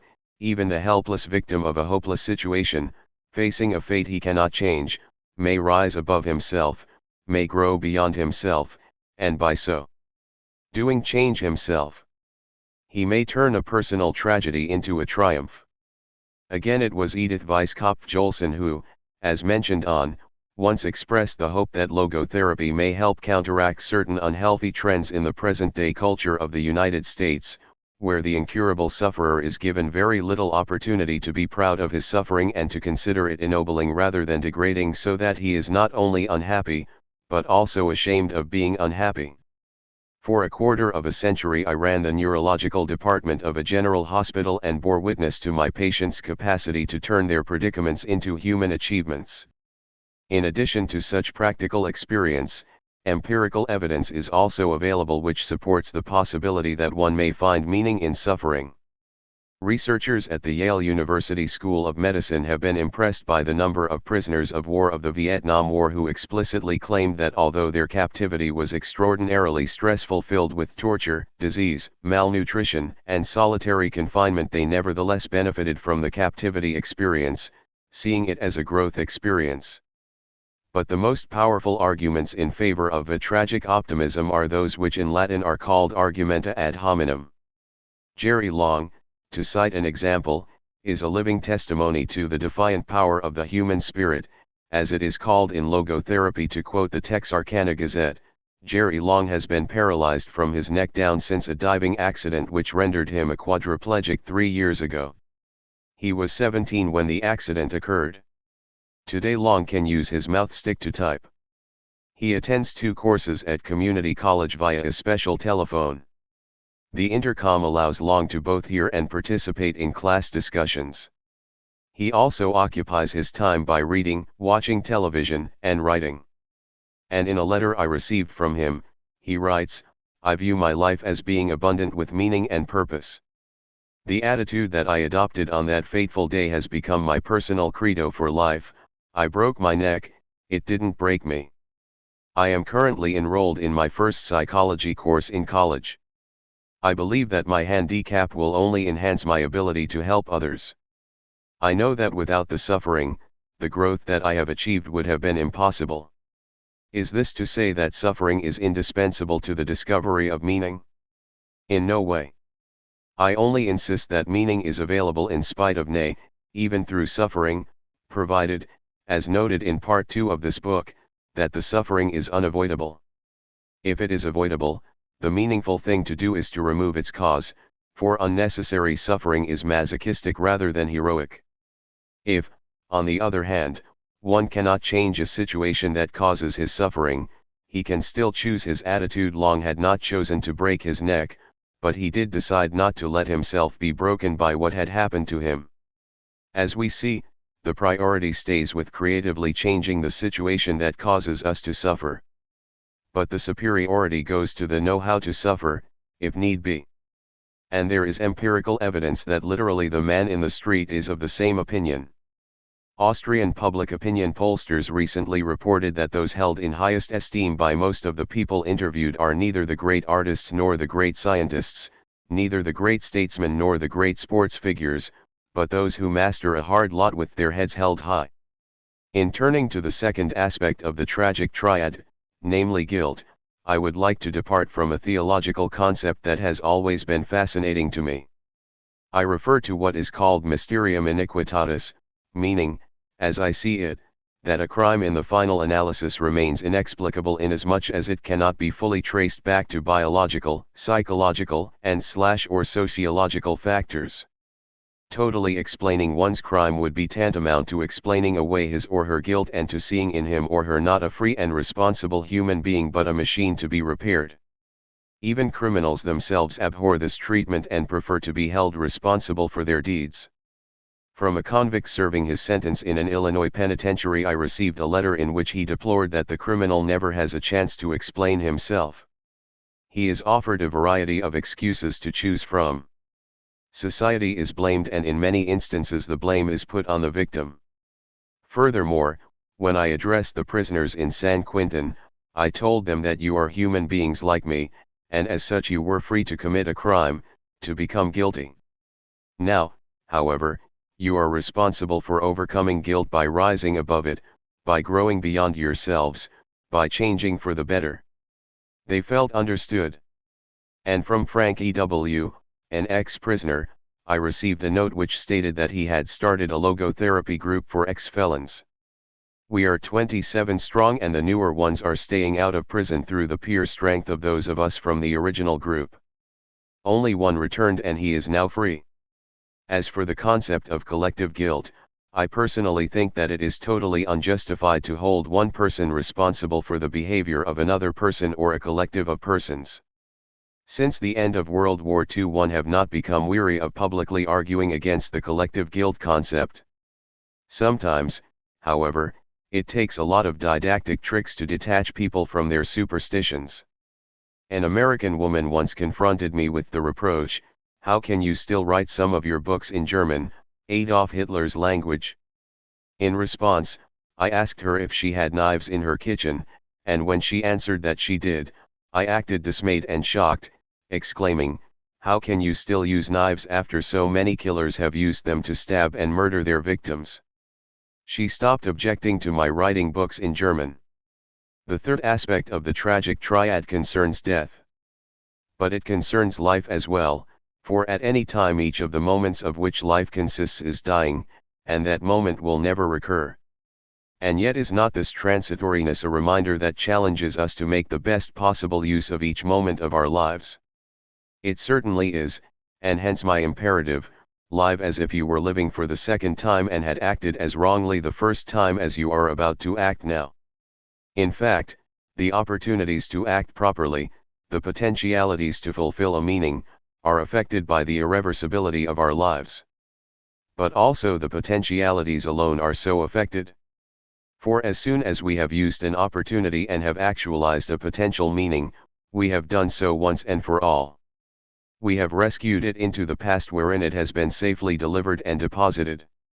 In the past, nothing is irretrievably lost, but rather, on the contrary, everything is irrevocably stored and treasured. To be sure, people tend to see only the stubble fields of transitoriness but overlook and forget the full granaries of the past into which they have brought the harvest of their lives, the deeds done, the loves loved, and last but not least, the sufferings they have gone through with courage and dignity. From this one may see that there is no reason to pity old people. Instead, young people should envy them. It is true that the old have no opportunities, no possibilities in the future. But they have more than that. Instead of possibilities in the future, they have realities in the past, the potentialities they have actualized, the meanings they have fulfilled, the values they have realized, and nothing and nobody can ever remove these assets from the past.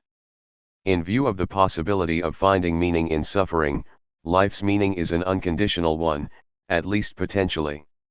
That unconditional meaning, however, is paralleled by the unconditional value of each and every person. It is that which warrants the indelible quality of the dignity of man. Just as life remains potentially meaningful under any conditions, even those which are most miserable, so too does the value of each and every person stay with him or her, and it does so because it is based on the values that he or she has realized in the past, and is not contingent on the usefulness that he or she may or may not retain in the present. More specifically, this usefulness is usually defined in terms of functioning for the benefit of society. But today's society is characterized by achievement orientation, and consequently it adores people who are successful and happy and, in particular, it adores the young. It virtually ignores the value of all those who are otherwise, and in so doing blurs the decisive difference between being valuable in the sense of dignity and being valuable in the sense of usefulness. If one is not cognizant of this difference and holds that an individual's value stems only from his present usefulness, then, believe me, one owes it only to personal inconsistency not to plead for euthanasia along the lines of Hitler's program, that is to say, mercy killing of all those who have lost their social usefulness, be it because of old age, incurable illness, mental deterioration, or whatever handicap they may suffer. Confounding the dignity of man with mere usefulness arises from a conceptual confusion that in turn may be traced back to the contemporary nihilism transmitted on many an academic campus and many an analytical couch.